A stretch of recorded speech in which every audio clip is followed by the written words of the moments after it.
Hello, good morning and welcome to the European Cricket Network. We are in Germany in Krefeld and we're getting ready for match day number 14 here, day 2 of the international series. Yesterday was all about the host Germany. They were on fire, they were ruthless, they were clinical and they won all of their matches. So today is a big day for the likes of Belgium and the Netherlands. Can they come back strong? Well, we know that this series started with a bang and I think is going to finish with a bang here today as well. I'm Rico Full. You're watching the European Cricket International Series here in Germany, Krefeld, and the action starts right here, right now.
Match day number 14 coming up here in Germany, Krefeld. But of course, our German adventure started way back in Dresden at the RC Dresden Cricket Ground, where we had another 14 days of action. So 28 days we've had here in Germany, and what a blast it's been. It's absolutely been sensational. I want to thank everybody here in Germany and the DCB for putting on a fantastic show. It's really been truly remarkable. We've seen some outstanding cricket. In total, we've seen 6 centuries here and 7 hat-tricks in Germany. So the cricket and the standard has been exceptional. And the standard in this ECI, this European Cricket International Series, has been superb as well. Yesterday belonged to Germany though, didn't it? They were just clinical in everything that they did. They were sharp and they won all their matches comfortably. So today is a big day for the other two teams, Belgium and the Netherlands.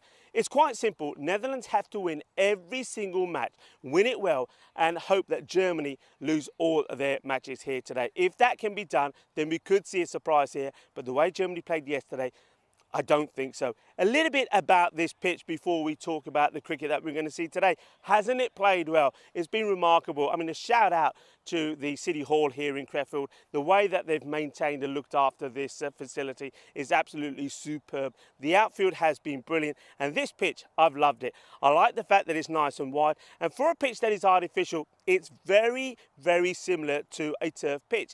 It's behaved itself really well. When you imagine the amount of cricket that we've had on this, the pace bowlers we saw, particularly yesterday when we saw some of those international crickets bowling on here, they certainly caused trouble for the batters. There's a lot of pace on it, and also what we saw is when the batters get in here, they really get stuck in and they can score big runs. That's what I'm expecting to see today. Temperatures are going to go up to around about 30 degrees again today. This dew that we have early in the morning will go away. So I'm looking forward to an exciting match. First up, we are going to see the Netherlands take on Belgium. Of course, Belgium lost all 3 of their matches yesterday, so they want to do better here today, and we know that they can do better. They just have to click. Ali Raza was in sensational form for them, and I think somebody like Sherry Butt has to come. What about the Netherlands? They're a team that on 2 occasions against Germany put 140 on the board, but they couldn't defend it. And one thing I think Sebastian Bratt will be doing with his players and would have done with his players is to go back and say, hey guys, what's going on with the bowlers? Why are we bowling so many extras? Extras really did hurt them. A lot of balls down the leg side as well, which the likes of the German batters they just lapped it up, didn't they? So they've got to do better themselves. We saw good work from somebody like Sukhinder Zulfikar. He was really good. Musa Ahmed was fantastic as well. Boris Gawley is starting to show signs of what he can do. But the captain will know that his team have to perform better. He himself has to give a bit more. And also, look out for the youngster for me. I think Town Kloppenberg, he was sensational. I'm looking forward to seeing more of him. What I can tell you is that the captains have been out in the middle, Ali Raza and Sebastian Brad. Ali Raza winning the toss and decided that he will have a bat first. Doesn't surprise me because I think the dew probably causes more problems for the bowlers than the batters. So Belgium are going to go out there first and they're going to try to bat the Netherlands out of this contest. I know one man that's very excited to be here. Of course, it's the last day. He's excited. All I can tell you folks is that we started with a bang and I think we're going to finish with a bang. So Ujwal, over to you for the start of this match and the first ball. Thank you, Rico. Beautiful scenes once again here. This is definitely going to be another lovely day for some cricketing action, and that's exactly what we're going to bring straight to your home. So very good morning to everyone who's joining in from all parts of the globe. The news from the middle, as Rico just told us, is that Belgium's going to go in and have a bat. But let's take a quick look at what unfolded yesterday. It was all about Germany, wasn't it? The very first game, Germany came up trumps against Belgium. When they got 126, you would have wondered whether or not that was enough, but it turns out that the German side also boasts a fair few good bowlers. Sajid Learcut coming to the fore alongside Fayaz and Shahid Afridi, of course. The second game, Germany then went on to take on the Netherlands 11. And the Netherlands 11, they got 142 runs. That at one point seemed to be a fair few too many. Not to be though, because there was one man who was going to stand up tall, Wasikaran. A very quick fire half century, 52 of 15, and he was aided ably by his skipper, Rohit Singh. So those two half centuries were more than enough for them to overhaul that total with 4 balls to go. So 2 victories on the trot for Germany to begin the day. And then we saw the 2 visiting sides, the Netherlands 11 and Belgium, lock horns, and the Netherlands 11 came up trumps, and by some distance, you have to say, 155 was the total they posted, the highest we saw on the day. And Belgium, well, they fell well and truly short of it. The skipper, though, what a lone hand he played. 40 of 21 balls. They'll be looking to find more company with that in their batting lineup. And Sherry Butt finally stood up in that game against Germany when they took them on the second time. Scored that quick half century, only 18 balls. But Shahid Afridi, once again, excellent with the ball, 2 for 14. Also contributed with the bat earlier on. Wasikaran, though, he's just going from strength to strength. Another half century for him, and that was enough for Germany to see them through. You can hold that man, Wasikaran, paste his name in every great marvel you want to speak about, because he did it again. Another 60 for him, unbeaten there, and Fayaz Nasri, some fireworks when they were chasing down. Another on-par total, 142, but they got this down in 8.1 overs. So Germany really seems unstoppable. But let's talk about them a little while later. They're sitting pretty there on 8 points of the 4 games they played. The Netherlands, as Rico was saying earlier on in that intro, will be livid that they dropped a couple of games yesterday. They'll want to bounce back quickly. And, well, they've got to control the controllables. Those are the games they're playing. And the rest of it, well, they can't really control, can they? So Belgium, they've got a few big names in their squad. They want them to come big. Sherry Butt and Ali Raza, for me, are going to be key with the bat. The Netherlands, on the other hand, skipper Brat is going to want to try and make amends here. Sikander Zulfikar was excellent yesterday, all around the park with the bat in hand, ball in hand, as well as in the field.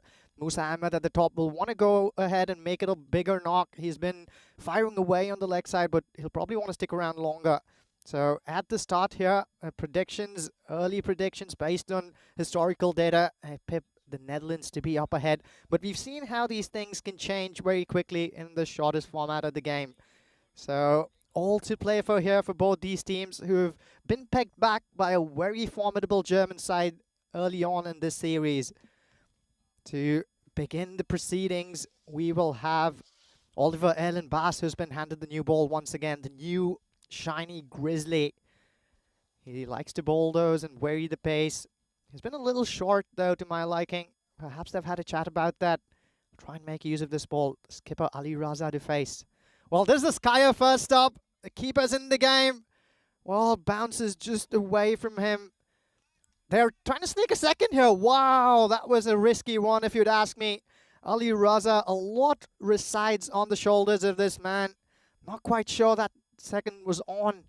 Oh, that would have been a close one. He slides there into the crease on his pads. He doesn't want to get run out here. There's Ali Raza. So 2 runs on the board already for Belgium. And they get going. Lots of drama with the very first ball. All in Bass, he finds that Yorker length, doesn't he? Manages to get some bat there though, Ali Raza. He'd have been calling for all money. The others have joined in nice and early. We're well and ready, Dave. Thanks for asking. Well, this one, no doubt about whether or not he made good contact there. Easily sails over the infield. And I tell you what, that was just a 1 bounce boundary. And as this morning goes along, the outfield will get quicker as well. This one sort of plugged in the field right after bouncing. Plenty of dew on offer. Those of you who have been tuning in will be very familiar with that. Plenty of dew on this Crayfold outfield. But as the morning progresses, we'll see this outfield quicken. The ball won't plug anymore. And the runs will keep flowing. Ali Raza there. He'll be happy to get that first boundary under his belt. Well, this one's going. It's gone. A mighty 6 there for Ali Raza. He's continuing the good work he began yesterday. That's early pressure once again for Oliver Bass. He doesn't want to be short to this man. Ali Raza, he's really quick on those swivel pulls. We've seen him execute a few to perfection yesterday. That's probably what the keeper's telling him as well. Stay a little away from that length. He smacks that one down the ground, but there's protection in the deep. And really good field placing once again from Sebastian Bratt. He has himself pegged at the long on region, but he's also rather wide. They've got their field placing spot on. For the most part, have the Netherlands 11. The 2 men who are in the deep are both on the leg side. They do know that these batters favor that side of the ground. Akash Raja is now on strike for the first time this innings. Plays this one nicely into the offside, but it will be the first dot ball that he'll play out. So already a fair bit of drama in that very first over. 13 runs on the board for Belgium. They'll be wary of this dot side as well. They're aching to put in the best work in this tournament. 15 days to go for the European Cricket Championship. We've spoken about this a few times. 31 nations that have been competing to get to this competition. And boy, is it going to be a delight when it takes flight. The skipper's also been very good at rotating his bowlers around and trying to instill some confidence into everyone who's taking a field. Well, this one's a little full. Just about enough bat to get that past the bowler. We've seen him do well hitter over Dyke, but particularly so with the bat yesterday. We started calling him overdrive because of the heroics he brought to fore with the bat in hand. As Akash Raja takes strike again. Once again, they find that Yorker length. We saw that Germany was really good at doing this consistently yesterday off the backs of one Shahid Afridi. I think if you have that ball in your arsenal, you should keep bringing it out as often as you can. Keep the batters quiet. Try and make the most of this. And joining me back here as we see this ball. That's the slower ball. Those variations are going to be important on a batting track like this one. Joining me back here is Rico. Rico, another fine morning here. A beautiful morning. Good morning to you and to everybody. Namaste, salam alaikum, sasri akal, Aibawan, and welcome to the sunshine here in Crefeld. For sadly, that's how sad I am. I can't even say the word. Sadly, for the last time here, not just in Crefeld, but in Germany, it's been a fantastic adventure. We've had 4 weeks of exciting cricket, entertainment, some drama as well. We've had everything, haven't we? We've seen, in total, 6 centuries, 7 hat-tricks, 8 5-wicket hauls. You know what we haven't seen? A golden ball. Can we see one today? And will it be an international one as this one gets played away on the onside? It'll be a single. Sebastian Bratt there doing the fielding. Won't he want better from his players here today? I think you touched on it. They didn't bat badly. It was the bowling. It was the execution of their lines, and that's one thing that they're looking to get right here today. Yeah, Widak here. Once again, they're erring in length. Do not bowl short to this man, Ali Raza. Quick swivel pull. Well, we've seen that before, haven't we? Yeah, I mean, Ali Raza was in great form, wasn't he? I mean, he's, in terms of, it's quite interesting. I mean, I'll tell you this. In terms of his top scorers, he was third, 83, just a few behind Sherry Butt, also from Belgium, 94. You know who was top? Waseekern. You know how many? 200 odd, did he? 203. So look at the huge gap between the top scorer from Germany, of course, Waseekern, and then the next top scorer, Sherry Butt, here of Belgium, and that really tells you the story of what happened yesterday. They're twice as good. It tells you the story. Looking to change that here today, though, one of these two teams. The fact is, as this one's played away, and it will get fielded there by Bright. The fact is this, I mean, Belgium, they will know that no matter how good a day they have here today, even if they do win all three of their matches, that they can't top Germany. The one team that can is the Netherlands, but they need to, and this will explain it here, they need to win every single match that they play here today, the Netherlands, all three of them. And that means they're relying on Belgium, doing them a favour and beating Germany, and they've got to beat them themselves. So it's a tough ask, but Earlier on, they'll want to control things that they can. So the first thing they'll be thinking is, let's win this game against Belgium. And when we go up against Germany, we know we can do it. We failed a couple of times before. This is skipper Bratt has brought himself on. We know he's a magician almost with that slow ball. He beat the batters thrice on the trot, didn't he, yesterday? yeah, in fact, I think at one point he bowled 3 on the spin, didn't he? Yeah. Those slower balls, and he beat the batter each time. Yeah, Davis cottoned on. He said, Rico, is that why you're in goal today? Speaking about the golden ball. Well, I'm trying me best. Trying everything. Okay, this is a top edge, but it's going to be a lucky one for the batter. It's going to go to the boundary. No third man back there. Cuatro carreras más. And, well, Wakas Raja gets his first boundary. Yeah, nice bit of shape into the batters, but that's exactly what Bratt shouldn't be looking to do. I think if he's trying to angle that into the batter, he's better off starting it outside of off stump, so it ends up somewhere near middle leg as opposed to down the leg side. They'll love it there on their pads, do these batters. Oh, this one might be too high. You know, let's have a look at this. I mean, it looks deceptive from that end. I mean, he is very clever at bowling these. He's got a bit of a cheeky smile on his face, has Bratt. Does he feel he's got away with one? Oh, well, what do you reckon on that one? What do you reckon? Probably just dipping in there. Legal delivery. And this one is going all the way. Bole, Kinna Sona. Shaka Lagia. What a lovely shot this is. It hit our equipment. Hits it beautifully. And, well, I think our production crew, Spring Productions, are just doing a little bit of a housekeeping. And, well, they almost took that ball with them somewhere because they've got some equipment out there and it smashes into the casings. So, fortunately, the equipment is in those cases. Otherwise, that would have done a bit of damage. Yeah. We've also observed that the Belgian batters have gotten off the blocks quickly, and one of the reasons why perhaps is this change in personnel at the top. Ali Raza has been the constant in these opening combinations that we've seen, where they've shuffled around the other batter to go out, and Wakas Raja seems to be finding his traps there. And well, what a catch that is. Oh, he's put it down. For a second there, we thought he clung on to that. What unbelievable. A one-handed blinder was on the cards. Let's take another look at this one. It was helped on its way down the leg side. And he just took out that mid, didn't he, Rico? Yeah, it's a young town, Kloppenburg. And he does, I mean, if he took this catch, it would have been sensational because that ball has literally gone past him. That would have been probably one of the best catches that we've seen up close like that. Oh, so close.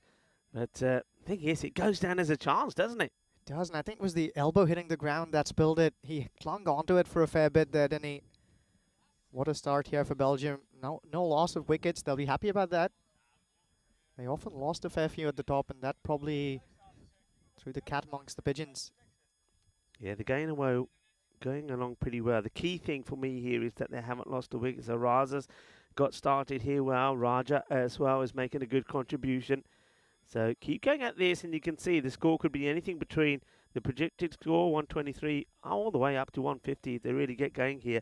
But Musa is one guy who did bowl well yesterday intelligently. He's going to try and always get that ball around about that the outside the off stump. He'll be toying with the wide line there. So there'll be a couple that might be wides, but he's got a plan in mind. Let's see where he starts. Yeah, straight away. There you go. That's that area. That's what he was doing yesterday, and he's on it straight away. He's on the button. Yeah, it'd be interesting to see if the Belgians did their homework here. As you said, Rico, you know exactly what Musa Ahmed's going to do. He's going to fire that away wide of the off stump. Get some bat on that. Well, he finds the gap as well. That'll run away for around the boundary. He's ticking along well here, is Waqas Raja. Yeah, it's very quick to realize what the bowler's trying to do, and this time he's ready for it, and he puts it away. So just got to execute the length a bit better here, maybe, Musa. Yeah, he looked like a man on a mission this morning when Musa came out. He was going through his preparations with a fair bit of focus. Yeah, I think for me, he's somebody that could change the fortunes of the Netherlands if he gets going. We didn't see the best of him with the bat yesterday. Looked a little bit rusty. Okay, well bowled, and they'll take the single here. This will be, I think, buys. I think it just goes straight into the keeper and ricochets away. That's Asad Zulfikar, who's behind there. Good morning to everybody in the chat. It started very early, and well, Dave was numero uno this morning. Welcome to Dave, and of course, Dave, I hope you're well. And I think you got your teeth now, haven't you, as well, Dave? Did you get them yesterday? Were they all right? Did they fit nicely? So you see this one, that's played out in the off, and that's going to be 4 runs. That's a blistering stroke. I mean, there are 2 fielders out there, Ujwa, but he hits this so well, they have no chance. Yeah, he bisects them absolutely perfectly, doesn't he? Spare thought for the wicketkeeper as well. We saw him try and gather the ball before this one. It's Asad Zulfikar, and when Musa Ahmed fires them down there, it's not going to be easy for the keeper. He's still standing up. He wants to keep those batters in the crease. I think he has to. That's his role, really, isn't it? Hello to Fahim Shazad. Thank you for your lovely comments, and nice to have you as part of our family. Aja. They want to take it. They'll take it on. I don't know. If you looking at this field, do you see it being very defensive? I mean, nobody really that close in. I wonder if Netherlands have just decided, with the dew the way that there is, to try to attack too close. Probably not a good idea. So they're pretty defensive. They're really staying on the 30-yard circle. Okay, this could be their chance, could it? No, he's got enough of it. He's going to sail over Overdyke. So maybe just for a second, I thought perhaps there could be a bit of a miss hit here from Waqas Raja, but no such thing. It will go all the way. Manos arriba from the arbitro. It's going to be 6 runs. Yeah, 6 runs, and Waqas Raja running away with it here. I think at the 3-over mark, I felt Belgium would have been happy that they didn't lose wickets, but they'd really want to accelerate from here, and perhaps this is that over that can really help them do just that. Overdyke's been handed the ball again. He's bowling on the trot. The field is definitely spread, as you observed, Rico, but sometimes I guess defense is also a good form of attack, especially when you know the batters are going to go after you. Yeah. Having the right fielders in the right places, but sometimes it won't matter if they hit those big ones. Overdyke will come back onto bowl, and he'll get taken to the cleaners with his first ball. He's just in the slot, isn't it? Well, Overdyke might be doing the bowling, but Ali Raza, he goes into overdrive as he clobbers this for a big 6. It really does. Raja, he's seeing the ball really well. He's one of the more consistent batters on display. And as we were saying, it won't matter if you have the fielders in the right place, if the ball sails over their heads. Case in point, skipper Sebastian Bratt just watches that one sail miles over his head. And he fetches that from the bushes. Overdyke will have another go here. And this one is that slower delivery. And it looks like this is being called a no ball for height. We'll have a chance to look at it here again. So let's have a look at this call. It was a slower ball. Ooh. Yeah, that is high. And it's high. It's gone clearly over the waist there. So I think it was called on field. And I think the video evidence there shows that it's clearly a little bit too high. So free hit coming up here now. Plays it down into the offside. It's a fielder up there, and I can tell you the ball when it comes back is going to be nice and soggy. So get the rag out and give it a good clean. The dew here in the mornings is quite amazing. It's like walking through a sort of paddy field, isn't it, first thing in the morning? Really is. No matter what shoes you bring to the party, you can bet your bottom dollar that are going to be nice and soggy. It's one of those things about cricket, isn't it, Rico, where the bowler always feels like it's been undone by the umpire. You and me are both bowlers, and guilty as charged. I think the reason is, I mean, more on after this delivery is this one. That's a good ball, dot ball, and well, this is a. It's going to be a single for nothing. Just have a look at this, and this time, this is what can happen first thing in the morning. So he makes a stop. I think he wants to pretend to throw the ball, but. Oh dear, it comes out the hand when it wasn't supposed to. I did tell you that it's wet, and that one does slip right out, and Overdyke, he ends up giving a unnecessary single away, and then putting the likes of Raza now back on strike. And Raza then says, well, you know what, that little error from you is going to cost you 6 runs. As Raza hits it beautifully. Hasn't he batted so well yesterday? He was the only batter who consistently performed for Belgium. You can see there, it's all in the length. It's over pitch. It becomes a full toss outside the off. It gets absolutely dispatched. This partnership looking pretty hunky-dory at the moment. Well, that shot was very difficult to execute. Do note that this wasn't a high full toss. Putting away low full tosses all the way for 6s, well, that takes some skill. He went down on his knee there and timed that to perfection. Excellent batting here from Raja.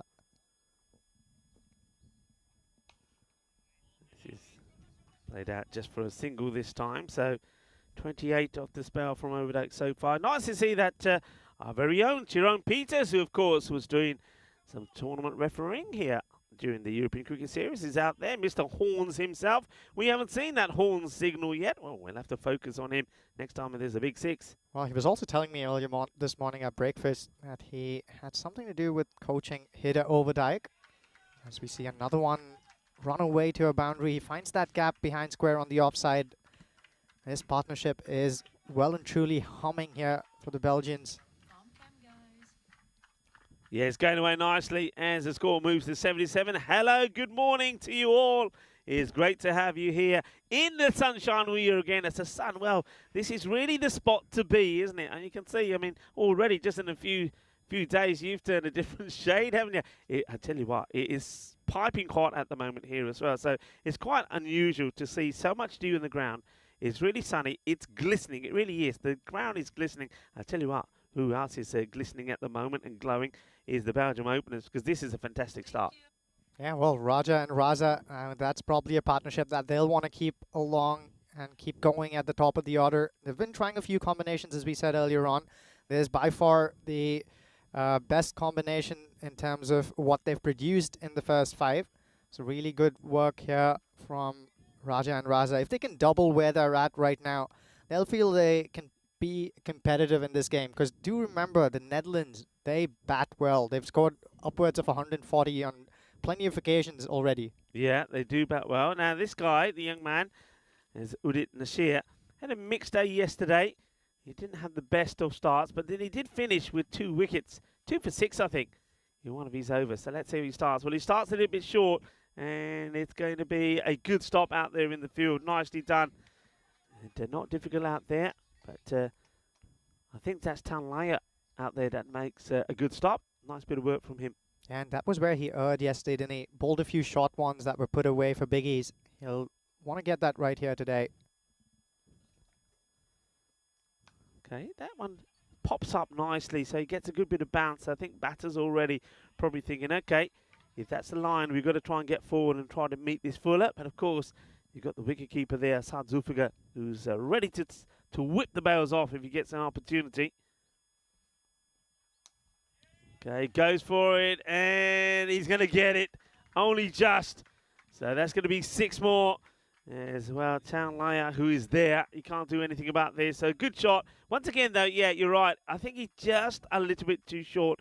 And when he gets that a little bit fuller and a bit wider, it becomes a bit more dangerous. Yeah, on pitches where there's a lot of turn on offer, you can get away with bowling the odd shot one because the turn can probably get the better off the batters. But not a lot of turn here early on this pitch.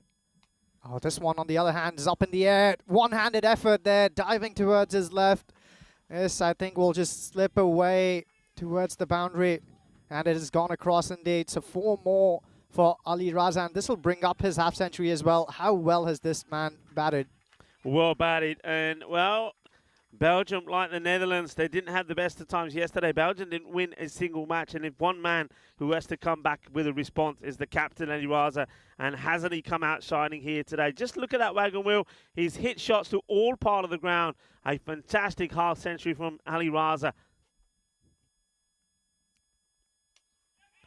Up in the air. Does he get enough of this time? And no, he doesn't. Oh, yeah, he does. It gets past the fielder as we're squinting to have a look at this. Does he get hand on this at all? Yeah, I think he put that one down. He got both his hands to it, but makes a meal out of it in the end. Just helps the ball along for a 6 there. Yeah, I mean, I suppose it's a difficult one because you're keeping an eye on where the boundary is. The ball is also wet, underfoot, just not able to hold on to it, slips out of his hands, and worst case scenario is it goes all the way for 6 as well. And this one's a short delivery. It's a Gandhi ball, and that will be punished. And it's going to be more pain for the young bowler. That will go all the way. So it's not the best of finishes to the over. It goes magical. And Belgium, well, they are certainly finding their rhythm here today. This is what we were expecting to see from Belgium. We know they're hard hitters. And the captain leading the way, 63 of 23. And Rakesh Raja, the change at the top of the order, well, he's chipped in nicely as well, 29 of 14. Yeah, with 4 overs to go here and Sherry Butt still in the hut. I think things are looking really bright here for Belgium. The Dutch haven't helped themselves much, though.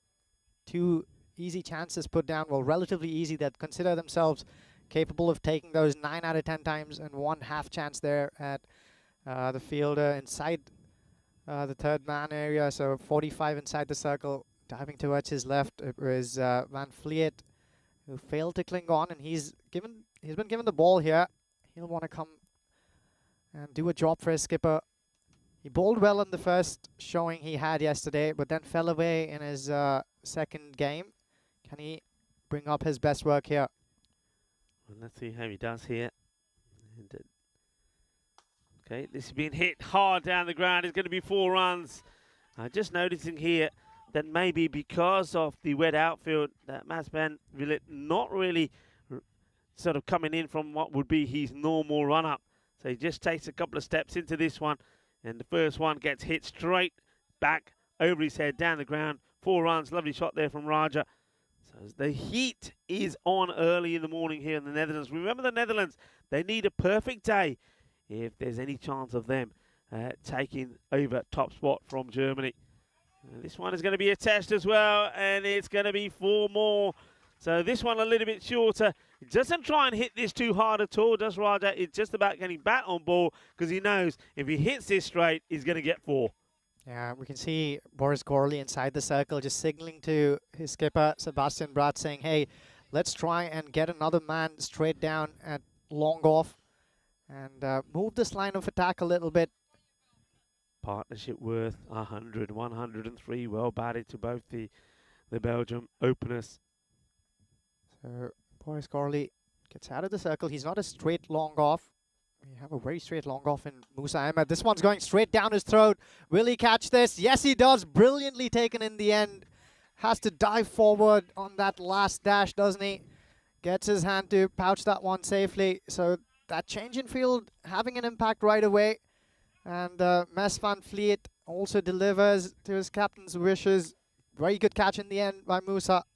Yeah, it's a good catch. And one thing I want to mention here, I mean, we talk about bowlers and the line you bowl. I think what you learnt there is, okay, he's bowling full and straight. If you bowl full and straight, the batter can only hit you straight.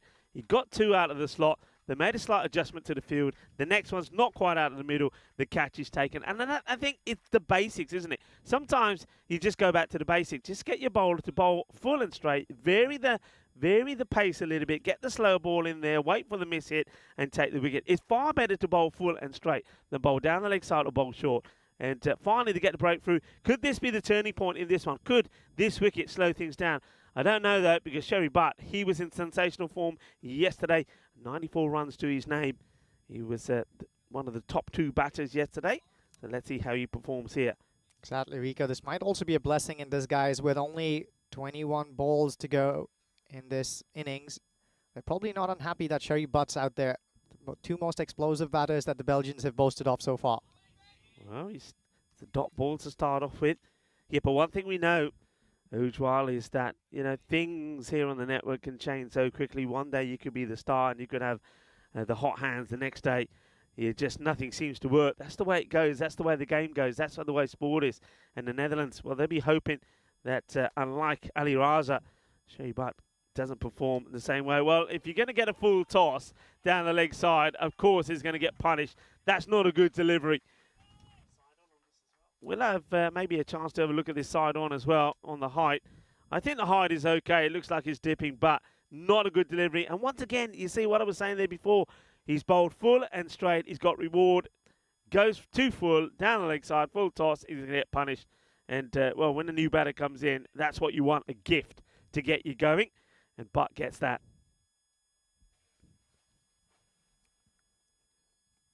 It's a better length and full, no run. So he gets another dot in, makes amends at the Gundy ball. 12 off the over, but he does pick up the wicket and break the opening partnership, which was worth 103 between Raza and Wakas Raja. These are the groups for the European Cricket Championships. And if you want to have a look where Belgium will be, well, they'll be in the same group as Jersey, Guernsey, Croatia and Bulgaria. Group B, Germany, who we're going to see in the next match and playing some great cricket at the moment. Watch out, the likes of Scotland, Portugal, Luxembourg and, well, Norway already know about the strengths of Germany because they play them at RC Dresden. And Netherlands, well, they are the reigning champions. We'll see them in Championship Week. That's all starting, well, on the 25th of September, which I believe is, what, around about 16 days from now? Yeah, lots of exciting cricket up ahead of us. Back to the middle is Ali Raza, who wants to continue what he's doing, but this one's a skyer. It's going to fall into the safe hands of the skipper. Another excellent catch from Sebastian Bratt. He had to cover a lot of ground there. And how big a wicket is this one? This is the skipper, Ali Raza, after having brought his team to a very strong position.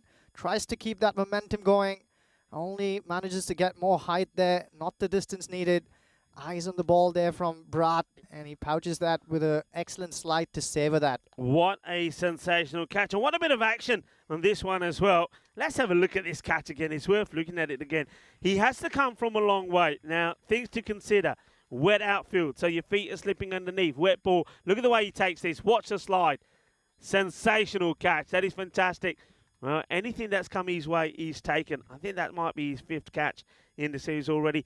That changes things, doesn't it? Because you've got 2 new batters out there now. Ali Raza goes. A fine knock from him, but he has to depart for 63 of 24. Super catch. Well, one captain taking the wicket of the other with that sensational catch. So well done to Laya here. Gets the breakthrough. Yeah, there's another batter who Belgium would like to see perform, right? Zakil. He also came into the series with a bit of a reputation on his back, but hasn't really stood up to it and made it count. He'll want to make amends here. Sherry Butt, key person in these last few overs here for Belgium. If he can stick around for 10 odd balls, they'll be sitting mighty pretty on a really good target. He clubs this one into the leg side. A good attempt there, valiant attempt in the deep. Fails to get a hand on that one, Zulfikar. That'll be a boundary. So once again, Rico, we spoke about this yesterday. Sikandar Zulfikar, by far perhaps the pick of the bowlers for the Netherlands. They're saving him for the death again. But hasn't been given the ball. I wonder if he's nursing an injury because he can only bowl another over here. There's the 8th one going on. Yeah, it's a bit interesting one. I think also when I look at the squad this time around, I mean, there's no truce in the side. I get the feeling that Netherlands, they've opted for that extra bowler. As this one gets played away, I think they've opted to see more of Overdijk as well. I think they need him to perform well. So they probably have backed their batting and realised that maybe they need the extra strength in the bowling. And yeah, maybe that they've decided that Sikandar Zulfikar, they need to really rely more on him with the bat as well. But he is an option there for him, but they're not going with it so far. So, well, it's not the worst of starts. 9 from it, 2 balls to go.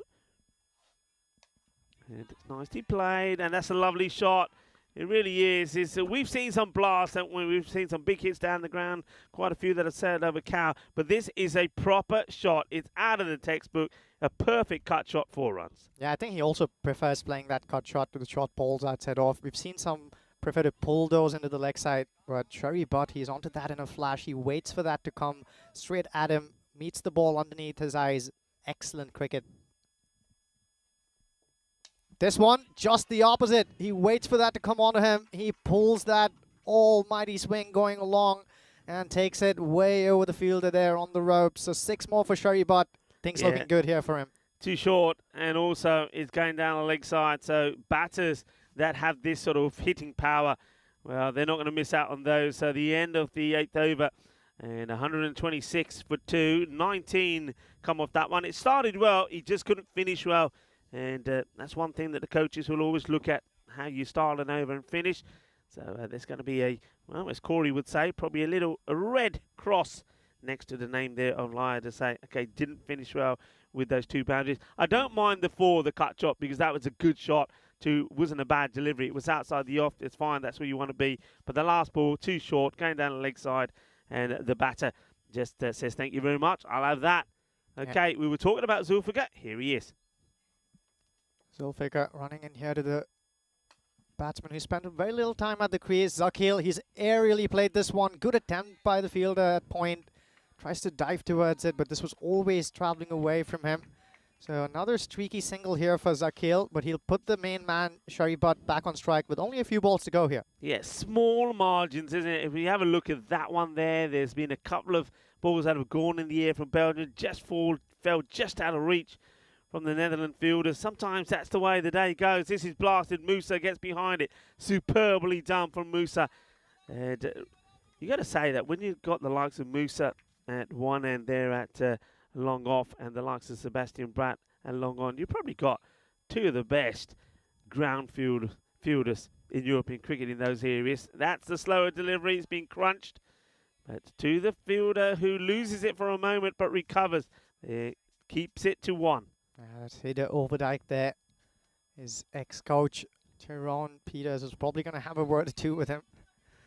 He's busy taking care of proceedings out there in the middle, though. Excellent umpiring throughout this tournament here, Rico. We didn't see a single howler, if my memory serves me well. Here's Zulfikar again. This one's been clubbed way over the fielder at deep mid-wicket. Probably the biggest 6 we've seen this morning. And Cherry Butt, that's one song, keeps going on. Well, this has been absolutely blasted, and we talked about Tyrone. Well, Tyrone, he gives the signal, doesn't he? Tyrone gives it the horns as he puts the hands up there. Tyrone Peters. Yeah, lovely shot. Well, we might get a chance to see it again from here. Here we go, T. Give it the old horns. Horns, yeah, that's it. As we go back to the action here, next delivery. That's a slow ball, and it gets fielded, and, well, fielded by Sikandar Zulfikar, who, in the process of fielding that, let's just say, loses his footing on the, look at that. That just tells you that the dew and the outfield, it is wet. It will burn away very quickly, but that's what makes it difficult, these first matches. And I always say, and I've been saying this all the way through the 2 weeks here, if you win the toss in the morning, you got a bat. Not a good delivery, strays it down leg side, but he gets away with it. It's a wide, he left the bowler again, but it could have been so much worse because, well, there's not been too many deliveries that have been unpunished by Belgium here this morning. Yeah, Cherry Butt also quite watchful. He picked up that slower ball, the delivery before that wide went down. And in the last second, he just made that adjustment. If he had gone through with a shot, he'd have probably been back in the hut here. And this one's clubbed once again. That is mighty. He loves that area behind square on the leg side, doesn't he? Another short ball. Zulfikar was better off probably bowling another slower one here. But he doesn't, goes for the short ball option, and that's a wrong choice if that man you're staring down at is Cherry Butt. Yeah, smashed away. Cherry Butt doing the job, isn't he? Have a look at the bowling figures there. So a number of bowlers being used here. That's 8 in total. And that one from Sikandar Zulfikar also goes for 16. And it's hard to find any really good ones in there. No, I think everyone's gone for runs here. That belting that Belgium is handing out has been evenly distributed. No discrimination there from the point of view of Belgium. 6 more balls to go. Can they go up to the highest total that's been posted so far in this series? Oh, can they indeed? And at the moment, we've seen that Germany, they got to 144, chasing Netherlands 142. But Netherlands themselves posted 155 against Belgium. So Belgium are looking really to get to that and more here. I mean, what we got the last over here, 142 is on the board. 10 would be the minimum that you want, but once again, you're wanting 15 plus here. You've got so many wickets in hand. It's going to be Musa who's going to bowl it. He spends a bit of time drying the ball there from Surya, the umpire. It's Akil on strike. Will he take a single, just bring the danger man back on strike or not? Tries to go for it himself, finds the gap, but excellent dive there again. Sebastian Bratt so good in the field, fails to get a hand on it though, so that'll trickle away for a boundary.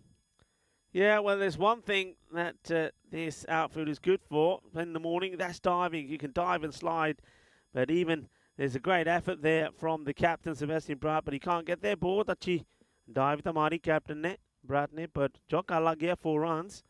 Yeah, for the first time, we're also saying Musa Ahmed ball from around the wicket. He probably wants to bring that angle into play here.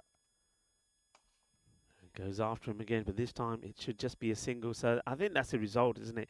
If it's Akil, he hits his first boundary, and then he hands the strike back to Sherry Butt, who's on 35 of 11 deliveries. The strike rate from some of the batters in this international that we've seen have been amazing. He's going to come over the wicket, though, to Sherry Butt. So he's obviously got a different plan in mind here. I get the feeling, once again, he's probably going to try and target it that outside the offside and a little bit wide.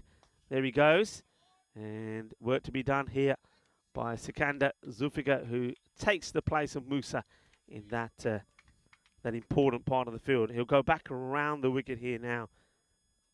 It's a clear plan, Rico, as you said, and that's exactly what we're talking about. It's nice to see a bowler crafting plans for different batters here. He's probably observed that Butt really likes to go down in the leg side. He wants to keep him quiet by making him play in the off. That angle into play again. But this one struck well enough to get another boundary. So Zakil doing the job as well. Yeah, and that one brings up the 150, doesn't it? It's a lovely shot. So 152 now. So, well, we have seen chases and big chases. Remember, Germany yesterday chased 140 on 2 occasions against the Netherlands.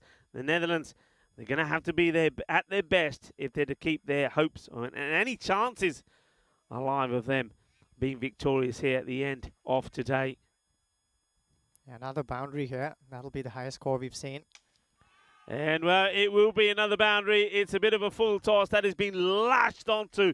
There's a brutal strike. It flies over the extra cover boundary. It's going to be 6 runs. Balle, balle, balle, kinna sona. And you're right, the highest score, team score that we've seen being posted here now, going past the 155 that the Netherlands posted against Belgium yesterday. Well, one more ball to play with here. What can Zakil do? Musa Ahmed fires that away. Another full toss. This is probably the biggest of all 6s we've seen this morning. Oh, that is just awesome. That's a monster strike. And they finish on a high 164. That over. Well, it started with a 4, then a couple of singles in there from Musa, but that one big 6 there at the end means that 22 come off the last.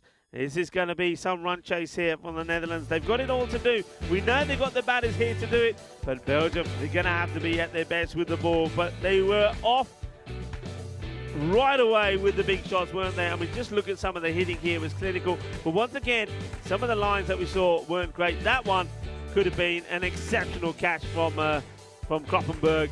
Gets a hand to it, but unfortunately when he hits the deck and the arm hits the ground, the ball pops out. But we saw a lot of 60s once again. Yeah, we did. And unfortunately for the Netherlands, the couple of half chances that were offered were of the batters who have really gone away with the game here for Belgium. They dropped Ali Raza earlier on the piece. And another opportunity that was offered was also spilled there in the deep. So this one evading the fielder. We saw many of them just about evading the fielder, but this one really should have been swallowed. And Mies van Vliet had bowled well for the Netherlands, and he delivered once again, picked up that important wicket to break a bubbling partnership. But Sherry Butt was in there. Another excellent catch from Sebastian Bratt. He's really gathering those and making a collection, isn't he? Several catches in the highlight reel will feature the name of Sebastian Bratt. valiant attempt there. Lots of Skya has landed safely, so a bit of the rub of the green going the Belgian way as well. And you wouldn't mind that. They've had a rough share of all proceedings so far in this series, but boy did they turn up this morning, and how. They were the first team that arrived here as well, and you know, first thing when we showed up here, we saw them all get in a huddle and talk about the wrongs and how they'd like to right them today. And they went about their business like they really wanted to this morning. 164 is what they posted. Sherry Butt, excellent again from him. But the man who set it all up right there at the top, Ali Raza, the skipper, 63 of 24 balls. He really enjoyed the company of his new partner at the top, Wakas Raja, 37 of 17 himself. So excellent show at the top. That was met with equal bit of wigger from Sherry Butt and Zakil towards the end there. Nothing really to write home about when you look at the bowling card. Mies van Vliet, perhaps the pick of the bowlers, went to his variations, got that wicket. Town Liar as well, a wicket for him, but nothing else to say about the rest of the bowling, to be fair. I was surprised to see that Sikandar Zulfikar was held back. We do know he had those variations up his sleeve. Only the one over for him right there towards the end. So uphill task here for the Netherlands. Although they've been reasonably good at posting the big totals, they haven't really gotten this far so far in the series. 165 will take some getting. And if at all they're going to get across the line, well, this will be quite the spectacle. To see how this is going to unfold, don't go away too far, because we'll be back in just a few minutes. I'm Ujjwal Gaduraju, and alongside me, it will be Rico Full.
Welcome back, cricket lovers. These are scenes you're watching from the Bayer Erdingen cricket ground here in Krefeld, Germany. And the German squad, well, they're sitting pretty with a bunch of victories. It's the Belgians who've locked horns with the Netherlands 11. Belgium going in to bat first. 164 is what they got in their quota of 10 overs. Will they get 165, the Netherlands 11? That's what we want to see and find out. Alongside me, it's Rico Full. I'm Ujwal Gadaraju. Rico, what are your thoughts about this one? Well, my thoughts is that we're going to have to see quite a sensational run chase if the Netherlands are to get there. And that's a good start. Well, it's a promising one. It's a wonderful shot, that, from Asad Zulfikar. And a beautiful shot. And this is what they've got to do. They've got to give themselves a great start. For me, the only way that you come up on top in a run chase like this is to get a sensational power play. They'll be looking to get to, I don't know, 55, 60 in the first three. That is what they'll be looking for. That'll then calm the nerves a little bit. It will settle them down. It means that the batters out there will be in control. And new batters, as and when they come in, will feel that, well, the foundation has been laid for a very good run chase. The first 3 overs are key. Yeah. And that's a great start there from Asad Zulfikar. Yeah, the man with the ball, Khalid Ahmadzai, has also been good for Belgium. But he starts off with 2 boundaries here. Another one slayed through the offside by Asad Zulfikar. Once again, we see a new opening combination. We've seen this happening across teams. Teams still trying to figure out who their best top 2 are. And Asad Zulfikar, he's making a case here alongside Musa Ahmed, who's joined him at the non-striker's end. Yeah, 2 really good shots. And well, Khalid Ahmadzai is now probably thinking upstairs, okay, what am I going to bowl? Where do I bowl it? He's driven me. He's played me through the offside. Does he try and go a little bit fuller? Or does he try and take pace off and a bit shorter? He goes shorter, and this one gets hit out onto the leg side. It's going to be 4 more, so going to start with 3 boundaries. So a good, positive start. So 3 balls, 3 fours. Exactly what the doctor ordered. If you're a Dutch 11 fan, that's a positive start if ever there was one. They need to keep going at a great clip. Don't make no mistake that it's not going to be easy. It's not going to be easy. A lot of people on the chat looking forward to this chase. And the feeling from a lot of them is that there'll be a good start for Netherlands, but they'll lose wickets and they'll fall short. Well, let's wait and see. That's a much better delivery, and he's going to be gone. LBW, that is a sensational comeback from Khalid Ahmadzai. And you can see there that Tyrone Peters has no doubt about this one. Full straight. And he doesn't knock the stumps over, but he knocks the batter over. That is out. There is no doubt about it at all. What a comeback. What a delivery. In fact, watch this. When Asad Zulfikar went down, he did not even take a look at the umpire. He just got up and started making his walk towards the dugout. He knew he was a goner right in front. Perhaps the best Yorker we've seen in this series so far. What a ball. Khalid Ahmadzai, excellent stuff here. He got those 3 boundaries off the flash, and then, well, that Yorker, it really surprised it, didn't it? Absolutely. I mean, think about it. You and I, right? You're bowling. Your first 3 balls have gone for 4. What are you thinking? You're thinking, where do I bowl to this guy? What do you come up with? The perfect response, a Yorker, and it was a beaut. That's a good delivery as well. So you can see now he's sparked into life with that one, hasn't he? That's a quick, fiery delivery, beating the new batter, Boris Gawley, outside the off. It's a good comeback. And now they would have done their homework, Belgium, and all the teams about Boris Gawley. You know what he likes to do. He likes to get funky. He likes to try and take on the scoop shots. He likes to try and do the reverse Malachi. So I think bowlers here will be thinking full and straight outside the off. Exactly right. Khalid Ahmadzai gets that right first up, going outside off, shaping it away from Boris Gawley. Keeps it there again. So nice little riposte here from Khalid Ahmadzai after having gone for 3 boundaries of his first 3. Well, that's it's the sort of things you see on the European Cricket Network. The first 3 balls, boundary, boundary, boundary. The next 3 dots, including a wicket. 267 matches now since the golden ball. Well, I'm trying my best. I've got the golden kid on. Let's see if we can get a golden ball here in Germany. Haven't had one in Germany. And can we finish with a golden ball? Otherwise, well, it's going to be over to Vinny and Corey in Rome, starting there tomorrow, of course. So remember, first thing in the morning, Vinny Sandu will be saying good morning to you from the beautiful Roma cricket ground. And Corey will be there with him as well. Yeah, first look here at Musa Ahmad. He's been good at the top. As I said yesterday, Musa Ahmad is probably pining to get a long innings under his belt. If he can stick around for 30 balls, you know he'll see the Netherlands home. Here runs Ahmadzai. Inside edge onto the pads there. No single to be taken. Good area though from the bowler. Gets it outside his off. You know that Musa's very strong, hitting on the leg side. So just watch this. It goes across him, and Musa doesn't really get the sort of width he thought he was going to. It's a good start from the bowler. Dot ball. Yeah, it's not a well-kept secret, is it? Musa Ahmed's strengths. Now it's the leg side that he loves to pepper. They've got protection in the deep square leg. There's man at cow corner as well. He goes just there, but that man at cow corner can run all the way back and just fetch that ball and return it to the bowler, because that one's another Musa Ahmed special. Yeah, and that's what we're talking about. You can't bowl there. You're far better off trying to go outside the off. And you saw even with the last delivery there outside the off, he quite easily could have got something onto his own stumps. Don't give him anything on the leg, he'll punish you. So, good boundary, good shot. Yeah, Sajid Ahmadzai, he's been good, but in patches here, that's been his problem. Pulls a few good deliveries and then sprays them around in places he doesn't want to be. Nice comeback there. So just a single. So hits like the toe end of the bat there from Musa. So Boris Gawley, he's faced 2 deliveries, not able to get off the mark as yet. Say what you will about Boris Gawley, but he's one of the more exciting batters to see at the crease, because you know something's going to happen. Yeah, that's what he brings to the equation. You don't know what he's going to do next. Okay, he plays this nicely outside the off. They take the single, and the running there, I have to admit, it was, well, he was just trotting. It's almost like he gave up from the moment he's hit this. Yeah, it's unbelievable. He wasn't trying to make his ground there, was he? Yeah, he wasn't trying there at all, Boris, so that was unusual. Just watch this. He plays his out. I don't know if you get a chance to watch it all. Probably not. We're going to have to go back to the action. Shot, and he gets a swivel on here. This will go all the way. Manos, arriba, arbitro. Too short. You can't bowl there. Well, not just to Musa. Any left-hander, you're bowling there to a left-hander, they're going to love you forever, because that's where they want it.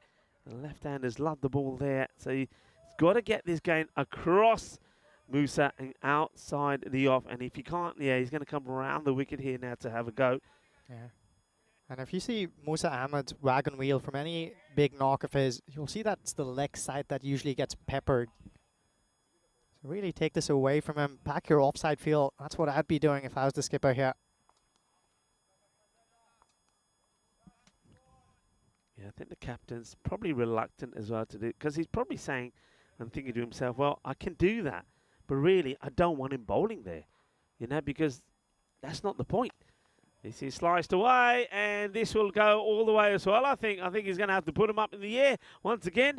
Will the umpire Suraya out there with Charan Peters, and of course Ayush is the third umpire. They've been led well this time by Charles Croucher. Yeah, too much width, gets played away. It's 6 more. There we go. Manos arriba there from Suraya. And that's the end of the over, and it's a good positive start. 32 off 1. You can see why this is so important when you look at that. Germany undefeated. Netherlands have to win all their matches to be on level points, but at the same time, they're relying on the Belgians and also themselves to win over Germany here as well. So it needs to be a perfect day for them. 32 off for the first 2. I said they want to be around about the 50 mark in the power play. So this over also needs to go some. Definitely does. They're just about on par with the asking rate. When they got started, it was exactly 16.5. We're going at 16 here. It's Boris Gawley. Just hits it straight back at the bowler. Good line and length here from Khalid Ahmadzai, not giving him any room whatsoever. Ahmadzai, just think the way he's turned things around. His first 4 balls were boundaries. The next 4 now have been dots, and he's picked up a wicket as well. But it's the response. It was the LBW. I mean, that's surely got to be probably the ball of this international series so far. It was quick, it was fast, it was deadly. I love the reaction from the batter as well. Just got up and made his walk to it. the dugout. That's a outside edge, which is surprisingly gone straight back behind the bowler and had enough on it for a 4. Well, I suppose you'd say that when Belgium were out there, they had a fair bit of luck. I don't think it was quite the outside edge, but I don't think it was quite where he was looking to play this. But he gets it dead straight. He's going to get a boundary. Yeah, definitely a bit of leading edge rather. Boris Gorley is off the mark though, in terms of getting a boundary of his bat. I want to get going here. We haven't seen him walk across the stumps just yet.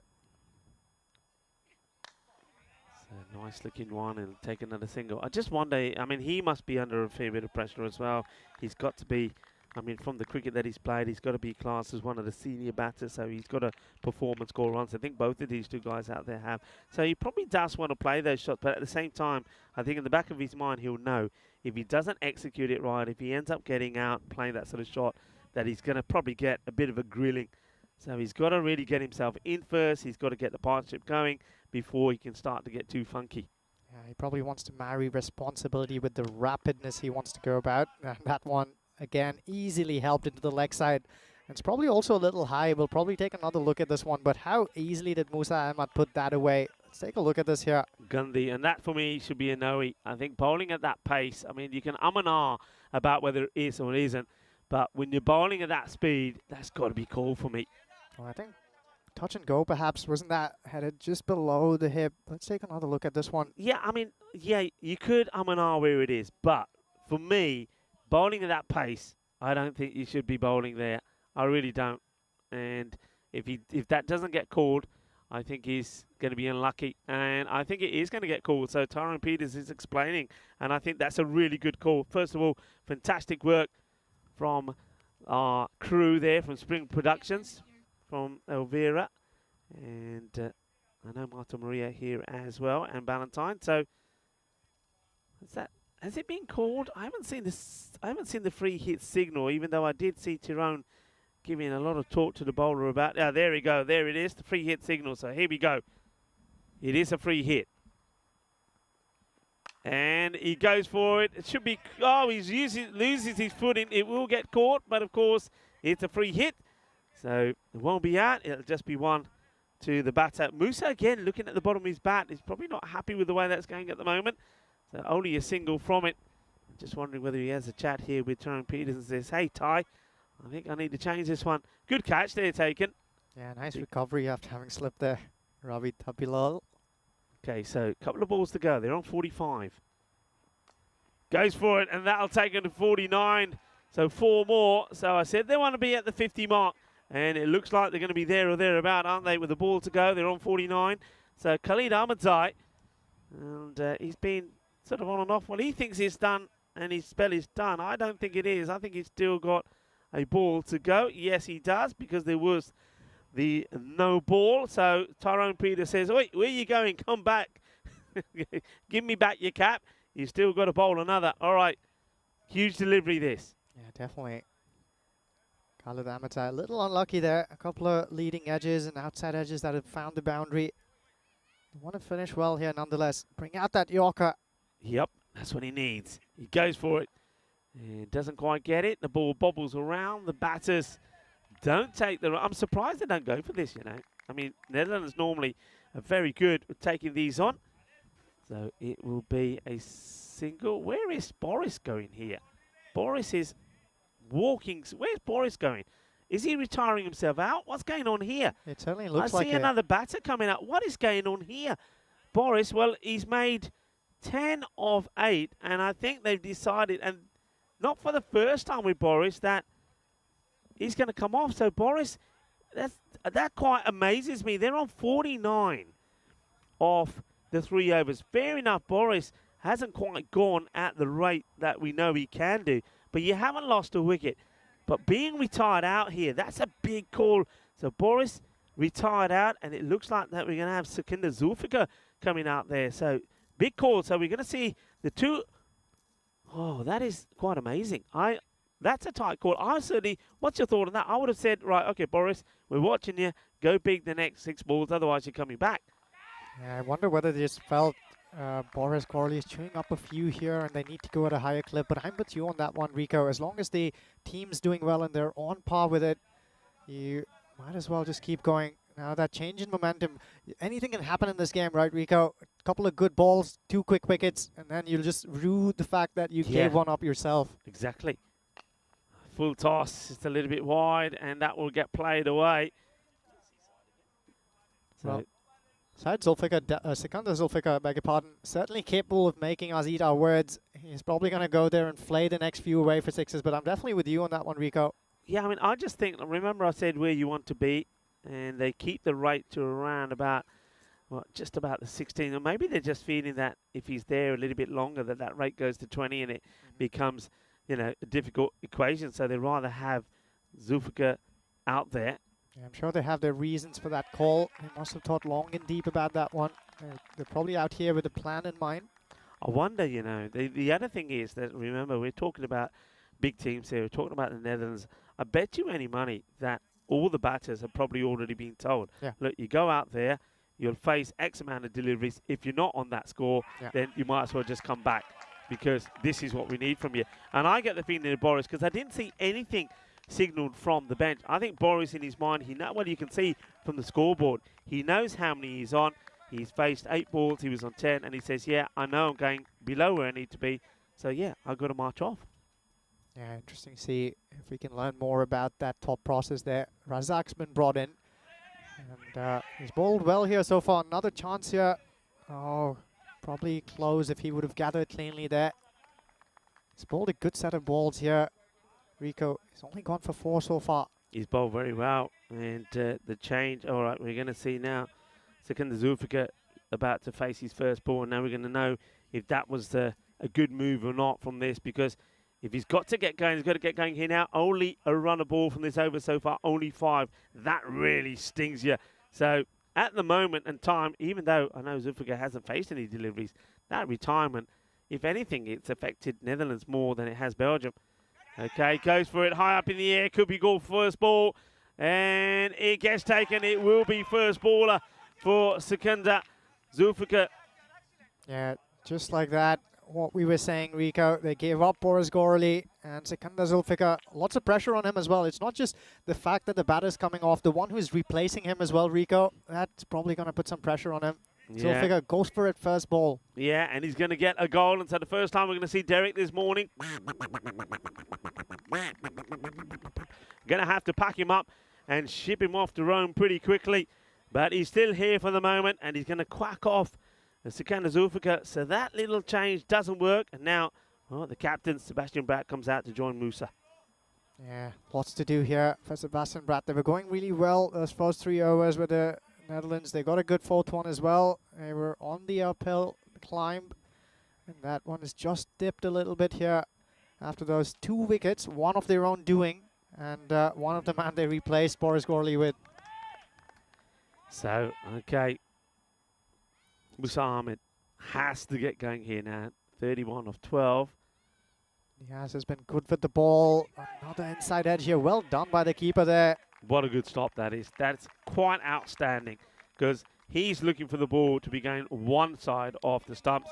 It goes the other, and look at the reactions there from the captain, Ali Raza. Sensational. Yeah, also has a shy at the wicket and puts them down. Excellent stuff. Is there anything this man can't do?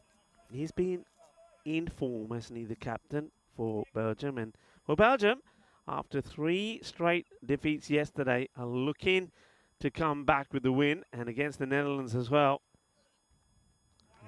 And I know who's be watching with intent, and that, of course, is Team Germany. We can see them at the far side of the ground. Yeah, they've been very disciplined in this tournament. Now, can you imagine what they're thinking there, Germany? Because they know that if Belgium win this, then that's it. Whatever happens, there they are, having a little chat. You can see that the coach, Atik, having a chat with them. And they've got their backs to the action at the moment, but of course they can hear, and here comes the throw. They're just scrambling, aren't they? The boundaries have dried up here as well. And the last time we saw a boundary was back in that the second ball from Adnan Raza, but of course then Raza then went on to bowl .1 and get a wicket, so another dot, only 5 came from it. So real struggles here for Netherlands. But yeah, going back to that, Germany will know if Belgium win this one, that is it. Nobody can catch them. They will be victorious in this European Cricket International Series. Yeah, good bowling here from Burham Niaz. I think they finally clung on to the message that they want to hide this ball away from Musa Ahmed. So he's bowling that nice and wide of off stump at a good length. And Musa Ahmed all of a sudden just seems to be struggling to get that ball away. It's going to be Sebastian Bratt facing his first ball in this game. He pummels that straight down the ground. That was in his slot. And he sends that zooming away into the sky. Yeah, well, that's what he's there to do, the captain. That's what he has to do. Well, we know that we saw one captain, Ali Raza, from Belgium, play a super knock. And now it's down to the other captain, the captain here of the Netherlands, Sebastian Bratt, to try and get his team back into this contest. He's got to go some, hasn't he?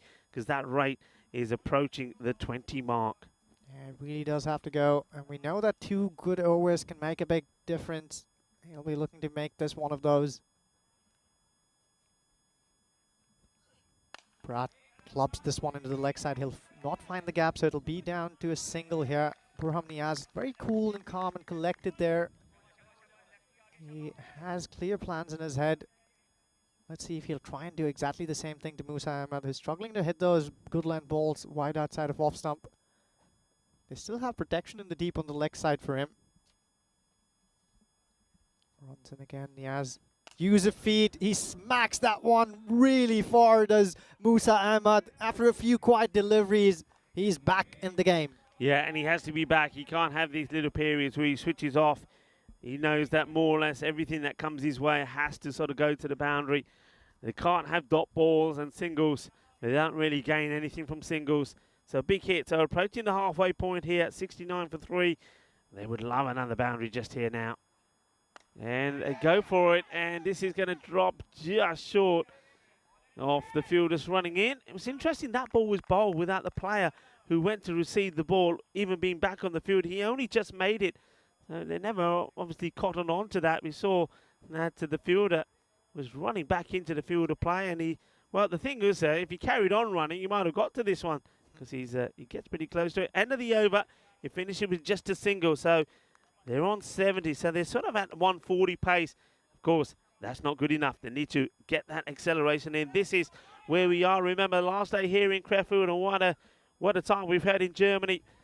Italy starts tomorrow. We're in Rome. Well, Vinny Sandu and Corey Ruckers will kick off things there. What an exciting series that will be. Maybe after this Golden Ball drought, we'll have a flood of them in Rome. Then it's the Euros of cricket. The European Cricket Championships, where we're seeing here the reigning champions, Netherlands. Well, they're sort of not able to find their form at the moment. Let's see how they fare there, how they defend their crown. After that, we go to Croatia, Malta, and Spain. This one, well, it's an interesting call this for me because, I mean, there's no bat involved. It sort of hits him in the stomach. He goes a long way down. This is a good shout, you know. It's a good shout. The umpire probably deciding it's just going over the stumps. Probably pitched outside, like just outside perhaps. As we see Musa Ahmed climb into the next one. This one's gone a long way, so more exercise for the umpires there. The man who's been brought into the attack is this left arm spinner, Ravi Talibel. He can do some things with the ball in hand. Not to be just a bit of an over-pitch length there, and Musa Ahmed obliges. Yeah, so Talibel just perhaps a little bit short. That gets smashed. So Musa moves to 44. At the moment, holding the key. And this is the wicket that you know that Belgium are looking to try and get. Here comes Ravi again. This time that's too wide. Can understand what he's trying to do. It's worth the try, isn't it? See if he can get Musa coming down and getting the stumping in play. Yeah, Ali Raza behind the wickets is also alert to that opportunity. He's looking down at the pitch like a hawk. Excellent length there. Good work as well. He was down to gather that in a flash was Ravi Taplial. Well, there was a shout of catch here. I don't know if there was an opportunity, but back to the live action. And he's going to get lucky. You need a slice of luck. Hay poquito de suerte ahí por el batedor Musa. Cuatro más. I suppose Belgium had a few as well, so I suppose it's only fair. Yeah, Robert de Green on this occasion going in favor of Musa Ahmed, who's climbing along. He's on 48 now. He'll be looking to score that half century. Exactly what we've been saying Musa Ahmed needs to do, play a longer innings. And it's now more required and important than ever before so far in this series. Well, another massive one. He strikes that one beautifully. That's still in the air as I talk about that.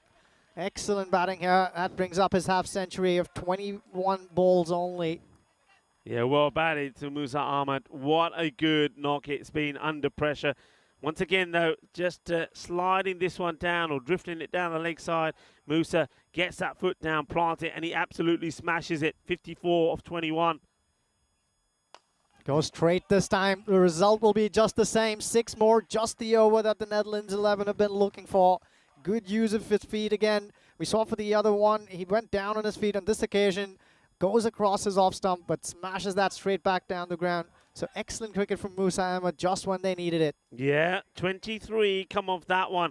That means now that that rate that was 19 and tithering on the 20 mark comes back down to the 18 mark. Still a lot to do. That's a big ask, but like you say, just a couple of big overs like that, a couple of magical overs, and everything changes. So this partnership crucial. It's all about one man at the moment.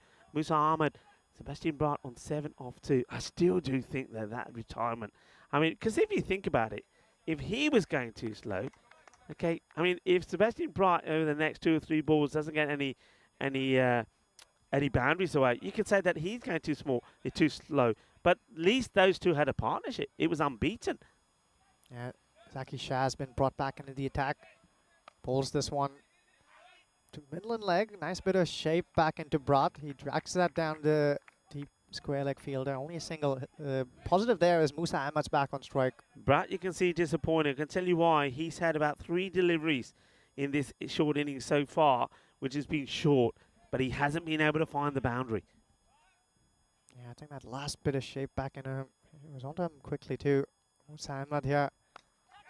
Goes Big moment. And taken. Well, that's the wicket they needed. Musa kicks out in frustration at himself as he gets called on 60. That now surely must put Belgium big time in the driving seat. But well bowled outside the off. Exactly. That's the formula, isn't it, for Musa Ahmed. Gets that high on his bat. Just sits up in the air. An easy catch there for the fielder inside the circle. So much needed breakthrough for Belgium to try and drag this one back into their grasp. They're still in the driver's seat, if you ask me, because it's still upwards of 60 runs to get and less than 4 overs to go. But this game has ebbed and flowed in stranger ways than you and I can collectively imagine. So the man who walks in here is Town Kloppenberg, who can send it to many a mountain in no time. Yeah, I'm excited to see this guy. I mean, when we saw him yesterday, he played some nice shots. He was out for a first baller as well, when really he had to just go out there and try and hit straight away. He's got the hitting ability. Let's see how he deals with Shah. Hits it hard, but it's just going to... Oh, well, it does well, the fielder here, because this hits the ground and deviates, but he makes a stop, just a single. Yeah, nice recovery there, right in the last second from Ahmadzai, Sajid Ahmadzai. Really quick on the feet as well. He rushed towards the ball, saw it deviate and brought that little dive in. Here's Zaki Shah once again. Slower ball picked up by Brat. Smashes that straight to the fielder. Only a single. It's a good piece of bowling here from Zaki Shah. Yeah, Brat once again makes good contact, but can't find the boundary, finds the fielder. He's getting pretty frustrated out there. You can sense this because he knows he's not really helping the team's cause here with these singles. You can see it. Look at that. You can see Shah just saying, hey, everybody, calm down, calm down. It's well bowled. Clever delivery. It's a really good delivery. Yeah, he's made it difficult for himself here. Toyn Kloppenberg, he was moving away from the ball as it came towards him. Was in no shape whatsoever to make contact, play in a miss. Shah running back. What an over this has been. Can he finish well? Slower ball. He's climbed into that one, Town Kloppenberg. And Kloppenberg will send this away into the town nearby. Big hit. It brings the 100 up. But they still got a lot to do. They're falling behind. The rate that went to 18 then with that wicket of Musa. And then also a couple of just singles. Goes back to the 20 mark. It's at 21 required.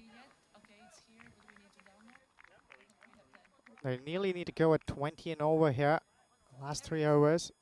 Well, we can have a look at what's coming up next. Belgium will be taking on Germany. Of course, Germany could be going into this match, depending on this result, knowing that they're already the winners of this European Cricket international series, because if Belgium get this win over the Netherlands, is done and dusted. So they'll be able to play nice and relaxed. Nice to see Mohamed Asif coming back into the side. Well, that'll be a partnership, won't it? Asif and Vasik Karan as well. Can Vasik Karan stay in the sort of form he was? Nasari was good yesterday as well. And Rohit Singh, their captain. And then, of course, you've got the good bowling there of Sajjad Lakit as well. So, and don't forget, we've got the young man Ace Bruss in the side as well, with his exceptional fielding and his bit of spin.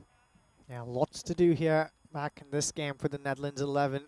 Sebastian Braat, the skipper, what a moment for him to be out there in the center. 63 more runs to get, only 3 overs left, 21 an over required rate. Belgium on top, Burham Niaz with the ball in hand. This man can vary his pace and line and length, so quite the challenge. Can they overcome this mountainous task here? Niaz the ball to Sebastian, who hits this one, and he's going to get 6, so that's going to make him feel a lot better. And the last 2 hits he's had, he's managed to find the fielders, so finally gets another boundary to his name. So 6 off the start of the first. Just needs to go a little bit fuller, doesn't he, Niaz? Yeah, I think he's probably going to try and vary his pace here. Slow ball probably coming up. You can see Sebastian Braat there in the distance, practicing that straight batted shot straight back behind the bowler's head. He probably was not happy with how he struck that one, but it still was good enough to sail over the ropes. Oh, that is absolutely clubbed. He's muscled this over the fence. What a big hit. So the captain coming good when it matters, maybe. 2 balls, 2 sixes, 12. So far, there's still 4 to come, and the line is not right. It's too short. And Sebastian Braat is finding his rhythm. Yeah, he's going around the wicket now. Burham Niaz to try and make a difference. Can the skipper strike another one, make it 3 in a row? Now that'll put some pressure on Niaz. Braat. And it's, oh my goodness me, we have seen one of the best catches you'll see on the outfield. It's a one-handed super catch from Cherry Butt. Absolutely fantastic. I do hope we got this and it's not behind the trees, because this is an absolute sizzler. A one-handed jalebi dynamic catch. Oh yeah, yeah baby, that is sensational. Incredible stuff from Cherry Butt. And unfortunately, I don't know if we got a shot of Sebastian Braat at the batter's end. Can we see if we have a shot of the batter? Because Sebastian Braat, well, he could not believe his luck. He dropped his bat immediately in absolute disbelief. Incredible catch this is. This is an incredible catch. Because, yeah, I know what you're talking about, because as soon as he hits this, he can't believe it. He's thinking, yeah, 3 sixes on the spin, but it ends up being a catch as Overdyke now comes in. What a catch. What a moment. Absolutely sensational. Absolutely sensational. Catches win matches. That one, I think, there must have sealed this for Belgium. Well, this one's probably just gotten right on top with those that Fayaz Nasri pulled off in the deep the other day. How many speckies have you already seen in this one? What a catch that. Niaz runs in with his tail between his legs now. And then follows it with a dot ball. How things can change. 2 sixes. And then we thought the third is sailing over for 6. And then Cherry Butt has just, well, he's made the highlight of his career. That was sensational. As one of the best catches you've seen. He's looking our way and he's got a big smile on his face. That was awesome. Well, Cherry Butt will treasure that moment for the rest of his life. And remember, he can go back to it many a time. Well, this one has gone many a mile. That is a biggie. That's what they've got to keep doing. So that takes it to 18 of the over. They're needing 21. There's a ball to go in it. So this, once again, becomes such a huge delivery. Yeah, if he can get another big one off Overdyke, and they'll be well and truly in the hunt here. As difficult as a task it is, Mount Everest has been scaled. Impossible is a word in the dictionary of a fool. There's an adage that comes to mind here. Overdyke, can he keep that overdrive going? Well, there's a lot of people saying that's the best catch that they've seen on the ECN. This is get played away. Now they'll take 1. So, well, will they take 2? There's a misfield. They've got to take 2. And that's a bit of a clanger from the fielder. They're going to get 2 here. So they get the 20 off the over. So it becomes a magical one. The big thing is that they lost that wicket of Sebastian Bratt just when he was coming good. Yeah, going back to chat there, people can't believe it. Some people saying the best catch ever. And, well, everybody is so exciting. Incredible stuff here, really is. Wow, couldn't believe that. And, well, Chris Smith saying, wow. But no hope. And then it says, wow, because straight after that, we see the boundary, then the midfield there. The score, 122 for 5. They're needing 43 of 12 deliveries. Yeah, they're still in it, though, the Netherlands. If they can get... Well, the equation's simple when you think about it. Can they hit 6 big sixes out of the 12 balls they're facing? If they can run ones and twos in between, they'll get across the line. 6 big ones. That's what the skipper's probably hoping for back in the hut. Bad ball down the leg side, and they're running. And this one, if this is run out, is going to be criminal, but he's going to get there. Oh, that could have been a big moment. It really could. I don't think Raza was ready for that ball to come back. They rotate the strike, but they're going to get 2 from nothing here. Raza's first over only went for 5, so he lets himself down with that one. It's a slower ball, but he's not able to direct it right. Yeah, Adnan Razak has been excellent with the ball, though, in his first over. Let's see if he can bring back some of that. This one's just struck straight down the ground to Sajjad Ahmadzai. Very quick in the field, fires a throwaway to the keeper. It's all happening here. We're both excited in the comm box. 40 more to get from 11 balls here. Yeah. Well, you can see as soon as that ball went to the fielder there, Cherry Butt said throw. In other words, he knows that they're going to try and take the 2, get the throw in quickly. Kloppenberg climbs into that again, has more height than distance, I think. Fielder circling underneath that one. He'll cling on to that. So the Netherlands, they're falling away here. 40 still to get. 10 balls left now. And Adnan Razak, a well-deserved wicket for him. He's bowled beautifully so far today. He has, hasn't he? Bowled so well. This one, look, short of a length. And you can see Tan Kloppenberg trying to smash that over cow corner. What a good catch that is. He comes in, gets himself underneath it, he'll go. So disappointment for the youngster, 16 years old. As we see the new batter now come out there, and it's Oliver Allenbass, and he must be feeling, well, I'm going out there to do what exactly? Because well, when you have a look at what they need, they still need 40 runs of 10 balls. It's so 4 and over. That's that's almost impossible. Yeah, my hat goes out to Toyn Kloppenberg. That was one of the slower walk-offs I've ever seen on a cricket field. He was dragging his feet off the ground there. Wanted to bring out the heroics for his team, not to be. The man who's walked in, though, Oliver Ellenbaas, can he be the man that the Dutch want him to be today? Adnan Razak fires in that Yorker length ball, meets it with glee. Only be a single, though. Yeah, and singles just don't cut it. It just puts you further behind in this contest.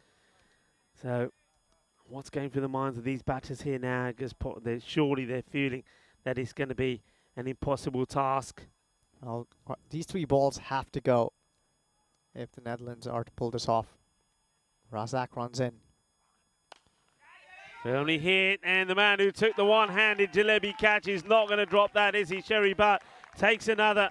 And that is going to be the end of Overdyke as well. He had to go for it. There's no other way. You can't be saying, you know, there's no other option, got to go for it. But once again, you see, not able to get underneath it, not able to get the bat right under that ball. So he hits it pretty hard, firmly. But Cherry Butt takes another catch, 126 for 7.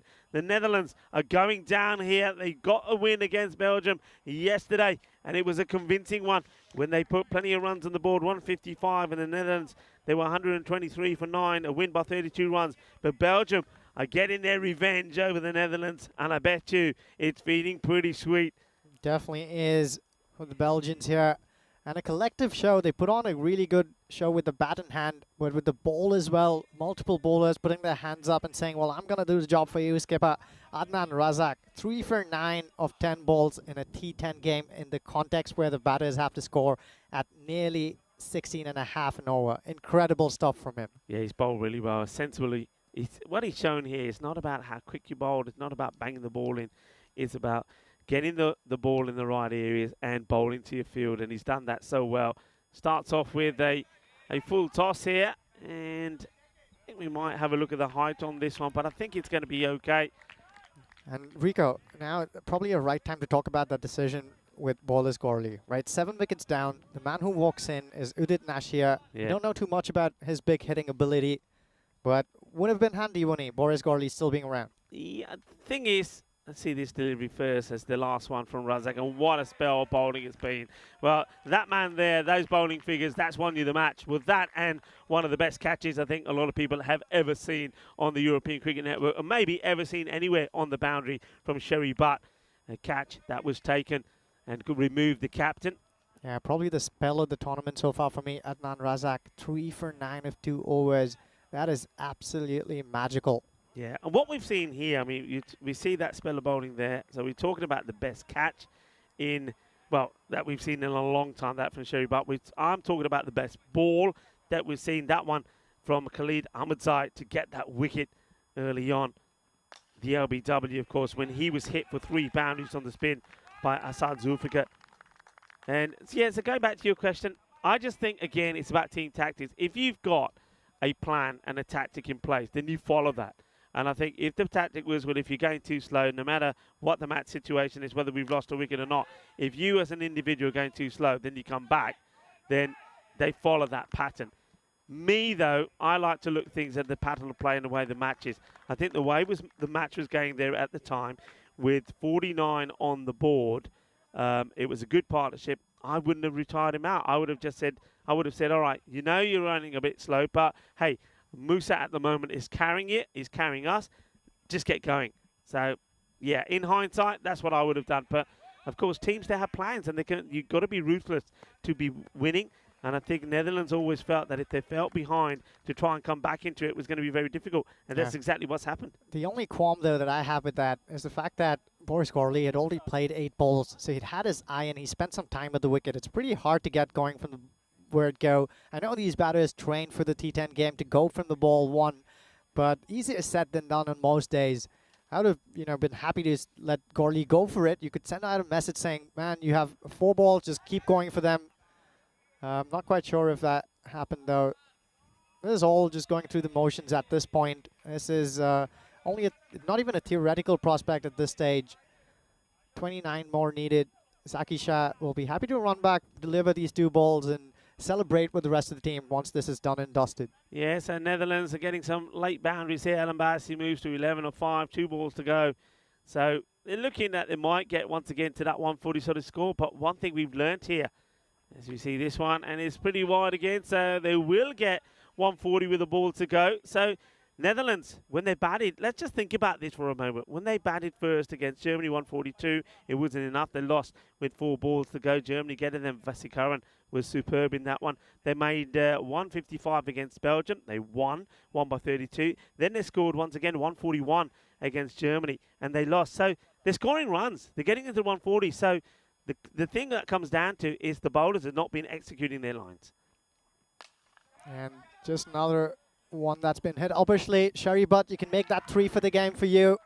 This man's never going to drop a ball that's within his reach. Easy pickings, another wicket falls, and this has been a convincing victory for Belgium over what is a very formidable side in the Netherlands 11. Quite a few good cricketers in that side. So, deserved winners of this game here, Belgium. And, well, if they can play this well, they'll also trouble Germany. Yeah, and, well, speaking of Germany, we know that is the next contest we're going to have. Belgium are going to be taking on Germany. Germany, who won 4 of their matches yesterday, and now they also know, with Netherlands going down there, Germany know that they have won this series. But I think their coach and their players will be saying, that's not enough, just because we don't want to let ourselves down. We had a supersonic day yesterday. Let's go out there and win our last 2 matches as well. Let's do it in style. That's what we're looking to do. Talking about style, it was a stylish style, wasn't it, from Asad Zulfikar? But then there was that one after he was hit for 3 boundaries. That's probably the best delivery that we've seen in this series so far. It was an absolute, well, what I would like to say, a boogie-oogie grizzly fire ball, which knocked the batter over. What a delivery it was. But then we still had Musa out there. He was firing well. Boris Gorley came out. Wasn't at his best, but then they decided that they were going to retire him out. It was a decision that will be a big talking point. I mean, you've heard my views on it. You've heard Ujwal's as well. But the Netherlands, they decided, well, that's the way we play. And then the man who comes out to replace him gets out first ball. Yeah, that was a game-changing point, wasn't it? But while Musa Ahmed was still at the crease, there was hope for the Netherlands. And the skipper joined the party. And you just thought this was the partnership that should take the Netherlands home. Musa Ahmed kept going. He took a liking to the left-arm spin of Ravi Tapilal. A couple of mighty blows down the ground and on the leg side. But then this clever bit of bowling made Zulfikar go for it, and he got holed out inside the circle. And that's when the wicket started to tumble. Sebastian Brott, he had other ideas. He wanted to keep going. Managed to smoke a couple away. This one dragged into the leg side. Good enough to go with the ropes. But eventually, Brott was also caught, and at the hand of this magician, Cherry Butt stuck that mid out. Probably the catch of the series as we were talking about. This one though, much easier. He managed to bounce this one in the deep at mid-wicket. Cherry Butt though, he'll go on and catch 2 more. The man with the ball in hand who made it all happen for Belgium though for me, Adnan Razak, take a bow. Yeah, Razak really well, and also I think that wicket early on from Khalid Ahmadzai, that was very important because they were off to a flyer, weren't they, the Netherlands? And then, of course, the catching of Cherry Butt. But Cherry Butt, don't forget, he played his part with the bat once again. He scored a very fine 36, but then those catches, and I will say this, the catch of Sebastian Brott was that the match. I know that Razak bowled really well, 3 wickets, but that catch, for me, just when Brott was starting to go, could have changed that contest. Because when you look at this now, all right, they got to 140. It's a win by 24 runs. Sebastian Brott, did he have 24 runs in him if that catch wasn't taken? I think yes. Well, but just look at that bowling card, and compare this with the bowling card of the Netherlands as well. Not a single bowler was in a single-digit economy rate other than Adnan Razak. For me, that's got to be the man of the match performance. Incredible. But what a team effort, though. That's the thing we've been speaking about time in and time again. If you want to get across the line when you're facing a competitive opposition, of course you can have individual brilliance, and that'll get you across the line a few times, but more often than not, you need multiple hands sticking out there for the captain. And we saw that from the Belgians. The skipper himself put up the show with the bat in hand, and then he had support from the others who came in. Cherry Butt, great with the bat, but then the ball as well. There were multiple shows of hand and in the field. Yeah, great game there. I think you're right. I think also, look, credit to Netherlands as well. This time around, we know they had their woes yesterday with the extras. Only 4 extras that they gave away today, so much better in that respect. Belgium as well themselves only gave away 6. That's what you'd expect from teams at this level and this standard. But yeah, what a fantastic game, and what a way to come back for Belgium. They lost all 3 matches yesterday, but we know they're better than that, and they've come back and they've looked a completely different team here today. They start with a win, but now they're up against Germany, who of course won both of their matches against Belgium yesterday, 126 to 114, and then also they won chasing 132. They got there with 7 balls to go. So this is going to be an exciting one, but we're excited. Well, it's time for us to just relax a little bit. We'll be joining you back in about 23 minutes time for match number 7 of this European Cricket Internationals. Belgium taking on Germany. Volvemos en 23 minutos. Hasta pronto, mi familia.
I'm taking big shots. Just stop where I'm driven, no pit stops. This hot, I ain't playing like a 6 spot. Pissed off, thought I told him this a chip shot. I ain't missing cause you know I'm taking big shots. Just stop where I'm driven, no pit stops. This hot, I ain't playing like a 6 spot. Pissed off, thought I told him this a chip shot. I ain't missing, no, I'm taking big shots. Has he beat the fielder? He has! What a performance! Zulfiqar has almost single-handedly knocked the Spanish out of the tournament and has dragged his team, the proud Netherlands 11, into the final. What an unbelievable T10 cricket. Huge game in the context of this tournament. Qualifier 2. It is the Spanish, and they are taking on the Netherlands 11. Better ball, but Babar has eaten it for breakfast. That one swung. That's one of the best shots today. It's very, very important work that's been done. Right now, Hamza, well, let's just put it this way. No one in the VIP is going to be endangered by this ball. So if he gets short wide. Oh, what a shot. That is extraordinary batting from an incredibly talented young player. The Netherlands have to do a lot in the first place to put themselves in a position to chase this down. Steps away, takes the top of off stump. Salim Dar on the bowl. And that one's gone high in the air. It's certainly catchable. And it's well taken. Big Babar extends the hands. He could do it. And he's going to get a good first ball, Rhino. He's cleaned up well. Hurricane Hamza. Short of the length, the ball goes up. It's a catching opportunity. DDC and Atifa raffling it. Torian Smith ready. Great. And Hamza Salim Dar. He's on chance for a 4 in a row. Ball's gone high, but this time absolutely no hope of catching it. And Zulfiqar smokes the Maximo first ball. Performance from Salim Dar. That one's pitched up again in the slot. Well, he's having the Maximos thrown back at him. And Atif Mohammed coming in for his second over. Throws it wide of off stump. That's a pretty good shot. Floats it wide and Zulfiqar hammers him over deep mid-wicket. What a shot, and all of a sudden, wide of off stump. See as that ball was delivered. Zulfiqar got himself into great position. Rahman slot again, and he's been pumped. And he swings hard. That ball's gone high. It's gone over. It's a Maximo. Zulfiqar 51 off 13. What an individual performance. Oh! Zulfiqar has smashed Babar. That's probably the biggest 6 we've seen all day. What an exhibition of striking. 53 and counting. That one's in the slot again. It's another Maximo. This is unbelievable. 24. Now they have got it back down to 3 a ball. 76. And he pops him over the leg side boundary. Another Maximo. Zulfi, 82 off 19. Any Yorker. Full toss, and he's smashed! It has gone for a Maximo. The Dutch, they have one hand on a place in the final. Zulfiqar is playing a simply extraordinary innings. He's up to 88 off 20. 2 required for the Dutch. Full ball, it's cracked. Has he beat the fielder? He has! What a performance! Zulfiqar has almost single-handedly knocked the Spanish out of the tournament and has dragged his team, the proud Netherlands 11, into the final. What an unbelievable game of T10 cricket.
The stumps are being knocked over, and that is the end of Sherry Butt as well. And you just get the feeling here that it may even struggle to get to that 120. What a great delivery. What an over. Absolutely fantastic there from Afridi. 2 for 24 off his 2 overs. But that over was just sensational. Top draw. He picked up 2 wickets and only conceded 14 runs in it. How incredible is that? I haven't seen anyone bowl and execute the Yorkers as well as Shahid Afridi has in this game. It makes you wonder sometimes whether or not bowlers should go and try and bowl and execute those 6 times in a row. If you fail and miss a couple of times and still deliver, I think that's a good way to go about it. We see that at the international level, of course, when some of the teams that are more established, top 3 certainly have these bowlers who run in and bowl Yorkers, ball after ball in the shortest format of the game. Yeah. It's down to Zaki Shah and Ben Niaz here to take Belgium to some space of respectability here. To do otherwise, and the man with the ball is going to be Fayaz Nasri. So we see a few changes in the field. The man who is square on the offside has been brought back inside the circle, Ace Pros. And he's pushed back the fielder who is at short mid-wicket. And he's changed his mind again. So Ace Pros goes back. He's bringing back Wasikaran. Seri is the bowler. Where can they get to here now, Belgium? It's a nice looking shot. That's 4 runs. That's beautifully played. A little bit over pitched.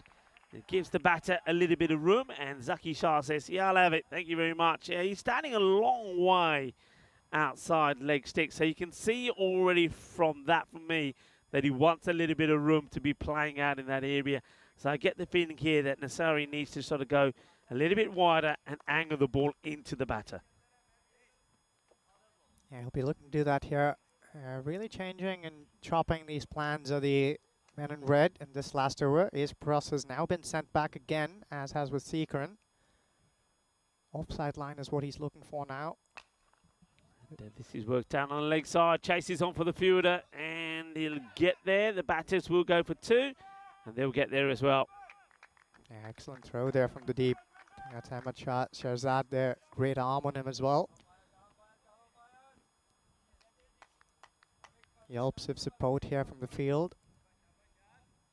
Fayaz Nasri will be looking to finish well here. He's gone for a few runs in these first 2 balls, but if he can keep the rest of it quiet, he'll put these Belgians under pressure.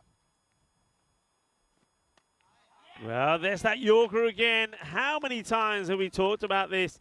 You get the ball full and straight, you get wickets, and you saw Afridi demonstrated. Nasri has done the same. It's all about the length. Perfect Yorker, knocked them over, jugged their foot their style. Well, it looks like the German bowlers certainly have been working on these. I said before that he likes to give himself a little bit of room. He likes to be down the leg side, and that means you've got to get the ball full and straight. He wants it shorter so he can hit the ball out on the offside. Don't give him that. Pitch it up, knock him over. Well bowled, Nasri. Another wicket goes down. 108 for 7. Yeah, things are happening here for Germany. And the same can be said of Belgium. Already 7 men back in the hut. And only 9 balls to play with. They'll want to send away at least half of them outside of the park if they want to get to that total where they'll have something to play with. Anything can happen in this game. We've seen Germany hunt down some tall targets, but a few wickets here and there can certainly do tricky things. Sefat has come out to bat here. He'll join Buhan Niaz, who's been at the non-striker's end, but seen a couple of wickets fall there.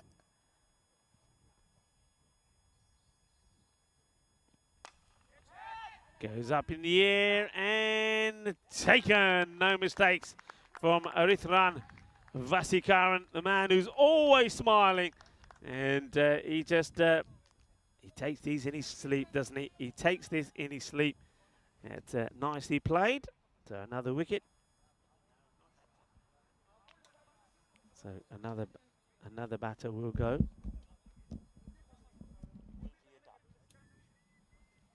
Right, so this is all happening here for Fayaz Nasri. He bowled an expensive first over, but he's back now here, bowling the penultimate one, and has already taken a couple of wickets. Well, he tried to get away from Derek, but Derek caught up with you. And that was the first baller, of course, for the batter. That has to go, so they're falling pretty quickly. And yeah, great catch taken there by Vasikaran to remove Safat. He's going to go for a first ball golden, and Derek was there just to catch him before he hid behind the trees. So Safat, I think he's well, he's got to be fired up for when they do the bowling here. But like I say, I was saying at the time when we saw a couple of those important wickets, they may struggle for the 120, and that struggle continues here. They are also 8 down. They're in danger maybe of even being bowled out here. Nasiri 2 for 21. He's followed up that great over from Afridi, doing very much the same. Well, as Nasiri, he's bowled a couple of good pebbles here. He's on a hat-trick here. Goes for it, and That's a it's hat-trick! gonna be taken. The hat-trick is there, so well done. What a moment this is for Nasari. He picks up a hat-trick. It's a good catch. You can see the batter didn't want to hold back. He wanted to go for the shot, did Mareed Ikrami. He goes for it, but that is an international hat-trick. The What a golden catch. Derek as well is going to come out, I think, here, Rico. The golden Derek is going to come out. Well, here's the golden Derek. You can't hide from Derek, but we have an international hat-trick here from Nasiri. Well done to him. The batter wants to go for it. Doesn't get it right. What a good catch this is. The ball is dipping. Takes it low down. Look at the way that the foot slips there as well. But nicely done by Shazad. Yeah, he made it look nice and easy, didn't he? He was sliding away there almost towards the end, but his hands were right underneath it. Excellent piece of bowling. So bang, bang, bang is what Fayaz Nasri has done here with his ball in hand. Only 1 wicket left here for Belgium. Can the men in red bowl them out? If Nasri gets the 4th here, Rico, I can tell you, fans will go wild. Yeah, well, he's on for a double hat-trick, isn't he? And he's well bowled. It gets clipped away. They're not running. He doesn't want to run, so you can see. I don't know why, but Niaz is saying, not running. They're probably thinking, I think I need to be on strike. You're the number 11 batter. I'm number 10. Leave me on strike. Oh, well, I'll tell you what. I think you take whatever you can. So have a look at this. We have seen a hat-trick. Absolutely fantastic. Brilliantly done. So Fayaz Nazari, this is one of the guys that I mentioned before the start of this match. I thought that he was sensational. I mean, what he did yesterday with bat, with ball, and in the field, now he takes a hat-trick. Sensational. Excellent stuff here from Fayaz Nasri. And for the first time, we're going to see Hamid Wardak with ball in hand.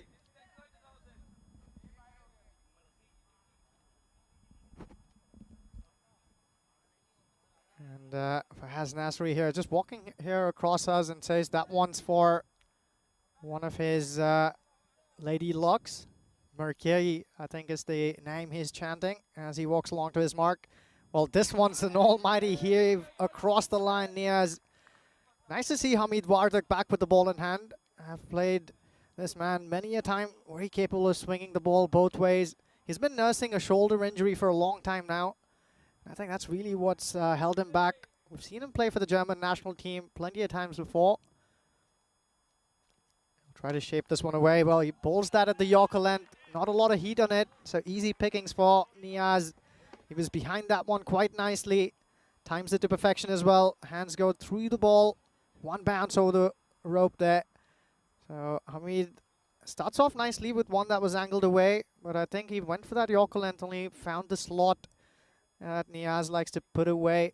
You can see why Niaz did choose not to take that single and give Razak his first run. Razak, remember him. Remember how well he bowled against the Netherlands. I was quite surprised, I must admit. I put my hands up. I loved what Sherry Butt did in that match. Scored 30 runs, took a great Jalebi catch and 2 other catches. But this guy, when he picked up 3 wickets for 9, and I was surprised he didn't get the player of the match. So watch out for him with the ball.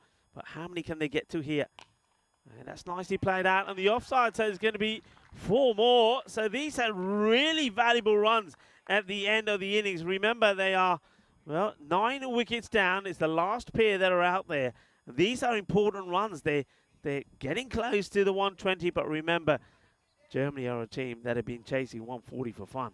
Yeah, just a change in field once again. Rohit Singh coming back up in the crease. He wants to, in the circle, I beg your pardon. He wants to keep his thrust right there. And the ball goes towards him. Will he do well? Yes, he does well to keep that in. Oh, excellent piece of fielding. It's going to be run out. It's going to be run out. That is disaster. And the thing is here, I can understand Niazi, what he's thinking. He's thinking I have to go back on strike.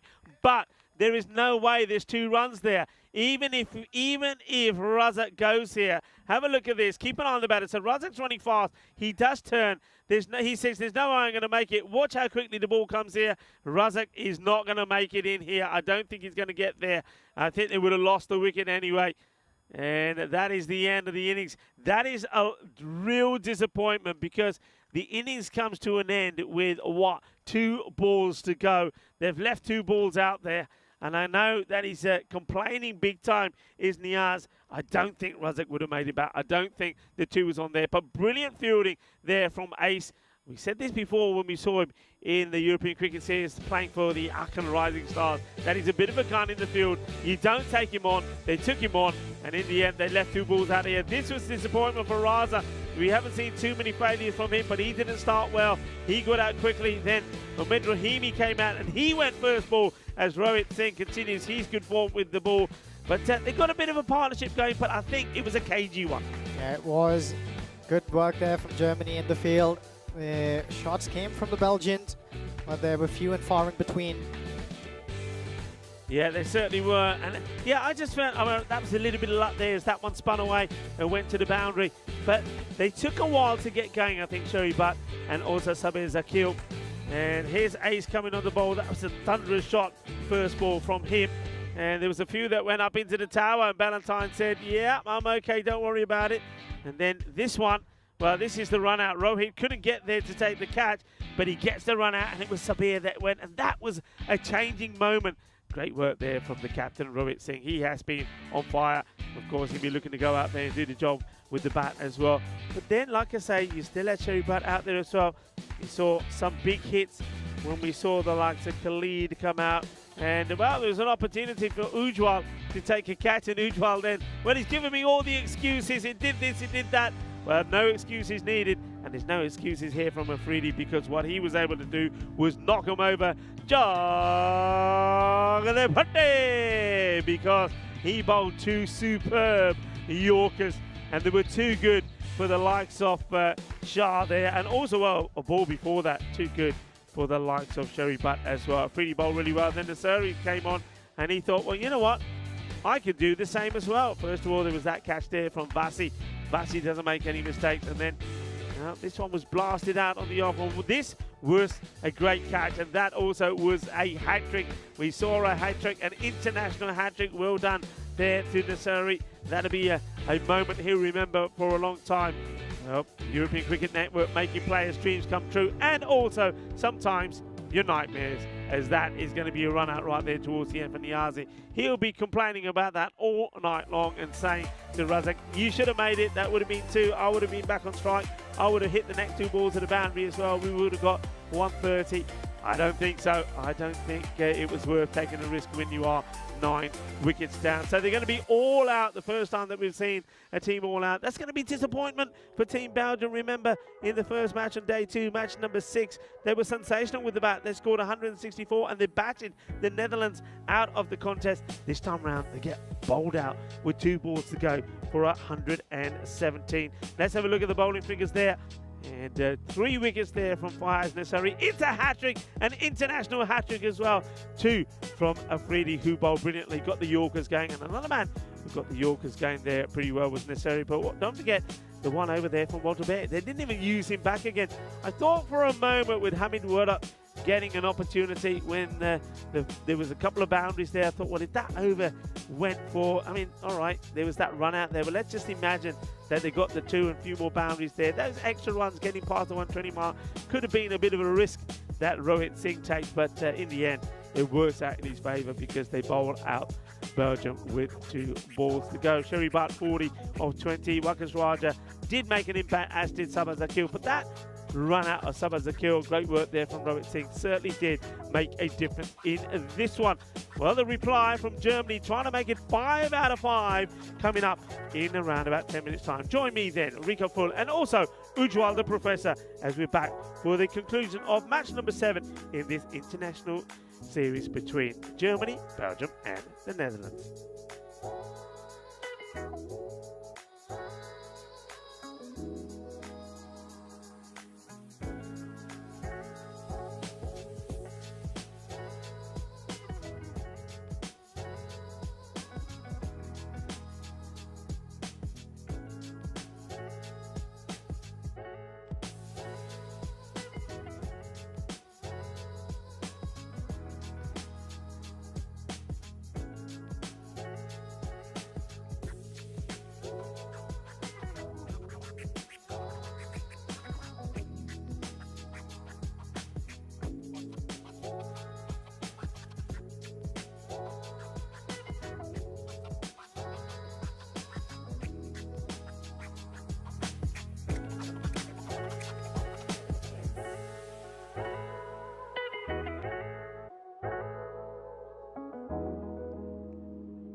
Hello and welcome back. Yeah, big shout out to our partners, of course, Bizway, HCL Software, of course, the Locker Lifestyles. And here, of course, in Crefeld, we've had superb support from the City Hall as well.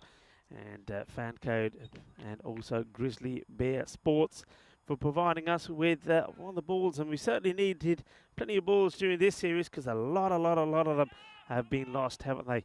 And, well, one of the teams that's lost a few, Germany, they're going to have a bat here now, chasing, well, what would be, you'd have to say, a below-par score the way this series has gone. 118 required for victory. Here's the first ball from Khalid, and it's called a no ball. Oh, wow. No ball called. Now, what's this call for? Is this called for a foot fault? And, oh, yeah, it must be the foot fault that's called it. And otherwise, that would have been, I'm telling you, if it wasn't for that, I'd certainly think that it would have been out. So, well, hang on a minute. So, yeah, he's called it for a foot fault. So, the batters have also run. So, let's have a look at this. Do we see anything here? It's always difficult from this angle, but has he overstretched? And it's difficult to tell whether he's overstretched or whether this catches. But if it wasn't for the no ball, that definitely, I think, would have been out. There's no doubt about it. Oh, what a cruel start that is, but Khalid Ahmadzai just overstretching. And now the free hit, it's a full toss, gets stumped. It's well stopped. I suppose taking the catch in the end probably wouldn't have mattered because it wouldn't have been out. He does save the boundary, so the fielder does really well. And am I seeing something unusual here? I think I'm seeing the fielder, unless my eyes are deceiving me or they're fancy pumps, I'm seeing a fielder that's got almost like two different colour shoes on, the man who made that stop there. And that, of course, was Murida Karami, who was the hat-trick ball culprit. He was out on the hat-trick, and comes the throw. Yeah, just having a look at those shoes there that he's wearing there. Maybe we'll have when he's out there in the middle, perhaps he might have a bowl. We'll have a look at his shoes later. Murida Karami. Okay, Vasikaran, who has been in the form of his life at the moment. Well bowled. Yeah, really well bowled. And it's a good line here. Khalid, he's been unlucky, hasn't he? Because he's bowled such a good delivery. And quite easily could have had a wicket, but he was adjudged to have overstepped the line. The umpire calls it. No ball was called. But still, it's a tidy start. Ahmadzai in once more. And another good delivery. And this one gets through the fielder. He takes a bit of pace over this, but oh, he goes with the foot there, Akrami. That's disappointing. I mean, it gets past the fielder who takes a lot of the pace off this. And once it gets past him, Akrami, well, he's got to get a dive in here. He goes with the foot, and that ain't the way to do it. Well, he likes to show us his footwear, his fancy footwear, sort of different coloured shoes he's wearing, but I would have liked to have seen a dive in there. 4 runs. So Vasikaran is off and running. And, oh, this one is going to be another one. Will he go with his hands this time? Yeah, that's better, you see. That's better. That's what I like. I'm going to give him a clap. Well done, well stopped. Get the dive in, use your hands. And much better results there as well. And see that Khalid gets fingers on this as well. Would have been interesting if he knocked that onto the stumps. Good stop there. So, all right, I was giving him a bit of stick, was I, to Murid, but he does come back and make a good stop, diving forward and get his hands to the ball. Last ball off the over, 8 from it. And it will stay at 8 as there's a slow motion dive here. Let's have a look at this dive here from Khalid Ahmadzai. This is probably the slowest dive that you'll see. There we go, dive in slow motion. Yeah, it was a good time to welcome back into the cube my good friend and also commentary partner to Ujwal. Ujwal, it's a steady start. How about this, 268? Are we going to do it here in Crefeld or not? Well, I told you, Rico, I would love for that to happen before I leave later today, but let's wait and watch. You're right about that. Nice and steady start with the ball in hand for Belgium. They really need this, though, don't they? Because only 118 to play around with. That might sound like a huge total, but it's not when you have the likes of Vasikaran and Mohammad Asif at the crease. Yeah, remember, Mohammad Asif yesterday also did bring up a half century. And they smashed the ball to all over the place, didn't he? So he's another guy who's in good form for Germany. He scored 55 at 23 balls. And, no run here. That was in a partnership that was worth 124 with Aritharan Vesikaran. And that was when they piled on the runs quickly in chase of 132, and they did it with 7 balls to go. A 9-wicket victory. That was a sensational unbeaten partnership. So he's a man on a mission, and you're right, if these two get going, they get the runs pretty quickly. But they're up against a guy who bowled very well earlier. This is Adnan Razak. Yeah, important job for him to do here. And this one will go all the way over. It's going to be 6 runs. He's just a little bit too short, and even though he's getting this ball to move away, it's in the slot, isn't it? And if it's in the slot, Vesikaran is going to put it away. Yeah, definitely. We were having a word with assistant coach Majestic Asif Khan earlier on in the day, Rico, and we were talking about Vesikaran in particular, and he was walking me through how they've been working with him over the last few weeks, trying to ensure that he understands his strengths and weaknesses and how effective he is when he's playing straight. As he pulls this one behind square, this will run away as well. Just about enough heat on it to trickle towards the boundary. 4 more for him. Going back to it, he was talking about how they said they helped Vesikaran realize that when he's playing straight with a straight bat, he can maximize his opportunities and score big, especially when you're playing with these relatively shorter boundaries between 50-55 meters, I believe. It's easy to clear the boundary if you just hold your shape and play with a straight bat. And the second they've been working with him towards that, they've been very pleased to see how he's been piling on the runs here. Adnan Razak, is there a riposte? Well, he goes for it again. There's the gap as well, perfectly bisected between the two fielders.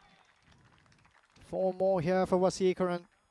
Yeah, the thing is with this sort of movement away is helping Vasi, isn't it? Because it's helping him find that gap. Because he's hitting through the ball moving away from him. So by the time he's making contact, he's getting it right in that gap. So I wonder if you see Ali Raza just trying to make that gap there a little bit tighter, because that seems to be the area that's being targeted. You can see that Adnan Razak is pretty keen. So they do make a slight change. That fielder is just gone a little bit straighter. And then he bowls a bad ball with short. And Vesikaran puts this one away. His striking has been sensational. Remember, we're talking about a guy that scored 203 runs yesterday. 3 half centuries. He scored 3 on a spin. And that is something incredible. And now, well, he's off and running here as well. 24 of just 9 deliveries. 18 off this over with the ball to go from Razak. Here's a good question. When was the last time this man was dismissed? Because if my memory serves me well, he's caught the last couple of should have been then. well, yeah, the last couple of half centuries he scored, he was unbeaten. That one, how costly will that miss be? It went relatively slowly to the field at that point. He had time there, Rico. Got both his hands to it, diving away to the left. That was a good attempt there in the end from Shagarai Sefat, but doesn't manage to cling on. Or was that Buham Niaz? It looks like it was Buham Niaz there, diving away to his left. Yeah, opportunity doesn't get taken, so that's disappointment. As we have a look at the standings here, and well, Germany looking to make it 5 wins on the spin. Belgium, well, they got 1 win earlier today after a disappointing day yesterday, and so they're right now in terms of where they are with the win and those losses are the same as the Netherlands. But if they can pick up a win here, then well, they could be setting their eyes on maybe a 2nd spot finish. I can tell you that the next match that we're going to see here today is going to be the Netherlands looking to bounce back, but they're going to have to do it against Germany. Yeah, it's going to be a difficult one. Let's see if Ahmadzai gets it right the 2nd time here. This one spooned up in the air. Opportunity taken. Catch taken, and Mohamed Asif is going to go pretty cheaply. Hasn't had too much of the strike, has he? When he gets this one, I think he's pretty keen to get it out of the park. He doesn't get it right. A nice catch taken in front of us here. So no issues this time round for the fielder. So that is the breakthrough that they want. So Asif will go just for 1 this time round, but still plenty of good batting to come. Plenty of good batting to come, but the Germans haven't really been under a lot of pressure just yet. On both occasions when they were staring down a mighty total, the batters in the top order came really good. So the lower middle order and the middle order hasn't truly been tested. This is one way that the Belgians can stay in the game, keep plugging through and making inroads. In walks a man with a lot of talent, Fayaz Nassiri. He's already taken a hat-trick in this game and has dedicated that to his lady luck, as he called her, Marghai. Can he do the job with the bat in hand? Yeah, what a lovely moment for him. I mean, he gets his name in the Hall of Fame. We'll maybe be able to show you that during this match. And it's well bowled. Good delivery. And of course, that's what this is all about, of course, for these players as well. It makes their dreams come true. And isn't it interesting that all of the coaches that we speak to nowadays, when we do these ECIs, they're telling us the same thing, that the reason that we're seeing this growth, this development, and all of these newer stars coming into play is because they're seeing the opportunity not just to play cricket, but also to play and it being streamed live across the world. So players are coming out because they want to showcase their talents, and we've certainly seen plenty of those talents showcased here. And yeah, Nassiri has got his name in the Hall of Fame. It's a moment that he'll remember for the rest of his life. The European Cricket Network making players' dreams come true, and a lovely moment that he's able to dedicate those 3 wickets to the love of his life. Absolutely, and 100% spot on with that, Rico. An anecdote I just came across earlier on speaking with assistant coach Asif. I'll talk to you about that right after this one. Taking it on, they'll get there. It's a bit of a miscue. He's bowled really well, Khalid Ahmadzai. Can you imagine if that first ball, if he didn't overstep, that would have been out. And things could have been very different here. And that was a brilliant Yorker too. Had him right in front. Yeah, just going back to that quickly to bring some perspective here on the impact that the ECN has had. Imagine hundreds of families in places like Afghanistan and the Indian subcontinent getting, well, this one's been pummeled straight down the ground. That's one of the flattest sixes you'll ever see on this ground. 6 to Fayaz Nasri to get him underway. Well, just picture this, all the cricket lovers around the world. Imagine you've been hearing tales about your family, about the cricket they're enjoying in a land far, far away, and all of a sudden you can actually see your loved ones, and they've started getting increasing data packs just so that they can watch their family and their loved ones play the sport they love so much. It's quite a story. Chase on, but the fielder can't stop this. It's going to be 4 runs. Both अच्छी effort अपनी मारी सफेद ने पर चौका लग गया. And goes up and over, doesn't he? So he doesn't quite get this where he wants to, but you can see the chase. He chases hard. But just when he goes to get the flip back here, the ball has already gone past the line. So a good effort. But it's going to be 4. It's also the end of the over. And the power play finishes pretty well. You can see that they're ahead by a few runs. 41 for 1 as opposed to 38 for 2. Yeah, that's a nice finish here for Germany. Just about staying ahead of that required run rate. Belgians really need a couple of quite overs here, even if they don't manage to pick up a wicket or two.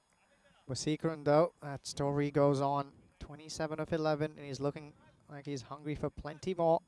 Yeah, but you're right in what you're saying, about, players that are playing their families, the loved ones back home. Because don't forget, a lot of the people that we meet, or the players, I should say, that we meet, I mean, a lot of them still do have majority of their family, if not all of their family, back home somewhere, in another continent. So what a way it is for them to communicate with their families and say, oh, by the way, I'm going to be playing over the next 2 weeks cricket. You can tune in and join me. So, it's a fantastic opportunity for the players. This one's been hit pretty well and will be stopped.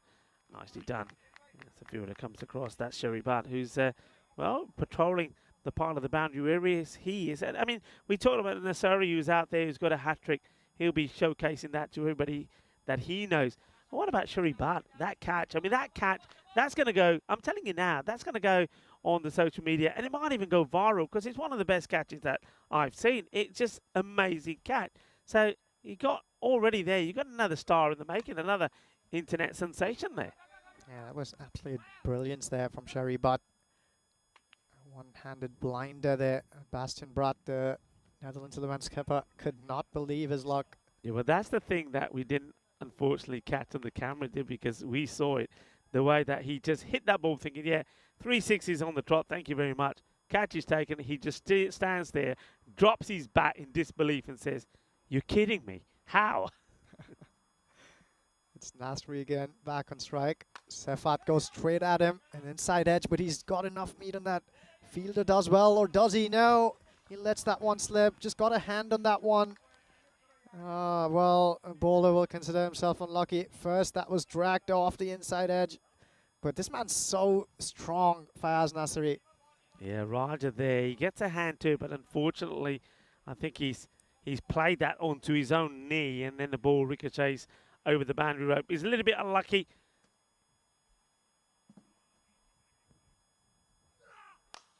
Oh, this is hit hard, and it's a good bit of fielding from Agrami again. Well, I gave him a bit of stick for trying to use his feet once, but since then, well, he's got it right. Good stop.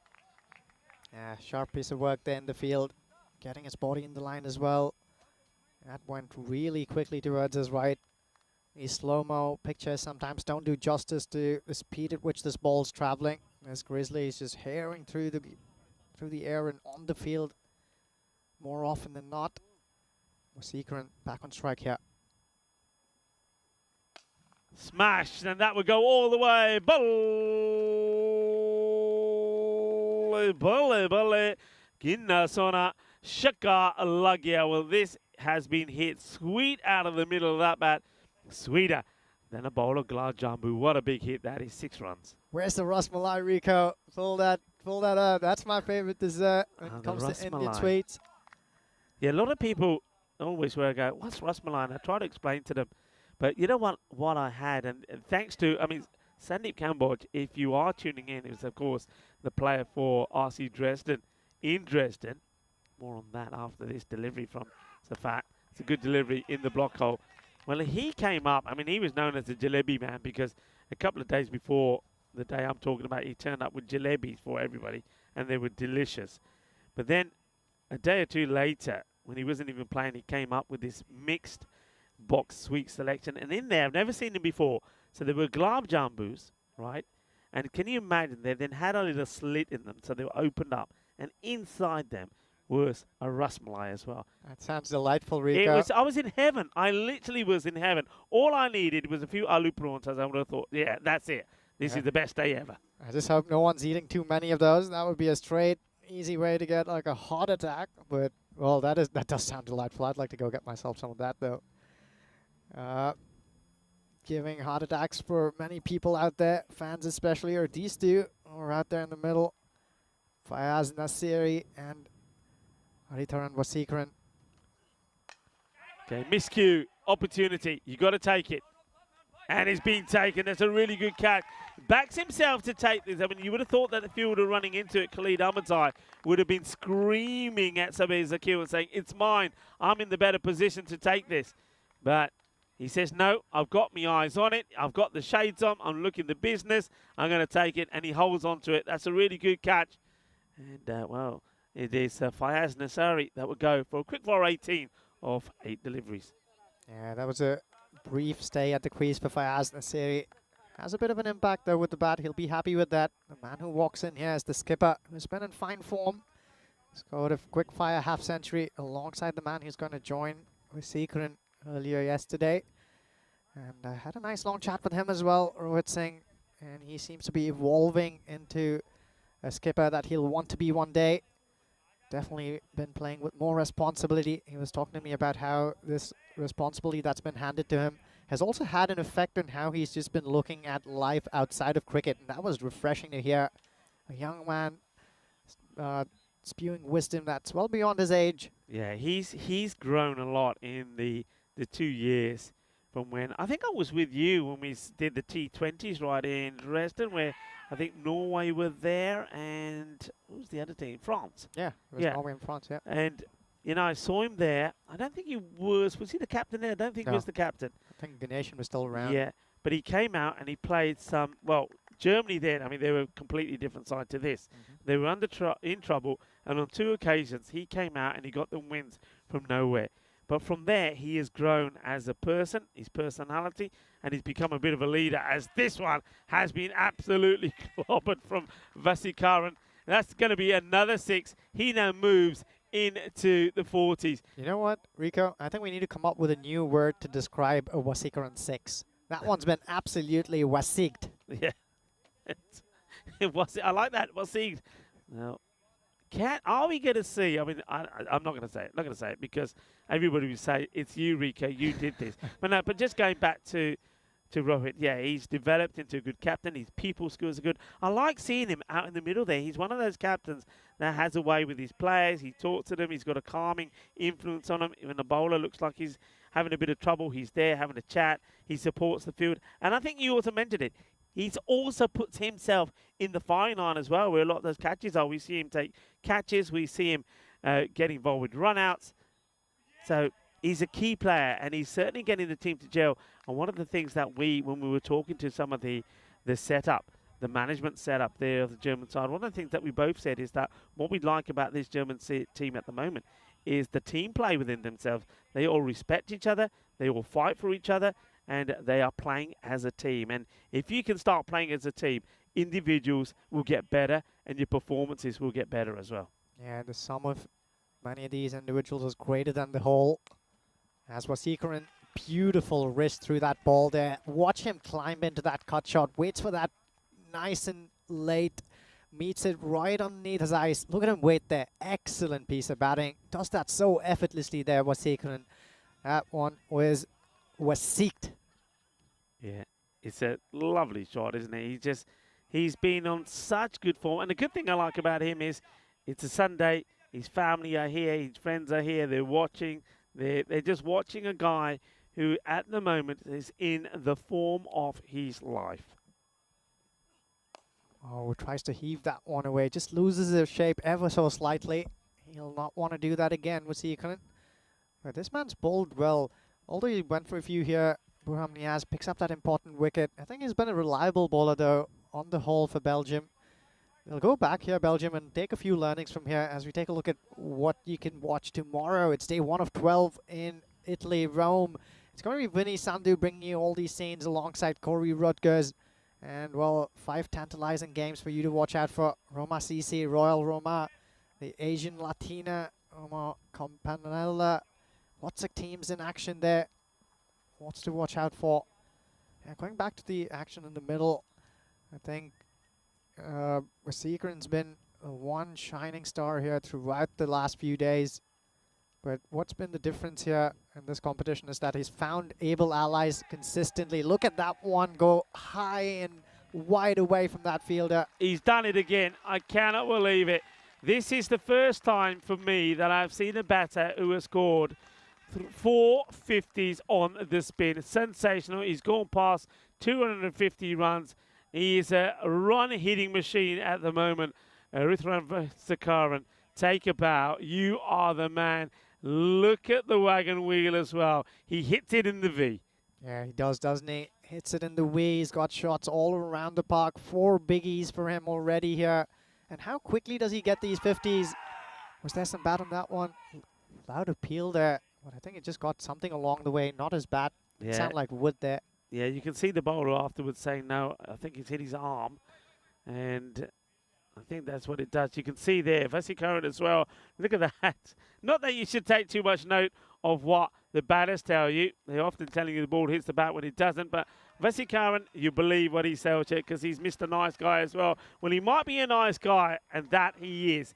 You can take my word for that. But when he's got the bat in his hand, I tell you what, he is the mean machine when you're a bowler because he just finds a way to score runs, whether you bowl badly or well. That's a top quality shot. Well, you saw brute strength earlier on when he hit that mighty 6 down the ground. That is absolute finesse there.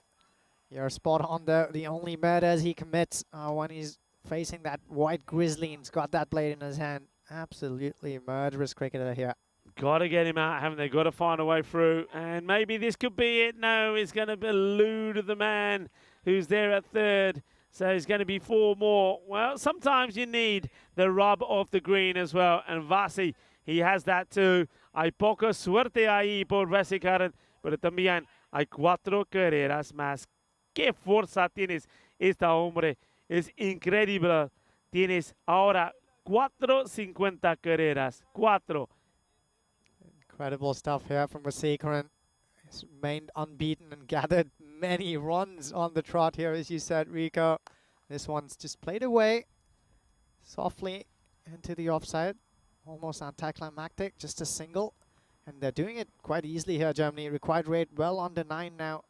And if he keeps going this way and finds company in Droid Singh, they'll finish this off in a canter.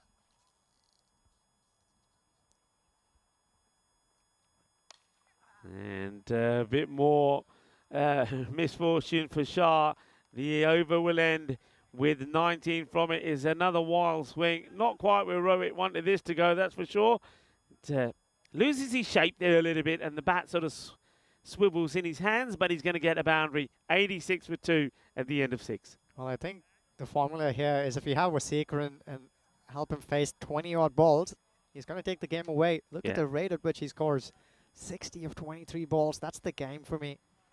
Yeah, a lot of people saying, come and tell us, Rico, what are the scores that Vasi has put on. So before this match, yesterday in his first match, he scored 27 of 12 deliveries.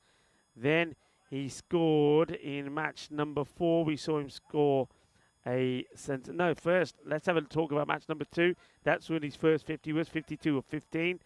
Then in match number 4, he put on 64 of 28 deliveries. He finished today with 60 of 21, and he's on 60 of 23 here as well. It's just quite amazing. Never, ever have I experienced something like this. This has got to be the most consistent bit of batting I've seen from any individual. He's facing Ikrami here. Gets another top lot. Well, fortune favors the brave, doesn't it? He's been lucky a couple of times with Zekran, but he's earned that stripe of luck there. This one again finds the gap behind the keeper. 3 boundaries. The last 3 boundaries have all gone into that area. Is Ali Raza going to be forced to keep somebody up there? I think he's got to. He's got to try and plug that gap. But that means bringing a man in from somewhere. No, he's not. He's still bringing the player back up into the circle. So he doesn't want to lose one of his outfielders and put a man behind the bat. Ikrami comes in again. Oh, tries to go for that almighty heave onto the leg side. Get some bat on it. They'll trickle away and they'll run along first angle here. Yeah, he's not going to stop as he was secret. He just keeps going. What a run machine he is. And long may that purple patch live. That's going to bode great news for German cricket. Ikrami is going to go. Oh no, he stays over the wicket. For a second there, I thought he was going to change his mark.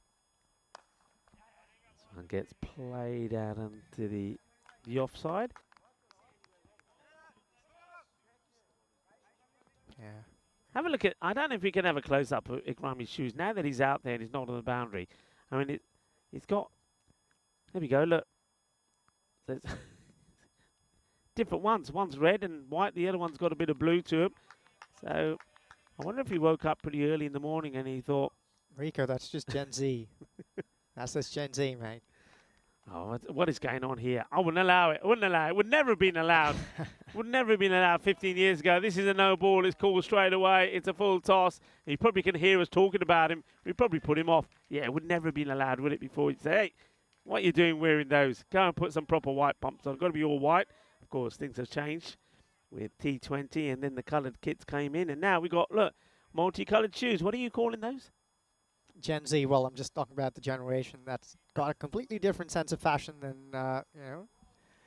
I know a few people that always wear different coloured socks. I know Simon part of the ECN crew. Hello, Simon. If you're tuning in, Simon is always wearing odd socks. And he says, yeah, it doesn't really matter, does it? Yeah, I get that, I suppose. Yeah, I saw his shoes this morning and I thought, I wonder if he woke up like me in the dark and gets changed in the dark and doesn't realise what shoes he put on. I always worry that one day I'm going to go out with one black shoe and one brown. It hasn't happened yet. But if it does, well, it'll be all right. It's the trend these days. Dave, what do you reckon? Dave, of course, is probably trying to suck on another egg at the moment. Dave likes his boiled eggs. Dave was saying he's had a few issues with his new teeth. I hope they're embedding in nicely, Dave. The hundreds up here for Germany on the stroke of that 7th over. Well, they're doing this really easily here. Only run a ball needed here to register their 5th victory on the trot. Next game, of course, the German side's going to take on the Netherlands 11, who will be aching to register a win here. They beat Belgium yesterday. but that's the only win they have to show for so far. Have been beaten comprehensively by the German side yesterday. This is their last chance to fight back and say, well, we're here to play as well. As we see, the man who's been handed the ball is the one who was really exceptional in that game against the Netherlands earlier on, Adnan Razak. Razak has bowled well, wasn't he? He and Khalid Ahmadzai have bowled really well. And, let's see, he's just trying to get something happening here. You know, who knows if anything's going to happen. Well bowled, they'll just push this out, they'll take a single. I think a lot of people have sort of followed on what we've been saying, and Santosh is saying that here, saying apart from the German team, the other bowling sides didn't find their lengths. And I think that's true. I think they haven't, you know, Netherlands will know that they haven't bowled well. Belgium at times have not found the length right. This one is high up in the air, fielder comes across, just doesn't carry to the Sherry Butt, who comes in and takes it on one bounce. Yeah, for a second there I thought he was going to pull out another blinder, Sherry, but decides not to go dive for it. He'll just pick it up on the first bounce. We have Dave here, was it? Or John Gray saying, we seek him here, we seek him there, we seek him everywhere. There you go, just on cue. Waseek has Waseeked it straight past the fielder inside the square leg. I like him that, yeah.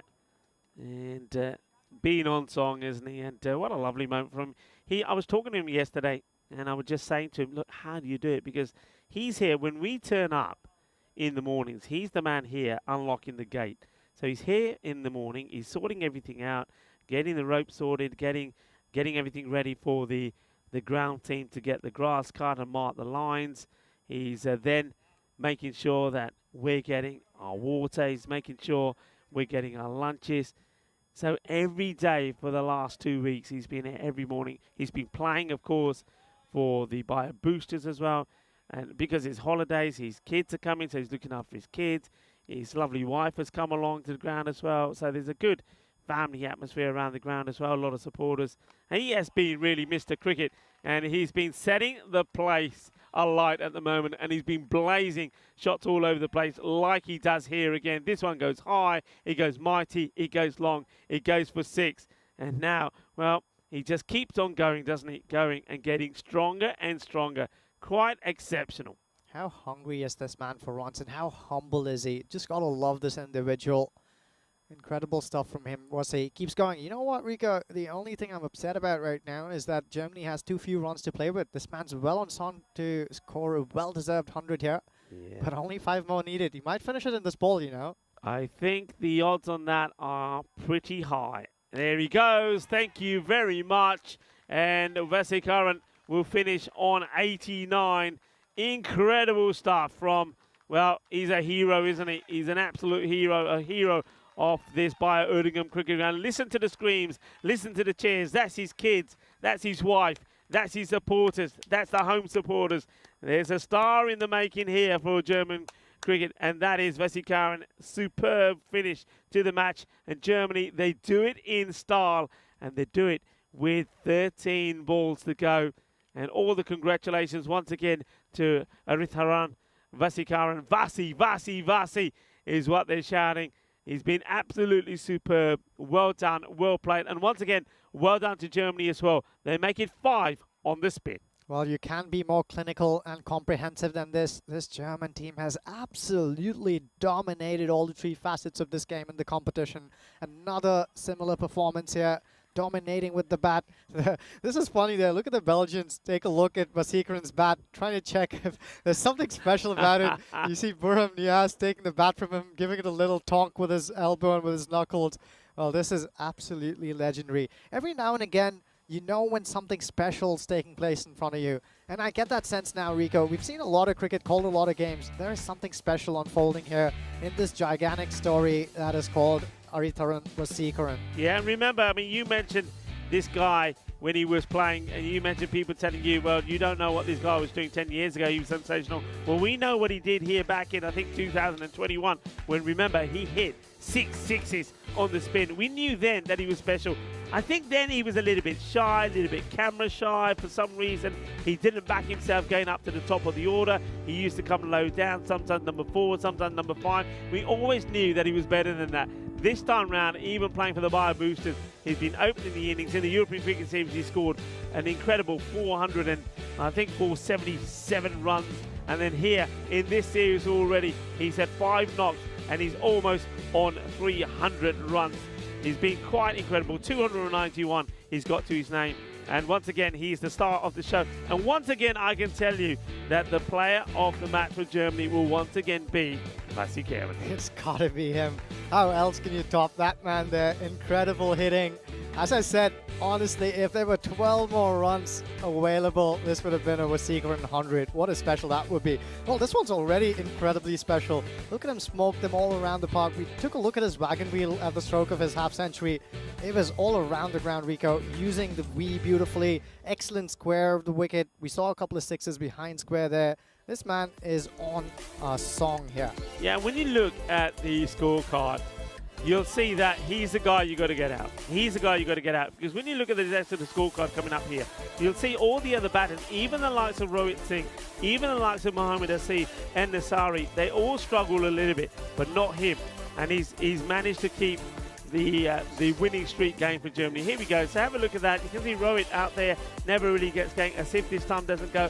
Nasari, okay, 18 of 8. But let's see, Karen, the striking that he's doing, that strike rate, incredible. Yeah, the message for me is if Wasikaran's out there for anything more than 20 balls, that will be game done and sealed.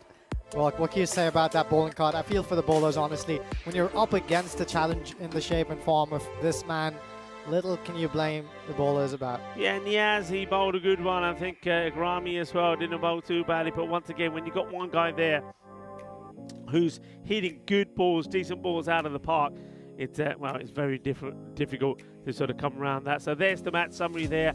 Belgium, they get well beaten. Belgium, of course, they would have been boosted going into that match with that win against the Netherlands. But this time around, they were tamed by this German team that are really on a bit of a ride at the moment. They're on a high. 5 out of 5. Remember, they take on the Netherlands in the next match. The Netherlands, they will be hurting.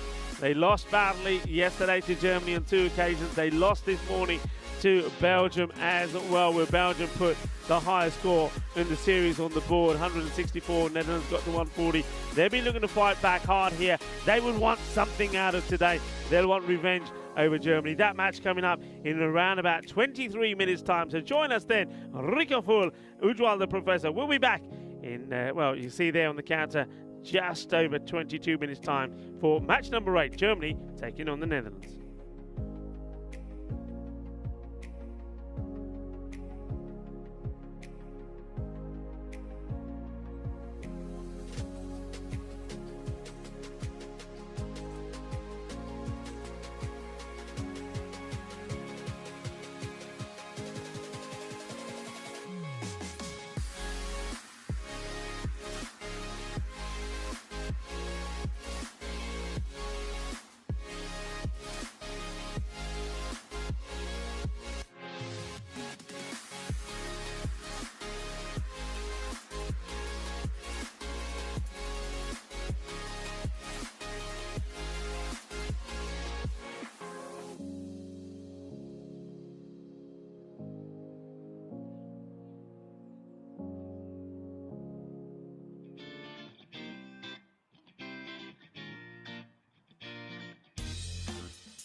and good afternoon. Welcome back to these beautiful scenes here. I'm Ujjwal Gadaraju for the ECN. We've already seen a lot of scintillating cricket here. This is the internationals. It's Germany taking on the Netherlands, and there's also Belgium in the mix. They're all locking horns. Lots of delightful contests here. Germany has thoroughly dominated throughout the series. We've seen a lot with the bat, ball, and in the field from them. Belgium, well, they showed that they can put up the big show as well. They've already felled the giants in the Netherlands today. But plenty of action to go. It's going to be Germany taking on the Netherlands again. Let's see who'll come up trumps this time. Both the skippers are out there with the tournament referee, Charles Croucher. Let's go over to the toss and see what's going to happen. Okay, Seb, your call. Yep. Tails. Tails is the call, and it's a tail. So I have a bat. Netherlands have won the toss and will have a bat. Well, that was an easy one, but we've seen some blinders being taken here, haven't we? Well, you know what the news from out there in the middle is. Both the skippers, rather, were out there with tournament referee, and the news from out there is that Sebastian Brott has won another toss, and they've elected to bat first. Thank you very much to the professor there, the professor of cricket maybe, to Ujjwal, giving us the insight on what happened out there in the middle. And as you saw, that it is the Netherlands and their captain, Sebastian Brott, that has won the toss and decided that they will have a bat first. Let's have a look at the lineup here. So I'm liking the fact that Van Troost comes back into the side. I think he added a little bit of oomph into their batting. And over to the other side, you see that Jumpreet comes back in. Mohamed Asif stays in there as well. And one thing that I don't see out there is there's no Vasi Curran. So no Vasi in this one. So we're not going to see him add to the 291 runs that he scored. So how will Germany bat and play without the likes of Vasi Curran in their side? I think they've still got other good batters. It's not a bad spot, really, is it? When you get Jampreet Singh come in for Vasi Curran. Jampreet, of course, batted very well yesterday when he had the opportunities as well. A man that we saw playing in Dresden. So he made 36 of 18 against Belgium yesterday. And I think he showed that he is able to up his game in this shorter format as well. But the Netherlands, they're the team. They've got to up their game. They've got to go big here, haven't they? And I think I can see a change perhaps from them already at the top. So it looks like they're going with Town Kloppenberg at the top of the order. So they want his firepower in the power play. And it looks like he's going to face the first delivery as well. So don't mind this. I thought we would see some changes from the Netherlands. Some of them probably developmental changes, all about giving players an opportunity, because I think it gets to a point here now where they know that they can't win here. They are battling out to see who's going to finish second with the likes of themselves and Belgium. Both teams, of course, had victories in just the one victory in this series. So the Netherlands looking to get one up on Belgium here, and of course they will play Belgium in the final fixture of this series, and it'll be the last one here, sadly, in Germany as well. From here in Krefeld, here's the first ball, and it will be Fayaz Nasseri to fire in a wide to Kloppenberg, the man who took a hat-trick. So this is the hat-trick taker, Fayaz Nasseri. And I think we probably have got the updated graphics for the hat-trick. We'll be able to show you that at some point as he moves back to his mark.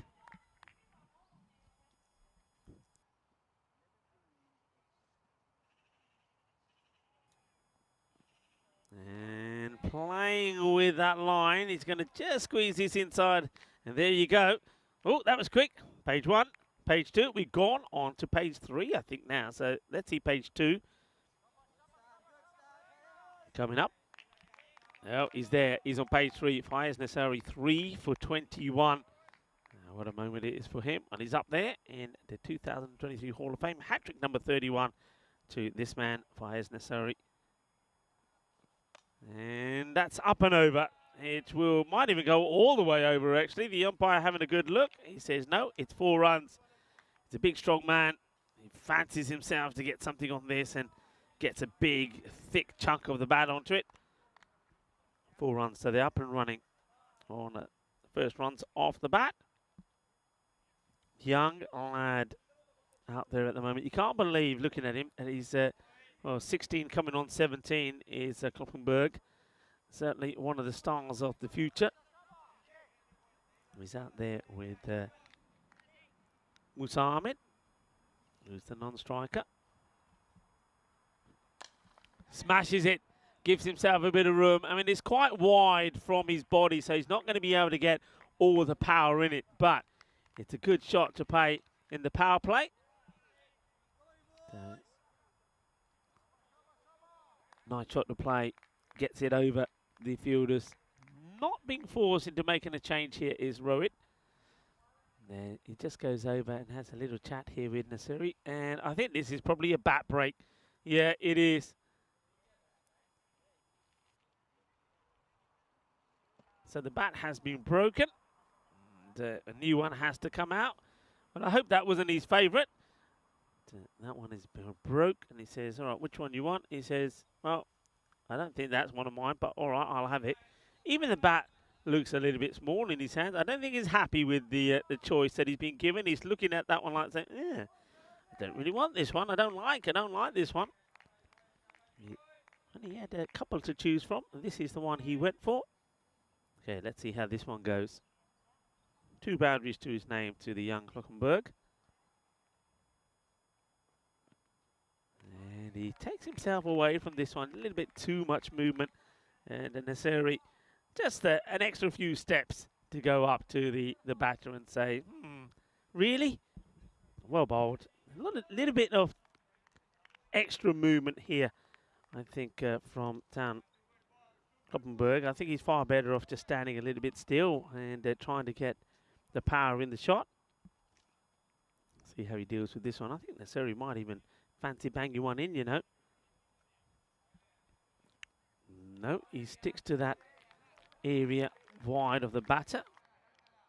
Doesn't get a wide here, and I think this is all to do with the movement. Yeah, look how much he jumps outside the off, and I think that's very good umpiring. I don't think you can call that a wide because he jumps out there really early. It's a good bowling from the Surrey. You can see that Kloppenberg is trying to put him off his line and trying to get him to bowl in an area where he can get hold of it. And this is just scooped up in the air. It'll be a good catch if he can get there. Oh, just fingertips from Jampreet. And they're going to get 2. It was a bit of a nothing shot. He's really backing himself to play this shot this way. But I would stand still. Look where he goes here. I think if you're the batter here, I think you can be the clever one by saying, well, you're going to fire this wide because you think I'm going to move. So I'm going to stand still and I'll take the wide. And that's so wide. Well, there we go. It's a change of a bat. He now gets another. This is more like it. He looks a bit happier now. That happens at the end of the over. We just remind you that there's 15 days to go before we see you in Spain, in Malaga, at the Carnamar Oval. Coming down and join us, joining the fun. It is the Euros of cricket. 31 nations and only 1 European champion. The current champions are the Netherlands. Well, Netherlands, well, maybe they're trying out a few things in this series. They certainly haven't looked like the champions that we know that they are. Of course, there are going to be some changes to the side. We're going to see some of the players that we've seen before at Carnamar there. A few of them will be absent because they'll be taking part in the World Cup. So there's going to be some new names. I think that's why they've got some of the youngsters here with them in this series. The likes of Kloppenberg, who's out there. The likes of Udith Nasiri. So they're trying a few things out here in Netherlands. It'll be interesting to see what their final draft will be. The defending champions, starting on the 25th of this month. First over goes for 11. In comes Afridi. Oh, that's a vicious delivery and a bit of a backward roll here from Musa. Dangerous ball. There's no doubt about the height on this, and well, he goes all the way up to the batter. That's nice. And look at Musa here. He's doing the backward roll, down and out. This is a really nasty delivery. Gets out the way of it, and you can see that Shahid Jr. going all the way up to Musa and saying, look, sorry, buddy, comes out all wrong. We know that he probably went for the Yorker, which when he executes, well, are devastating deliveries. So it's going to be a free hit, and Musa will be looking to get his own back now after being knocked down and out. Oh, it's another. Oh, dear. Well, that's the second. So he bowls one more, he's off. One more and he's off. This is going to be another no ball and also 4 byes. That is even worse than the last one. And Musa now, look at the look that he gives the bowler. And that's the second now. It's one of these, I got to say, if I'm absolutely honest, I don't like it when we on the European Cricket Network say, okay, you can have 3. I know a lot of formats of the game, you bowl 2 of those, you're off. You're done and dusted. Because this is a quick bowler that's bowling it. So he's bowled 2. And if he bowls another, he's off. So he's on his final warning here now. And you can see that's why the umpires are checking this with Charles Croucher and the third umpire, Evanesh, because in a lot of formats of the game, that's him done and dusted. But of course, on the ECN, you're allowed to. I got to admit, I don't like it. I don't mind it if it's a slower bowler because sometimes it can just slip out. So I can get that rule with a slow bowler. Let's think he bowls another one and he hits the batter. Could be avoided because he shouldn't be on. I think if you're a fast bowler and you're bowling this speed, those full toss beamers, I don't think you should be allowed to have another chance. So it is still a free hit. Afridi under a lot of pressure. He can't bowl another full toss or he's off. He goes short. There's an edge. It will go all the way to the boundary. 4 carreras. So this has been an expensive over already. And bear in mind that there's also 4 byes to add to this over. So 10 literally off the first ball, really, because the 4 byes, of course, don't go to the bowler, which I also think is an outrageous law. I think if a bowler is bowling a no ball and it's like that, the wicketkeeper's got no way of stopping it, you're in trouble. But that's what he was trying to do. That Yorker-led delivery into the pads of Musa. The wicketkeeper has a go at Shahan Aga behind the stumps. But the batters make it home. So leg byes there. Hello and welcome back to everybody in the chat. And, well, Dave is saying 29 days for me because, yeah, Dave will be there. Dave is going to be there for week 3 and the Championships week. Looking forward to seeing you, Dave.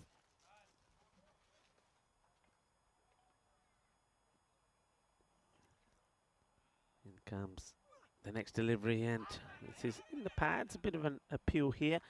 Just, Alam Sheikh is saying hello. Hello to you. Saying, how am I? I'm fine. And he's asking, where's Rico? Where's Vinny? Vinny's going to, well, Vinny right now is in Rome, in Italia, because he's getting set up there with Corey Ruckus to talk you through the start of the European Cricket Series in Rome tomorrow. So tune in, and you'll hear Maximo and Corey and giving it some banter. And at the moment, the man who's giving it some stick is Kloppenberg. He gets a boundary there, plays his away on the leg side. And, that's what he's got to do. Got to keep the runs going. And the reason that Vinny left a little bit early, I mentioned this yesterday as well, because of Vinny Sandhu and some of the crew that weren't working were, of course, at the wedding of the year, the ECN wedding between Stefan Gooch and Mehta Daub. They got married. Best of luck to them. This is high up in the air, and the fielder is, well, he's running hard. Has this plug? I can't believe it. This hasn't gone over the boundary. It has plugged before the rope, and they'll get 2 runs. It's a long, hard chase. And now he's sort of saying, he's sort of gesturing, well, I don't know. I think they're going to check this. Fielder's got to know if this has gone over the boundary or not. Surely, come on. And we're going to have the shot. So I think this has to go down with what the fielder says. They're looking, we don't have this. I just got that in my ear. We don't have the boundary look on this. So, I mean, it's got to go with the fielder. The fielder's got to know where that ball goes. It's a rope, for goodness sake. Well, I think they're just checking on what they're going to give this one. We can't help them here.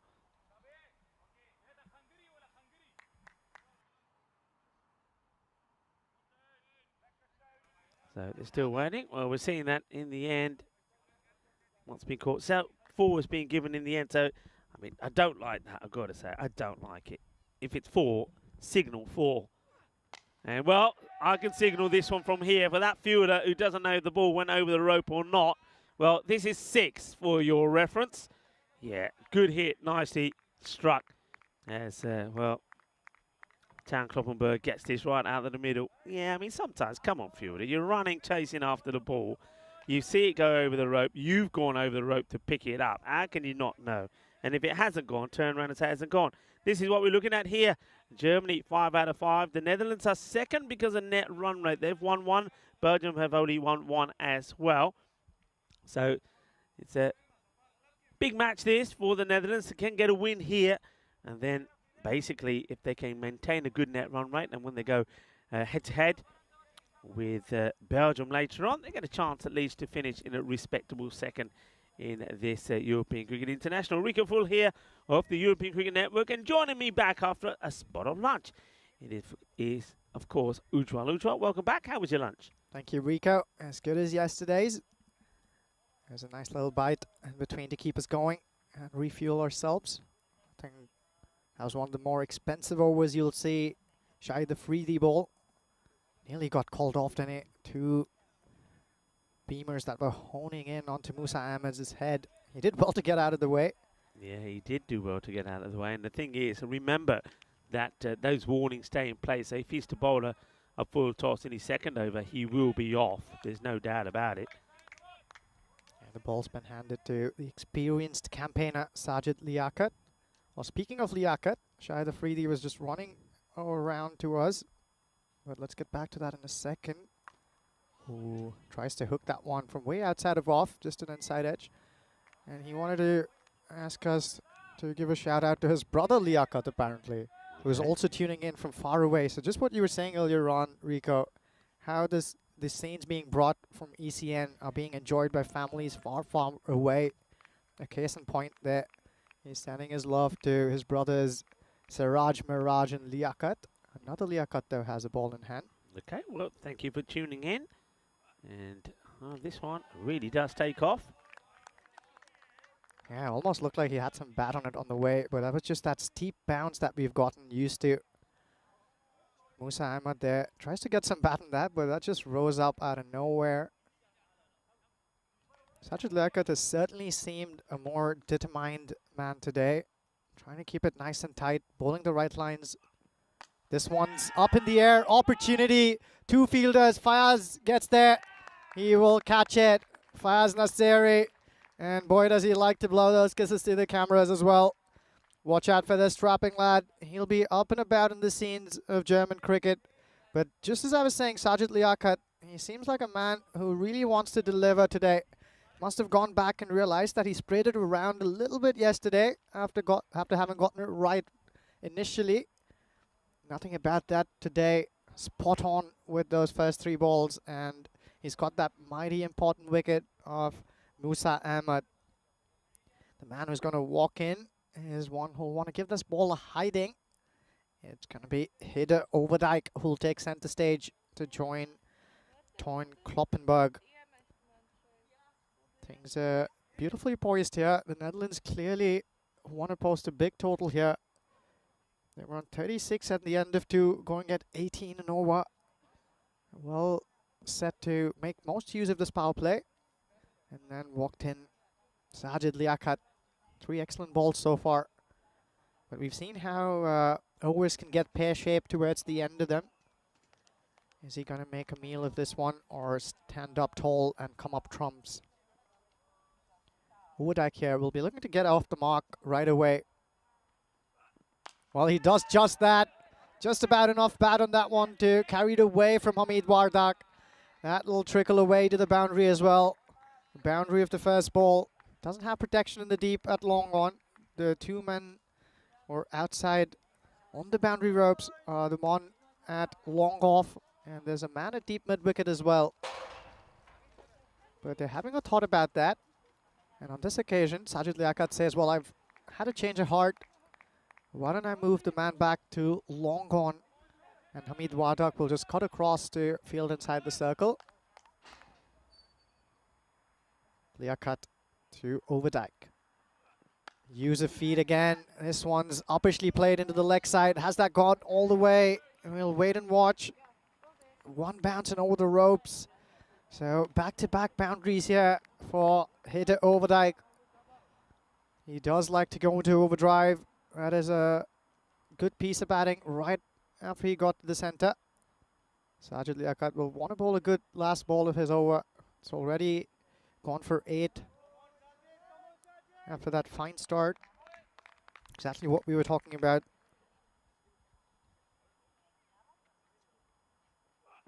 Goes for it and connects reasonably well. I think this one's going to land just in front of the rope. So 3 boundaries in a row after 3 fine deliveries first up from Sajid Liaquat. That'll make it 12 for the over. And the Netherlands are sitting pretty here. They move on to 48 for the loss of that wicket of Musa Ahmad. So they're scoring at 16 here. I want to keep that going. If they can get 160 here. Now that's the most that the Germans have been asked to chase. The highest total that has been posted that they overcame successfully yesterday was in the mid 140 range. But if you can add 16 to that, something upwards of 160, that might just give the men in red something to think about. Do remember, the man who's been doing all the magic wielding of that wand is not playing this game. Wasikran's been rested. The 2 openers will be Muhammad Asif and young Janpreet Singh. So a lot to think about over here for the Germans if they're facing a tall order. But the Netherlands first have to post a big total to try and play around with the ball in hand. To help them do that, it's going to be this partnership, I think. Kloppenberg and Overdijk have been exciting prospects. They're batting higher up now than they have in the past. Oh, Shirzad with the ball. He's an exciting talent. This one's got just about enough bat to help it on its way to a boundary. Streakishly played an inside edge there. Kloppenberg, not exactly where he was looking to play that away, but he'll take that boundary. We've liked what we've seen of Ahmad Shah Shirzad so far in this series. He's a nice left-arm bowler who angles it away from these right-handed batters. And at this stage in the tournament, these batters have also gotten a good look at all of the bowlers. Kloppenberg well aware of what to expect here from Shirzad. He walks away outside off stump and then make sure that he's covering for that angle that Shirzad's looking for. He'll be looking to do just that again, but Shirzad also tried to sneak in a Yorker there. Will he do that again? Well, he tries to find it. This one's hit uppishly in the air. Is there an opportunity? No, there isn't, because Hamid Wardak will just stare at that one, sail over his head. Just about enough connection there from Kloppenberg. That one went really high in the air, but just about enough distance to bring a smile on his face. 58 on the board. This is the sort of start the Dutch have been looking for. The problem for them, though, has been that they've been losing wickets along the way and have fallen astray once or twice. Oh, that is now a brilliant catch. We've seen this man, Munib Mubashir, or I beg your pardon, I think this is the wicket-keeper, Shahan Aga, who's also been switched with Mubashir. He's just flown away and taken off to his right to pouch that one. This wicket really should go down to that one wearing the jersey number 29. Look at him fly there. Excellently pouched. Does a nice roll to make sure his elbows don't hit the ground. Beautiful, beautiful catch. So Shirzad strikes. The important wicket of young Kloppenberg is in his bag now. Sikandar Zulfikar. Remember that game where Boris Gorley made way for this man and he was gone for a first ball. Golden Derek. He's got another opportunity here up top. Inside the 4th over, so plenty of time to go in this game. If he's around for 20-odd balls, this man is going to make a dent to that scoreboard. Shazad with wind behind him. Angles that away. Uppishly played. That's another golden Derek for him. Unbelievable here. Excellent piece of bowling. Tries to angle that into the leg side. It shapes away from him as we've seen and grown to expect from Shirzad. And that one carried nice and easy to Sajid Liaquat. As you saw, he closed the face on that one too quickly. Just floated away at an easy catchable height to Sajid Liaquat. So back-to-back wickets here for Shirzad. Unfortunately, we don't have the vocals on that golden direct for you just yet. Our man behind that magic is just having a quick, quiet bite here. But this is incredible stuff from Shazad. He's on a hat-trick as well. And we already know that one of his mates has gotten a hat-trick already. It was Fayaz Nasri. Can the Germans make it 2 hat-tricks in the same day?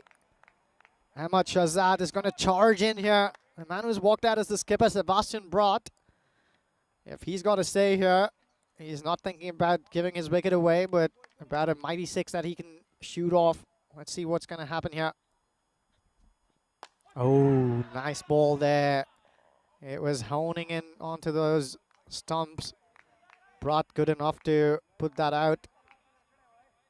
Oh, agonizingly close to his outstretched arm. You can see the fielders there in the background jumping up in delight almost, thinking it's going to be able to get across, not to be here. Good over despite the couple of boundaries that went away. 2 for 11 so far. Can he finish well here? No, he can't, because that is Overdyke at his best. The second it hit his bat, you know this was going to go a long, long, long way away. There is no retrieving that ball. Many a ball has been lost in the bushes. This one's just gone out of town. 65 is what the Dutch 11 have managed at the end of 4. They're going at a great clip here. And despite those falling wickets, it's been a feature of their batting display so far. They remain unperturbed by falling wickets. They just go after it. And I think they've finally also got the right personal batting up about.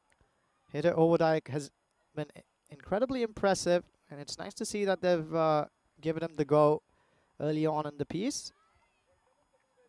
So Ahmed Shah Shazad, after having taken those back-to-back wickets, sending back Sikandar Zulfikar as well for a first bowler. Has gone for 17 in his first over. And a ball's being handed over to the spinner here. It's Muslim Yar Ashraf. A very experienced campaigner, has played for Germany a fair few times, has also represented the national T20 side. So he'll know what to expect here of the equally experienced Sebastian Brott. The field has spread out onto the leg side. There's a deep square leg, a deep mid-wicket and a long on here. Oh, uppishly played. Steep bounce there. Sebastian Brott cannot believe how that one bounced up that high. Once again, just a shake of his head, saying, what is that even? He's joking there, Sebastian Brott, asking if that's one for the over. Comic relief here. As Yar Ashraf runs in again. Use of his feet, and he times that one beautifully. Once again, well, Hamid Wadak is going to strain that neck of his. He's seen a few flow and fly away from up above his head. Another one there. That just went way over his head. All he could do is retrieve the ball, hand it back to Yar Ashraf. Sebastian Brott, he'll want to play a long innings too here. He's very capable of the big shots. This one's uppishly played again on the leg side. A bit of a top edge on that one. And he does well. I wonder whether it was well enough though. Mohammad Asif. We'll have to take a look at that again to see if he was in contact with the ropes as he pulls this one through. Oh, this angle's a hard one to tell. He's clearly, oh yeah, he makes contact. That should be a 4. I think that should be a boundary. Makes contact with the ball while he's up on top of the ropes.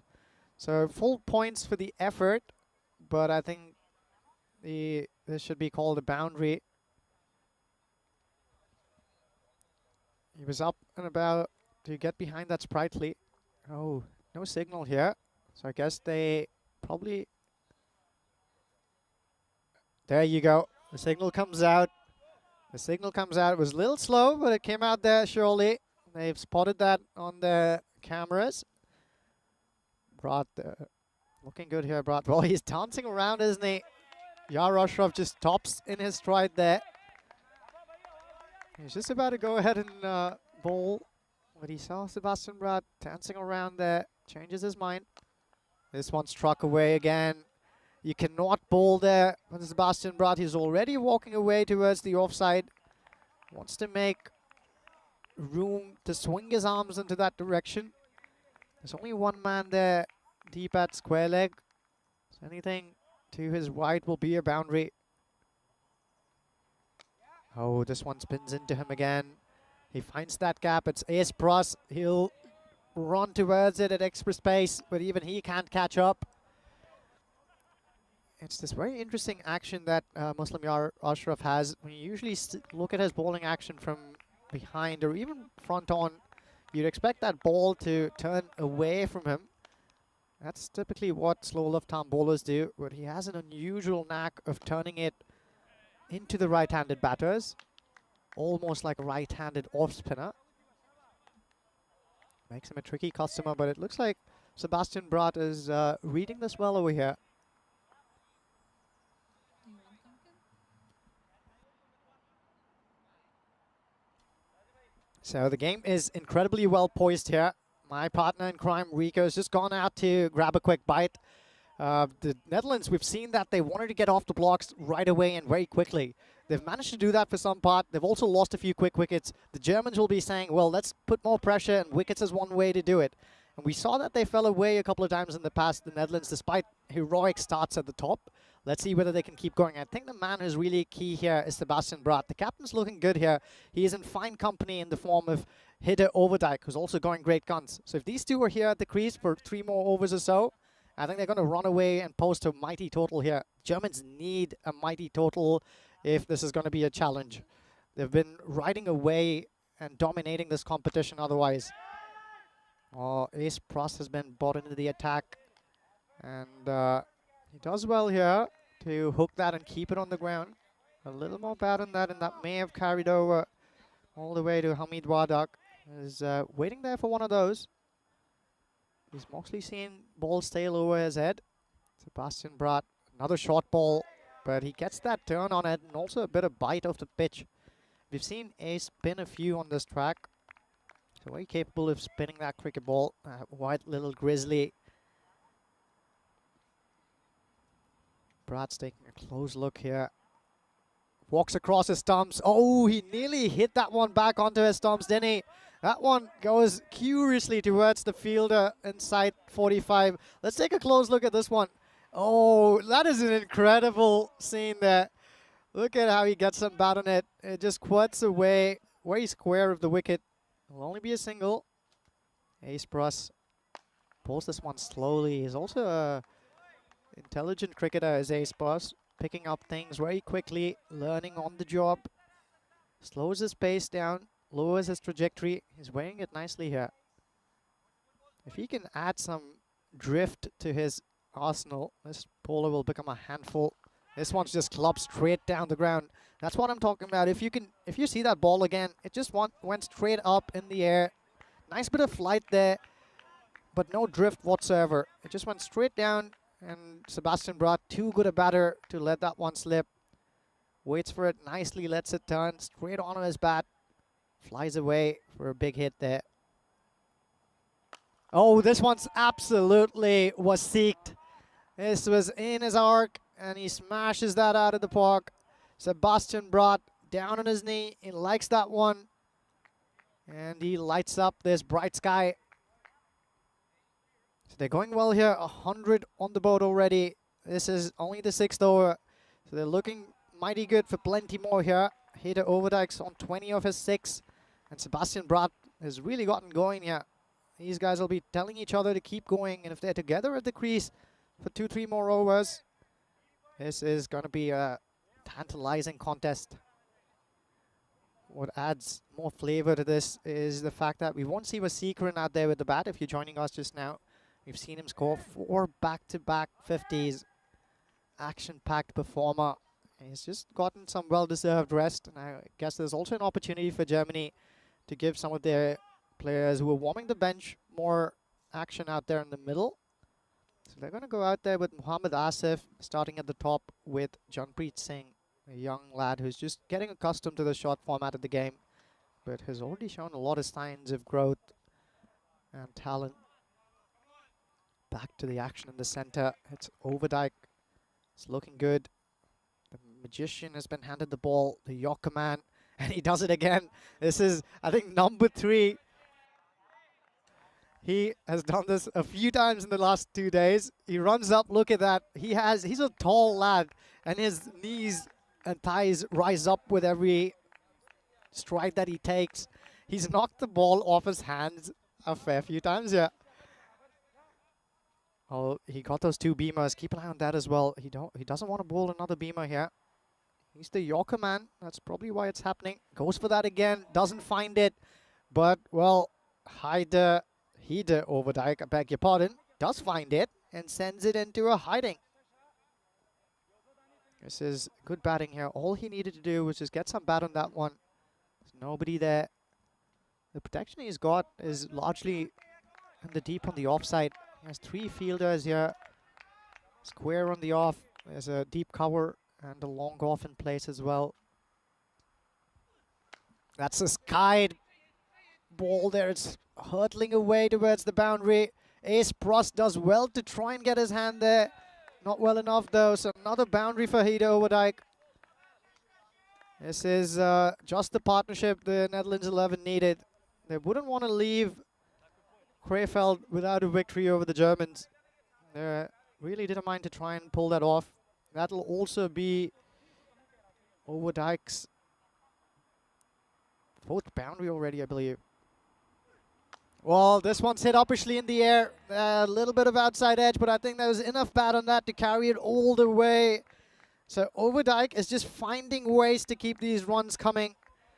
Shahid Afridi doesn't have protection in the deep there at 3rd man. The man who's back behind the wicket is at fine leg. So his plan is clearly to keep those Yorkers coming. He strays in his line and length. So easy helpings for Overdijk despite not hitting it where he wanted.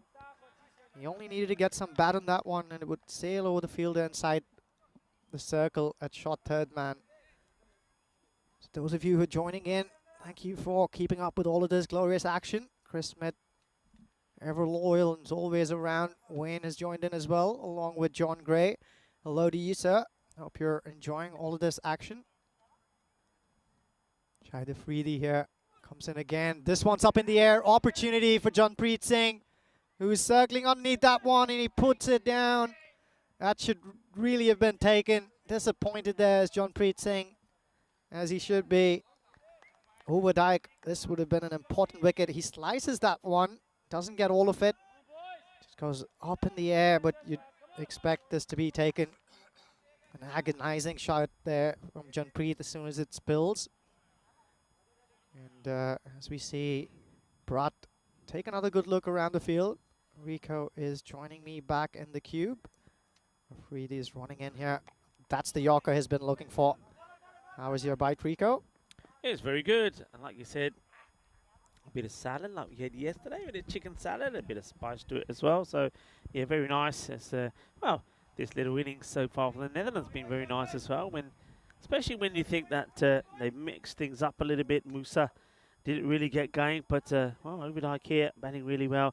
And what about Sekinder Zulfikar? 2 golden ducks on his bin, so he's made a pair, and, a pair of goldens. Down the ground, and it's going to be 1 bounce, 4 more. So the batting here at the moment from these 2 has been absolutely sensational. It's been a quick fire sort of partnership, isn't it? They came together with a score on 58, so you can see already that they're bringing up a 50 partnership in very quick rate as well. This is the graphic that shows us where the European Cricket Network has been in the European Cricket Series this year. Of course, doesn't include the T20 internationals that we've been involved with, or the night series, but started, of course, in Malta. We had then the European Cricket League break. Portugal sent term. That was a fantastic event. Remember, we saw the Netherlands play in the ECIs there as well. Beat the Cyprus, Milan, number of places. And, well, we're not done yet. Tomorrow we start in Rome. And then we'll have the break for the ECC and then carry on with Croatia. And then also back to Malta for the Malta Encore and finish in Spain. And maybe there'll be 1 or 2 other events cropping up as well. 120 on the board of 7 overs. So you can I get the feeling that the Netherlands are looking to go after the highest team score in this competition. To do that, they need to go past what Belgium put on against them, 164, as this one is another one that's going to go all the way. I can't quite believe that apart from a long on, there's nobody else on the leg side. I find this a very strange field set. Well, they're probably banking on the fact that Amateur Shahzad is so exceptionally consistent with angling that ball away from the right-handed batter. What they also need to account for, though, is Brother's well aware of it. He's going to walk across his stumps. There he goes. Oh, he launches into that one, doesn't he? That is a mighty, mighty one.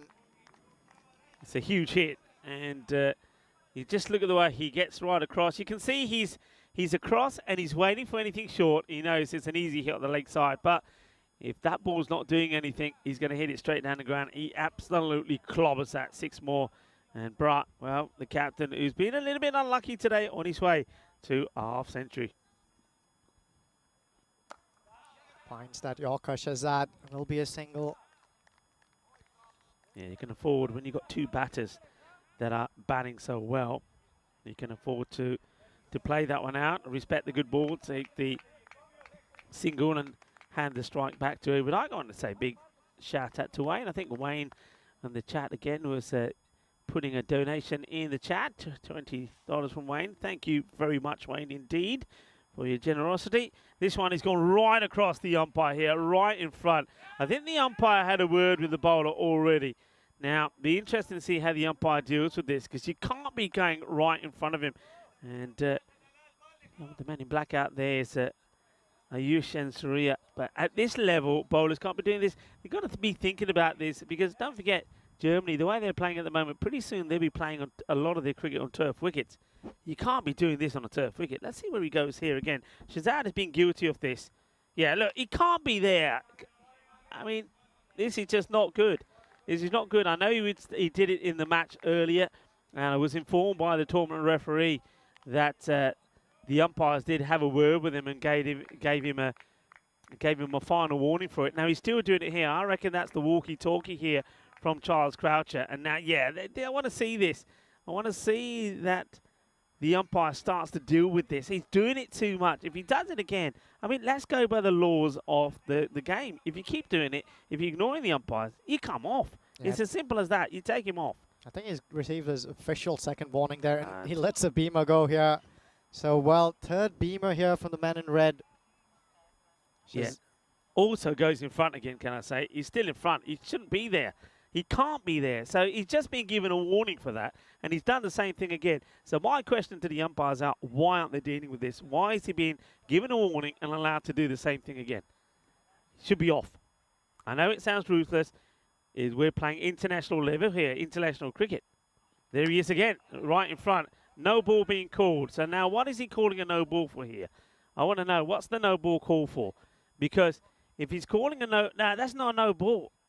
If he's calling this for running in front of him, you can't be calling a no ball for running in front of him. If he's been given a warning for it and it was his last and final, then you take him off. Now, I don't know if maybe that's been given for a foot fault, but now I suppose this is one that Charles Croucher, the tournament referee, has to deal with.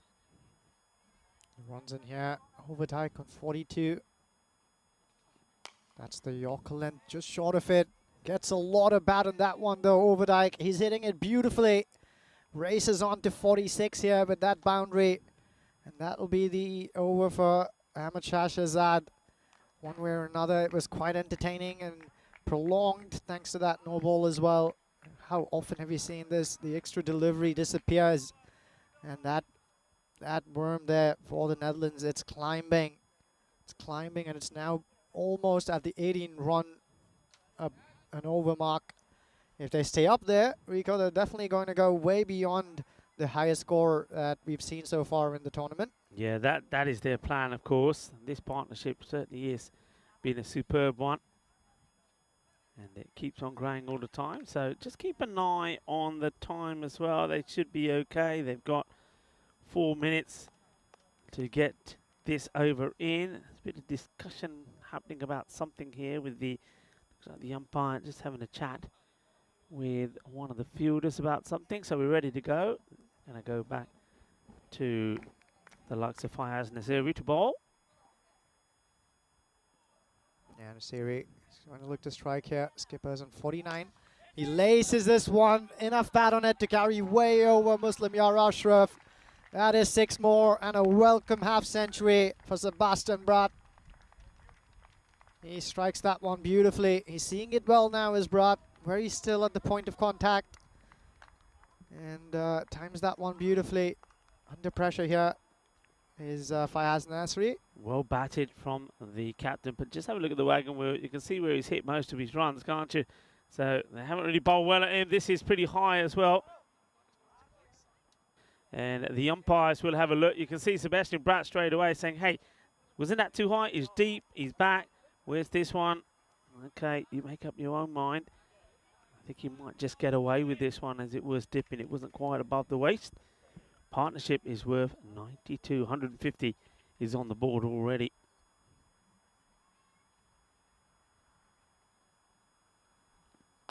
Overdyke this time. Just bunts it down the ground for a single. Well, you can see what Netherlands are trying to do here. Remember, on 2 occasions they got to 142 and 141. Germany got there all the time. They're trying to make sure this occasion they can bat them out of the game. And I suppose I've heard you touching on the fact they'll be boosted knowing that that man Vasikaran won't be out there taking the bowlers to town again. Good ball there from Fayaz Nasiri. Yeah, spot on, Rico. I'll be boosted by that, but also the knowledge that they can take in the momentum they're creating here towards the end. But also one of the aspects that has boosted this performance for them is that they've had 2 batters out there in the middle for perhaps the longest period of time that we've seen. And this partnership that's been building is well over the 30 balls mark we've been talking about. Both these batters looking really good and set for more. Yeah, you're right. There haven't been too many big partnerships when we've seen the Netherlands out there. And they've always managed to lose wickets at an important time. So, yeah, making this count, aren't they? I mean, we saw that Sikandar Zulfikar and Musa Ahmed back yesterday, match 3, put a good, decent partnership on. But they've had struggles, haven't they, with the bat? There's no doubt about it.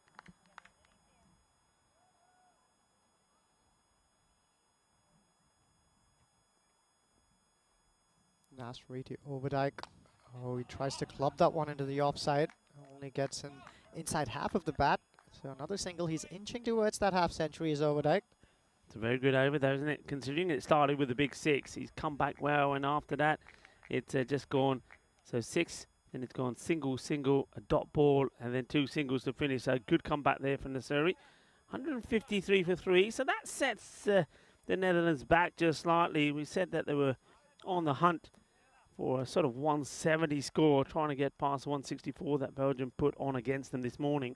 Yeah, I'm excited to see how this last over goes here, Rico. Also because it's been handed to the experienced campaigner, Hamid Wardak. He's back from a shoulder injury, but not quite. I was having a word with him yesterday, and he said he's been having a fair bit of trouble getting that shoulder back to where it was before. He's even undergone a surgery, if I'm not mistaken, in the last couple of years or so. But when this man is back to 100%, he can really bowl well, swings it both ways with great control. Let's see how he goes here. Well, he's going to go the distance because it's too full and gives too much width to the batter. And, well, it's a great hit from Hidi Overdyke, and he brings up his half century as well. So congratulations. And this partnership between these two worth over 100 now. So great partnership. And both batters bring up their 50s. Yeah, excellent show there with the bat. Good comeback from the bowler. It'll just be a single. But that takes the score to 160 now. Yeah, that's what he's capable of, finding that Yorker length on demand. But I guess as a bowler as well, Rico, if you're not bowling a lot in cricket games, it can be difficult to just show up and bring the goods with you. Shots. How beautiful shot from Sebastian Bratt. He uses his feet beautifully, gets to the pitch of it, and gets all of the momentum going into the shot. Nice. Look at the way he keeps his shape as well. So great work. Ah, look at that. Poetry in motion. Yeah, he's been belted for a couple of big ones here. Hamid. Let's see if he has a comeback here. It's difficult to bowl to batters on such good song as these two are. So we'll go for 4 more as he has a big swing, a little bit of width. I think that's the thing here from Hamid Wadak. He's trying to get the width in play, but he hasn't got the length right. So I don't mind the area he's targeting, but because he's a little bit short on the length, he's allowing the batters to get underneath it, and that's where it's becoming difficult for him right now. So 17 have come off this one already. I thought it was a little bit of a risk them to do this against Belgium, but it worked out in their favour as they got a run out. Well, this one is just dipping. Watch the bounce. He does well. So that's nicely dealt with there by Ashraf. Yeah, they're already past that 170 mark. I think that's a really good score here. The Netherlands will believe that they're capable of defending this one. Big last ball here. If this one goes over, and that's going to make that target even bigger. Well, it does go over. He's launched into that overdike. What a knock this has been. That is a good old Maximo. Well, this is humongous, isn't it? This is when you start talking about how come we still calling these 6 and we're not saying there's 12, because that is an awesome hit. And it's a great knock as well for a man who's got a smile on his face. There's not been too many smiles on the faces of the Netherlands, it has to be said, but that's an outstanding knock. So well done, well batted. 177 is the score that they finish with. 177 for 3. Superb partnership there right towards the end. But it didn't start all the right way. They made the change of having the young Chan Kloppenberg to go out there, and he made a good start. Afridi, well, he couldn't get going. He bowled 2 beamers to start off with. But Musa wasn't able to go this way, and that was well, a little bit of love in the air there from Fayaz Nasseri. He certainly has been on form, hasn't he? And so has Lekat, as he's bowled pretty well. Shazad, I think he bowled well. That was just a tremendous catch from the wicketkeeper. What a great catch to get the wicket of Kloppenberg there. Aga, superb, flying in the air. And that's certainly one that was worth looking at again. But once they got those wickets, the problem, or the issue was, then came the partnership. The captain, after being a little bit unlucky, think about the ways that he's got out in this series. The first time we saw him, he was out first ball to a tremendous, amazing catch from the young ace. And then in the last match, we saw him getting out to Belgium to an incredible catch on the boundary. So he's been a little bit unlucky, hasn't he? So he needed to come back strong, and he did come back strong. But I think overnight, the innings from him was superb as well. So fantastic partnership between those two. They put on 177 on the board. And that means that partnership was worth 119 as we have a look at the scorecard. So 61 from Overdyke. And a man that we do believe will feature in Khartoum. It may be, they say that he's possibly the guy that's going to be coming in for Vivian Kingma.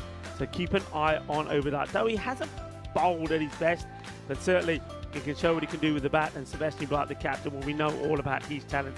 68 from him as well. So 177, they have scored the highest team score in this series.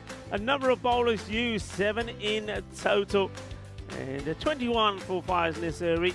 It's not a bad one. Sajid Likat, for some reason, only bowled just that 1 over. And well, Ace, once again, I think you could have gone back to Ace, just to take, I think maybe relied a little bit too much on pace there towards the end. I mean, they went back to Shazad, they went back to Nasseri, and then they tried Hamid Wadak right there towards the end. I think Ace could have been a good bet there as well. 177 it will be for free. And looking like the Netherlands that we know.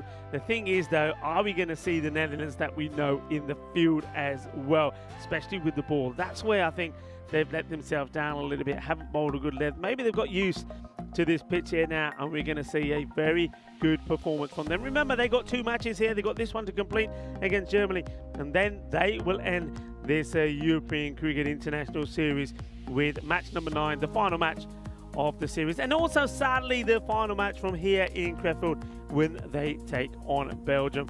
We leave you with the mid-match summary on your display. We'll be back in just under 10 minutes' time for the conclusion of match number 8.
Hello, cricket lovers, and welcome back to the sunshine of Germany here. East Germany, that is. We are here in Crefeld at the Bayer-Uerdingen cricket ground, and the heat is definitely on. I can tell you that. The temperatures are soaring up, and well, the heat probably is on Germany as well. I think for the first time maybe in this international series, they're under some real pressure. They've got a bit of a chase on here.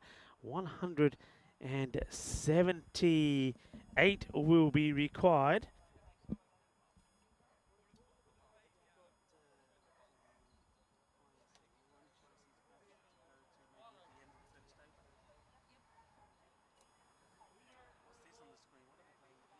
We can just remind you, you can see the min-match summary that was on the screen there, what the Netherlands did post, 177, thanks to a fine partnership, and a 100-plus partnership between the captain, Sebastian Bratt, and Hidi Overdijk, both of them in the 60s, 68 to 61.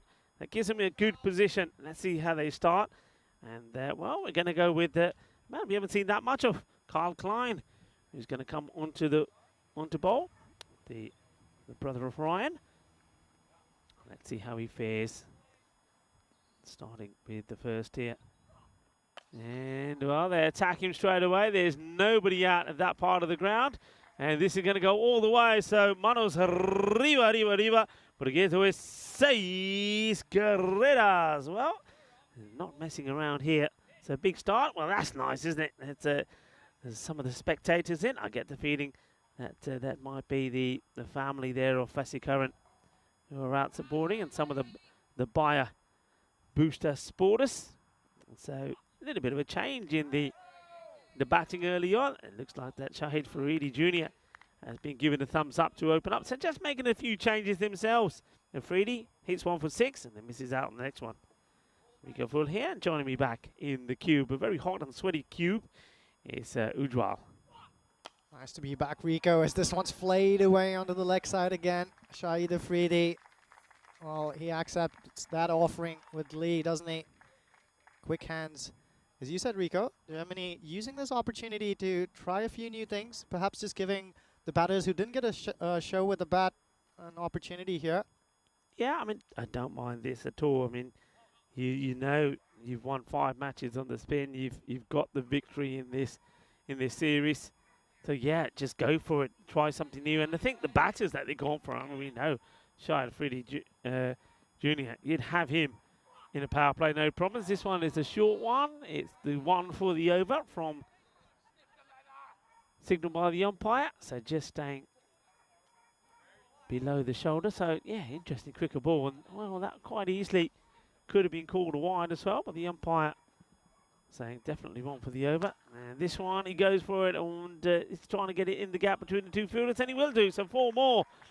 So he has got a bit of additional protection out on the leg side, but still just too short. And this is easy hitting for the German batters first up. And Afridi making the most of it. 16 of the first 5 balls. And the only thing that has changed is who's out there in the middle. The news for the German openers is that the runs will keep coming, apparently. 16 on the board of the first 5.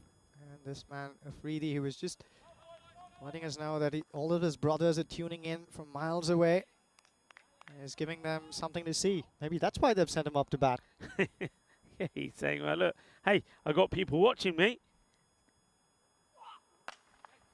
Hit hard, trying to get it in the gap again, and he will get it in the gap again. So, well, we're going to start with a magical over. So if you thought that they were going to have trouble maybe keeping up with the pace because there's no Vassi, well, forget it. They're up with the pace. They're on 200 pace at the moment. Look, this is what it would be. If they get this run chase, it would be the highest run chase that we have seen on the European Cricket Network. The last one was the one, and I was there to see that. That was when Hungary chased that 174 up against Portugal. It was quite unbelievable, that chase. Well, this one would be, well, if they beat that, I'd be thinking, because I was thinking this when I was in Hungary, that I'm never going to see anything like that again. And who knows? It's a perfect start, 20 of the first. Yeah, really good stuff here from the Germans up top. It's going to be Oliver Eilenbaas. We've seen him a lot with this new Grizzly. Starts off with a slow ball. He's climbed into that one. That's got a lot of height in it. Has that gone across the ropes, though? Excellent piece of fielding in the end. I think that was Hidde Overdijk perhaps, who was just herring after that one. Look at the amount of height on that ball. Does really well to get his body behind it and pulls it back in. Well, from what we're seeing there, that's an incredible save. That really is. That is exceptional. Dot ball, Alabas gets one through. So you can see the way they've got to go to get this. I mean, that first over 20 came off it, but here, with that one not going to the boundary and a dot ball here, so all of a sudden, it looks like in this over, they might not get what they need. So this is going to take some doing if Germany do it. Yeah, they look like they're ready for the challenge though. Really positive here up top. He helps it on its way there. That is another one that's easily picked away. Has it gone all the way? We'll probably need to take another look at this one. Yeah. It was angled away towards the leg. That slower ball, but he doesn't get it right. And I get the feeling that does go for 6. You know, I think that goes over the rope. And there you go. Manos arriba from the arbitro. So 6 more. Hello to everybody that's joining in on the chat. Well, it's been a very busy and perky chat today on this Sunday. Nice to see so many people joining us over the weekend on this International Sunday. Alabas once again into it. Oh, well, this is a big wide, isn't it? I mean, I don't see the point, really. I don't see the point because when he bangs this one in, there's no way this was not going to go over the head of the batter. And I don't think this is intimidating either when the ball sails over the head by so much. This one's not even on the camera if you look at it side on, I can tell you that. So that's just a wasted delivery. And then down the leg side will be another wide. Well, I've just been taking a look at the skipper who's fielding down here at long on. He is not very pleased with what he's seeing. There's a total up there, a giant one if you may. But if you give away freebies, that's just going to make you fall behind in the game, isn't it? At the end of those flurry of boundaries that came off of Afridi's bat, I saw Sebastian Bratt on his knees, on his haunches. Oh dear, oh dear, oh dear. Well, if you think he was getting annoyed before, he's going to be even more annoyed here now because he's going to be... I mean, what line are you bowling here? Because have a look at the field that you got. He's bowling down the leg side. Now Sebastian Bratt, quite rightly, the captain, just taking a slow walk to his bowler and saying, hey, come on, son. What are you bowling here? What are you doing to me here? We've got the runs on the board.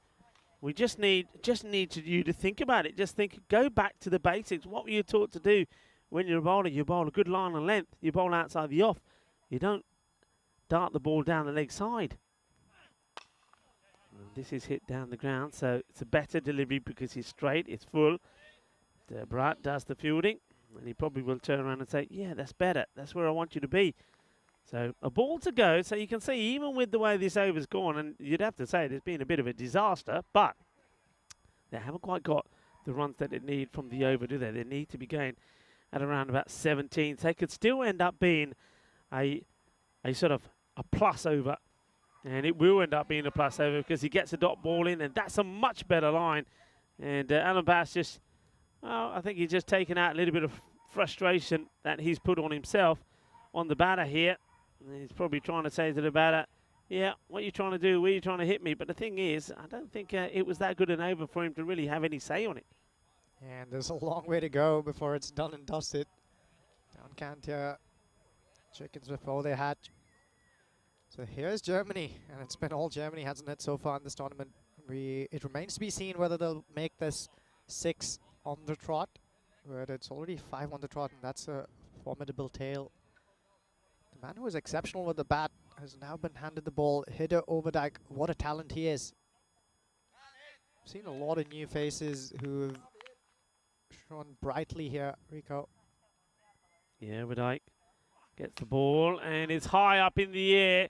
Musa backpedaling. Will he take this catch? And oh, it almost ends up being an incredible catch.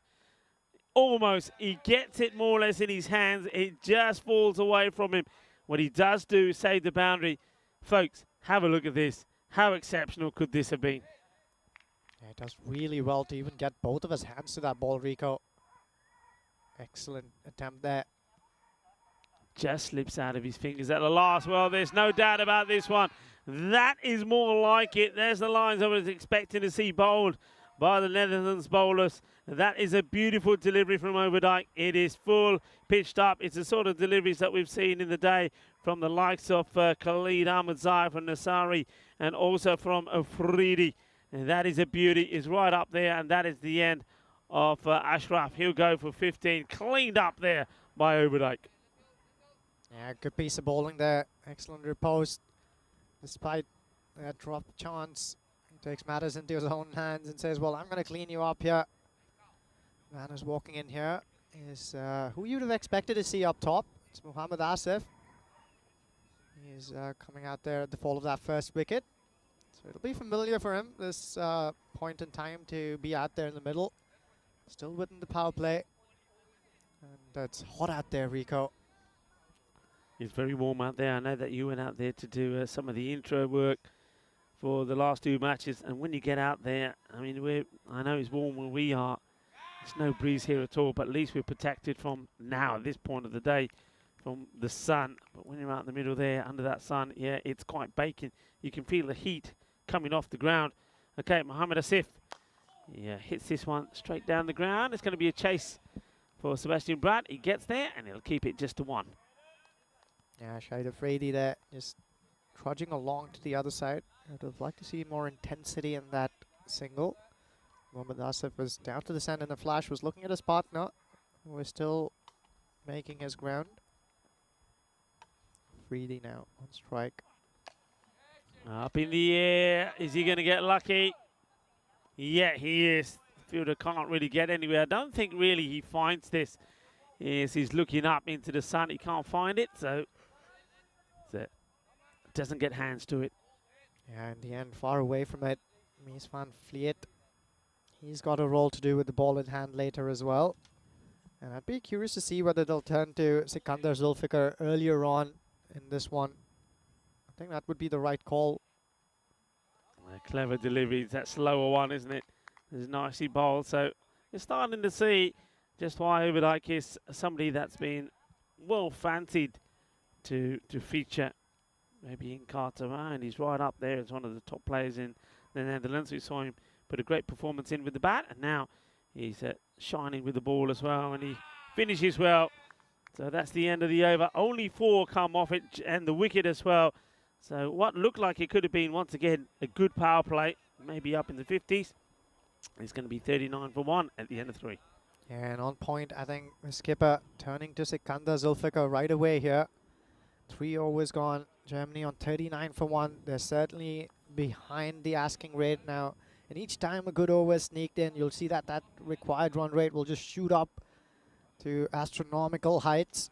In a tall order like this one, when you're chasing down 178, it's a fool's errand to fall behind in the chase. But the skipper's turn to Sikandar Zulfikar. I think that's a good call.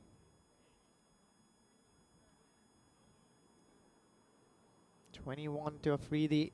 He'll want to go big here.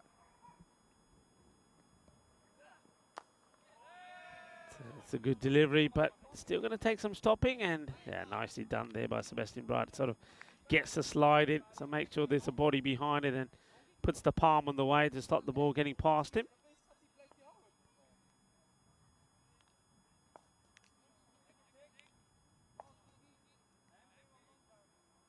So, Sikandar Zulfikar will be keen to put in a good performance with the ball. Remember the guy in the last 2 knocks that he made was 2 golden ducks. So this one is a wide one. He gets chased. He should have left it alone, but he's going to be in trouble here.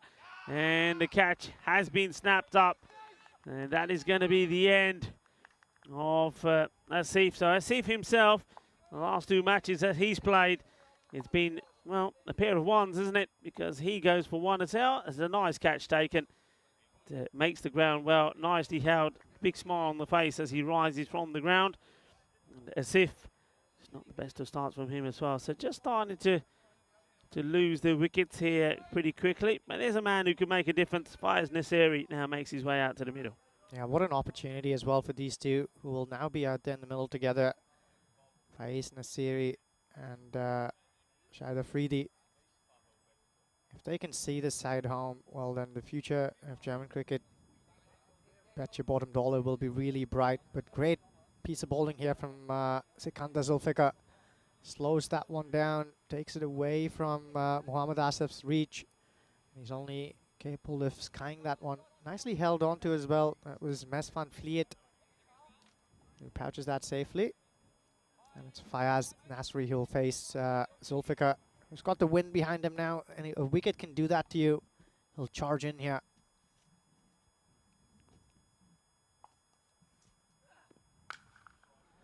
Lovely shot out on the offside, isn't it? It's a little bit short, and he says, okay. And what he does here, he plays the correct shot, and maybe Zulfikar thinking, well, maybe he'll go just across the line and try and smack this down the ground. I can get a miss hit, but no, he plays it standing up, gets right on top of it, times it out through the offside. Beautiful shot, 4 runs. Good start from Nasiri, who really has impressed in this series, isn't he? Yeah, he really has. And what better a ballad of love to write for Markai than this one. He's been sending out notes to her, professing his love. And well, if you can do it beautifully with the blade in your hand that way, I can be pretty sure that she's mighty impressed from wherever she's watching. Yeah, well, that ball is going to have to be found by one of our crew. It looks like that Jerome Peters is making his way over there without the broom this time, Jerome. It's very brave, huh? Yeah, very brave. He's going to get stuck in there. Slow ball, and Brad coming across. Oh, I get the feeling we're going to have to look at well, there's going to be 4 runs. Yeah, it is 4. Well, this could have been incredible. We know he was out himself to an incredible catch in this part of the ground. Just see him sliding in here. He gets fingertips to it, and you see he almost, though the catch goes down. I mean, how many players would even have got to this? I don't think many. He gets a hand to it, almost takes a catch, but he can't keep the ball in play. Oh, wild. Yeah, he saw Fayaz Nasri lining that one up, tries to take it away from him. That just went really wide. Well done by the keeper there to get a mid to it. He does really well. And I think for a moment there, the man who's there at sort of, I don't know, a backward point here, he thought it was coming to him. Yeah, but how fast was Brad onto that one? It was like he was running a 100-meter sprint almost. That's a really good ball. That's a bit like the older sort of quick, fast, like leg break. You just see him do something with his fingers here on that ball. He really wraps the fingers around it, gets this ball to sort of cut away from the batter. Well bowled. Good comeback after bowling that dirty wide. Yeah, some of the fans who were tuning into some of the action here, Rico, have been saying that Sikandar Zulfikar should have been on the flight to India. Oh, this one's a cotton ball chance. He hangs on to it. That one jumped up high. That steep bounce that is so characteristic of this Krefeld pitch is his undoing. Did really well, though, to catch that through on his follow-through. Let's take another look at this one. Excellent camera work as well with this angle. Oh, he'll just see that he's out of that frame. I gave it too much kudos too quickly. But brilliantly caught there by Zulfikar. Yeah, really good catch. I mean, he's you can see he's a man on a mission. Like I said earlier, as a result of those back-to-back golden ducks, he's keen to do something well. Nasiri, well, he did play a lovely shot, but he's going to have to go. He goes for just 8 off just 4 deliveries. So, well, it's now turn to see if the captain can make something happen here. Sikandar Zulfikar, very good over from him there. Takes 2 for 10 off it. It is 49 for 3. Yeah, 49 for 3 in any different context at the end of 4 overs would have been acceptable, but the Germans will think they're just definitely under par here. That asking red, you keep an eye on that one. It's getting stiffer and stiffer here for the Germans. So the captain's out in the middle. He'll want to make a difference here.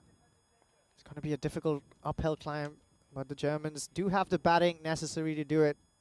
It's turning into a beautiful contest, but the Netherlands on top here.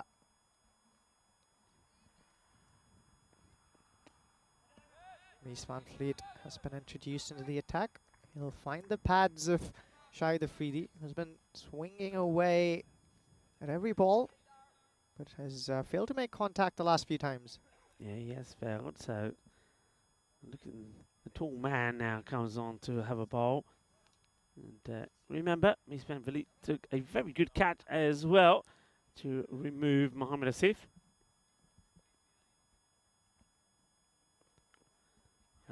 Goes for the short one. It's corner wide by the square. Let's have a look at this. I think this is a pretty tight call. Let's see. And yeah, it's clearly over him. So that's, yeah, it's a fair call. Goes over the head of the batter. Yeah, clearly you're right there. We heard some oohs and ahs in the field. When these lads go back and take another look at this one, they'll know that the umpire was spot on with that call. And about this one now. So remember, he can't go over the shoulder. I think it's just right. Yeah, that's good delivery. I think the other thing is, especially with players like the ones that we've seen out there from the Netherlands, don't forget, one thing we haven't probably focused a lot on, that a lot of the cricket that these guys play will be played on turf pitches. So when you get a pitch like this, they'll have to adjust their line a fair bit, because obviously the turf pitch wouldn't be giving them as much bounce on the shorter balls that they're bowling here as this one. So it takes a bit of getting used to. So that's why sometimes I think you can see them bowling a ball which is short. It goes over the head or goes over the shoulder. And they're sort of saying, well, is it? How can it be? Because I think back on a turf pitch, it probably wouldn't go over the shoulder. So it just takes getting used to and making some adjustments. Excellent point there, Rico. I'd like to get back to that one after seeing this one being smoked into the sky, but it's found the fielder there. And which one will it be? But Hede Overdijk, he's in the thick of things here for the Netherlands. That is an exceptional catch here. That went really high for a second there. Everyone here thought Rohit Singh had enough on it. Not to be found the safe hands of Hede Overdijk. But as you were saying, Rico, and that's the one big difference. Most people actually find that the sport that's most similar to cricket is baseball. And that's the most similar association people tend to make. But the big difference between the two is that the pitch doesn't come into the equation. And that's the big thing that is the variable that, you know, tells how good and how well skilled cricketers are when they travel around the world and play in unfamiliar conditions. It's the pitch that makes a huge difference. It's not table tennis, where the dimensions of the table is exactly the same, the nature of the surface is exactly the same. The pitch is what makes things extremely interesting in this game. The sizes of boundaries vary as you go around and travel. So, well, big wicket there, though, for Mes van Vliet. It is a big one. It's getting the captain, the German captain, out for a duck. So they've really got Germany now on the back foot here. I just wonder here as well, as we see the bowler comes in once more to the new batter, who plays this pretty well, but he could be gone. Oh, just drops in front of Sebastian Bratt. What is that? Is that his shades? Yeah, they're okay. But you see, he comes in here and just, I think he gets hands to it, but he's not able to hold on to the ball. So almost 2 in 2. Great effort from Sebastian. And now he goes the other side, and he's going to get 4 runs here. So 4 carreras. Afridi gets back on strike and wants to try and keep the charge. Yeah, one thing is here in this one, it's probably difficult perhaps for the likes of Germany, who have won 5 on the spin, to maybe they didn't come in this one as motivated as they should be as we have a look at the upcoming events. So certainly it's been a very much an under par performance from there, hasn't it? No Vasikoran in the side as well. I think they made a slight changes to the batting order. I mean, Shahid Afridi still there at the top of the order, so he's doing all right, 26 of 11 deliveries. But maybe the want or the will to be victorious in this one wasn't quite the same, because not really, apart from keeping a 100% record, not a lot at play for them. They've won the series, we know that. They won that as soon as the Netherlands lost the first match of day 2 this morning, match number 6 to Belgium. So I think that's probably why it's a bit of a low par performance from them in their last match in this ECI. Yeah, we just have Judith van de Benden, who's tuned to this game as well, enjoying all the action. She sang the catch that was taken a little while ago, as this one's an attempted heave that fails to make contact. Was actually not taken by Mies van Vliet, but by Toorn Leijer. Well, will Thank you for writing to us about that. We'll have that one checked. Good piece of fielding nonetheless. If it was Lyer or Van Fleet, good work. Musa Ahmad's been brought back into the attack. Oliver Ehlenbass here, right in front of us. It's probably hurt his knee, hurt him groan a little bit there.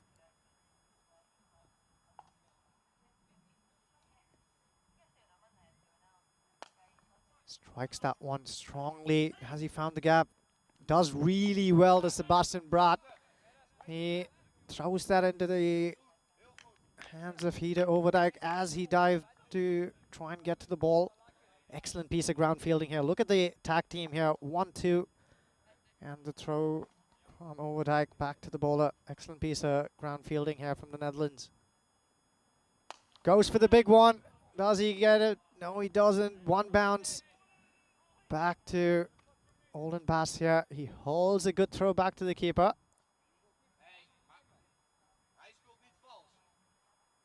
This is going really well for the Netherlands. The asking rate way over what's possible from here, one would think. They need to get a boundary of every delivery. This has become exceedingly difficult for Germany. And the Netherlands will be glad that they're in a position of strength here. And they finish strongly to turn this into what will definitely be a comprehensive victory. Germany, of course, a few changes in the side and trying out a few things now that they're in the driver's seat in terms of going away with being the leaders in this tournament. 5 wins to their name. That was a good shot there from Janpreet Singh. Sat down nicely and put that freebie away. Musa Ahmad will be disappointed. Yeah, will be Janpreet. Of course, we've seen them at the top of the order, haven't we? So they've still got a fair bit of batting. The thing is here, it's the rate that they've got to go at. It's a huge rate. So it does look like that Germany, they're going to be victorious in one of the 3 matches that they've had here against Germany. Germany, of course, won the first 2 where they were able to chase scores of 142 and 141. So, yeah, thanks also to a few people have come in and just said that the catcher that we have on our list there for Mohammed Asif is incorrect. And a few people are coming up saying that it should probably be Tal Lyer. This is correct. And, well, Ujwa, you always got to be watching the action. Ujwa almost takes his, has his ankles taken off. So that's going to be 4 runs. It's a lovely looking shot though, isn't it, from Afridi? So Afridi still continuing to go. He's 32 of 14 deliveries. Yeah, he'll want to keep this going, doesn't he? And well, gives himself a bit of room and he plays that beautifully. That is a lovely shot from Afridi. It will go all the way. So manos arriba there from the Albitro. Terrific shot. So yeah, nicely played. Yeah, we'll be looking at that again, folks, and if we need to, we'll update the scorecard. But thanks to everybody that come in with that. I know that Judith sent me a message as well, so we will check that. Van Fleet here, running into Afridi. Has he got something on that one? No, says the umpire. That will be a wide. Yeah, just loses his shape a little bit there down the leg side. So just got to get back on the line.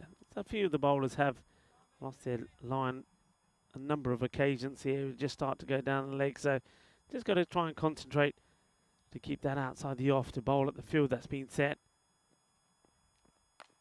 There it goes in the same area again. So nice hitting here from Afridi. There's another boundary of the over. He goes into 40s here now. So we've seen a 4-6 wide and now another boundary. So he's really going after Mas van Vliet here. Yeah, the problem though, Rico, is that 4s won't do it anymore. They need the big ones here. Well, Germany, or at least 4 out of 6 balls every over. Easier said than done. They'll give it a shot though. They'll try their hearts out.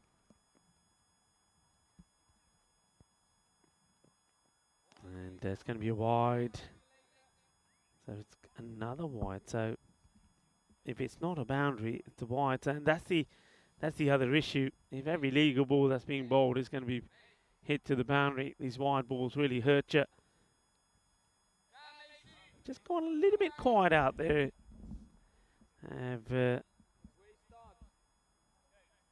Have the Netherlands. Let's see, just having a bit of a word there with the umpire about something. Not sure what it was. It's well bowled. It's pitched up. That's better. That's better areas. I mean, with the height that he has, and from the height he's bowling from, get that Yorker in, it becomes a very difficult ball to get away. Well bowled. Yeah, I think he was probably slightly upset with that wide call. I think nothing wrong with it. No, it was a wide. It goes down the leg side. Doesn't touch any of the batter on the way through. And this is going to be unfortunate. Got to feel for the bowler a little bit here.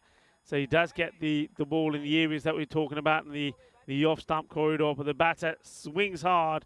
Well, sometimes they say that fortune favours the brave. One man who has been brave so far out there. And that has been Jampreet as well as Shahid Afridi. Jampreet brings up another boundary for him. So he'll make his way into double figures now. So Vriet trying to finish the over well. 27 come of his spell so far. And he goes to the short one. And it's called a wide. So wide ball signalled here. Let's have a look at this again. And the batter goes down. I do believe, though, even if he is in his upright position, that this is going to go over him. And I get the feeling that also it was probably maybe an angle down the leg side as well. But I think on height alone, I think the umpire does get that right. It's disheartening for the bowler. And once again, I think this is where the bounty pitch comes into play. Pitches it up, gets it past the infield, but not past Musa, who got good tidy hands, keeps it to 1. It is the end of the over. It's a rather expensive one. He's had a few issues with that one, hasn't he? It goes for 23. And, well, thing is this. How about if I told you, well, 23 is great, it's a magical over, but even if they go at 23s, they're not going to win the match. That tells you how much is to be done. So the Netherlands, they look on course to bring up and register their second victory. So it looks like they'll be going 2 and 3 going into the fixture against Belgium, who have got the 1 win to their name. And of course, that was a win the start of this day 2. Match number 6, they beat the Netherlands 164 to 140. So the Netherlands, they'll be looking to get their revenge over Belgium as well. That's going to be an interesting one to finish this series with, because both teams have played each other once, and there's been a win and a loss for each one of them against each other. So it's almost like winner takes all, if you like, but what they'll be taking is second spot, because even though Germany looked like they're going down here, they will still win this series. That's a no ball. Against completely wrong, this one from Sekinder Zulfikar. Yeah, we've seen that a few times today, right? I wonder if it's the heat out there that's just making these bowlers drip. And perhaps that's just playing a part. It is really hot out there. I was out there in the middle for no more than 10 minutes. And I came back feeling like the wind had been knocked out of me. Zulfikar here, he's already picked up a couple of scalps. He'll want to add those. This one's up in the air. Opportunity here. Once again, the bowler himself underneath it. Oh, puts it down. He was lazy underneath that one. Should have really been swallowed.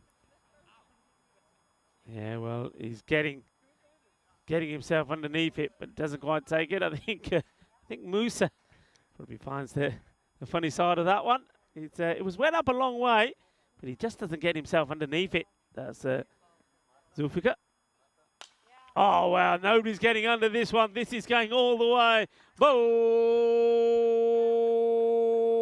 Bole, kinna zona.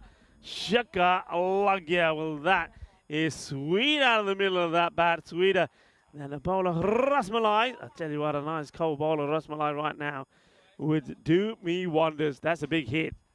Yeah, he's bringing out those big shots as Afridi. He's on a 49 of 18 balls here. And Germany needs more than a few of those from here. That's another well-struck ball. Has that sailed over the ropes? I think it has. Yes, says the umpire. Up go the arms, and a well-deserved half-century. This cricketer can do it with the ball, can also do it with the bat, but maybe there's just too much to do here. Yeah, well, Shahid Afridi Jr., boom, boom, Afridi. He does go boom, boom this time, doesn't he? He's on 55 of 19, brings his 50 up of just 19 deliveries. Well batted, ball badaya. Shahid Afridi ने अपनी half century पूरी कर ली. बहुत अच्छी shot मारी है, जबरदस्त batting. Thing is though, he's got a lot to do, isn't he? He can't do it on his own. And that one clubs him on the pad. It's going to be a chase on here. It could be a boundary. It will be. That'll be 4 leg buys. Once again, wasn't the best of deliveries from Zulfikar. He goes for the slower ball. I like the idea, but the execution once again was wrong.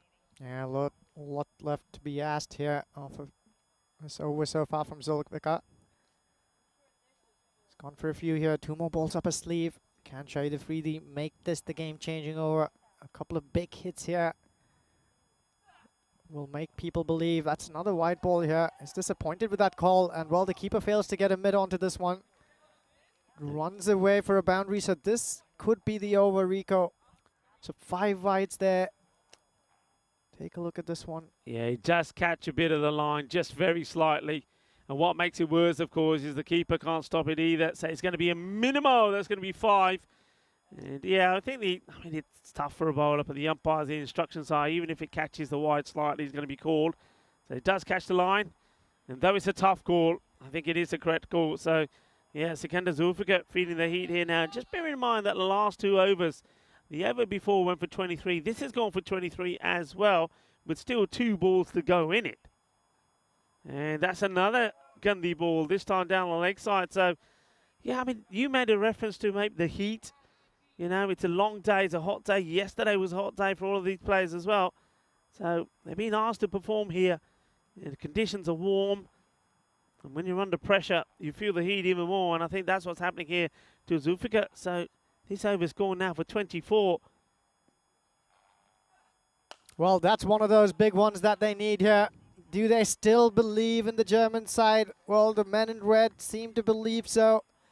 That is another mighty one off the blade of Shahid Afridi. If he sends this one soaring, Rico, I tell you what, we might just go into that last over. Well, we can tell you now that we've seen 53 of the last 11 deliveries. There's a ball here to go. This over has really been an expensive one. Gets a bit of bat onto this, and no run to finish.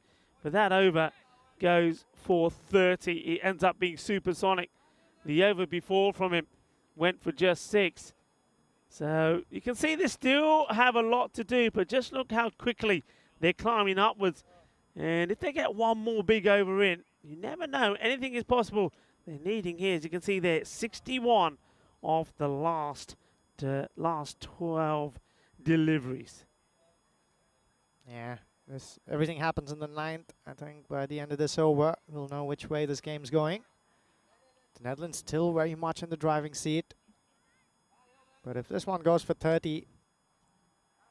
It's one of those, isn't it, where 3 good deliveries, that's the thing here, 3 good legal deliveries wins you the match.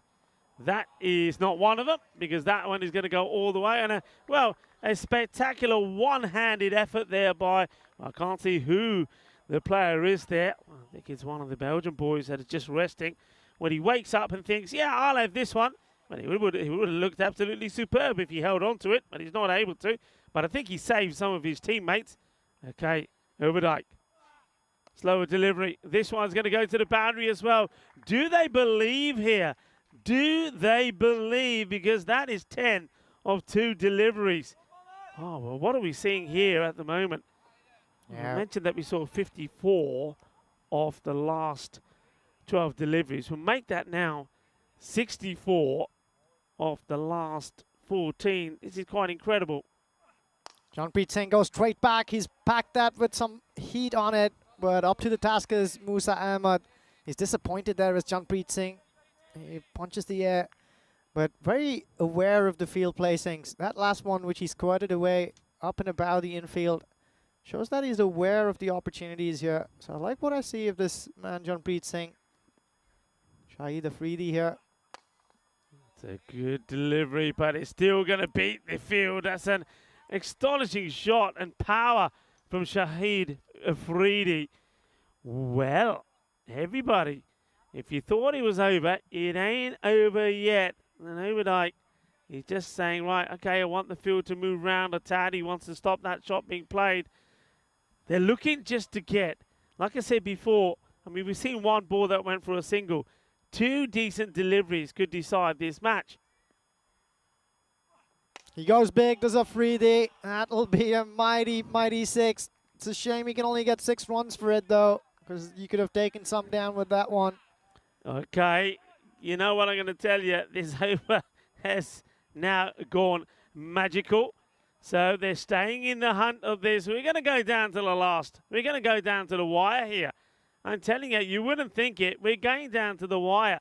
So this ball now becomes really important. It's a slower one. He gets thumped. He'll go all the way. Here's 6 more. Game stays alive.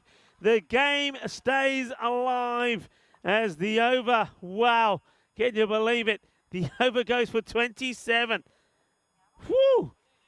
Yeah, Can this you is believe what we're seeing here? All right, 144 for 4. that's really incredible here from Shahid Afridi. He's only faced 25 deliveries. He's hit a few mighty, mighty ones. He's keeping them in the hunt. They need a lot from here. They really need 6 sixes, or 5 sixes in a boundary. So every ball has to go.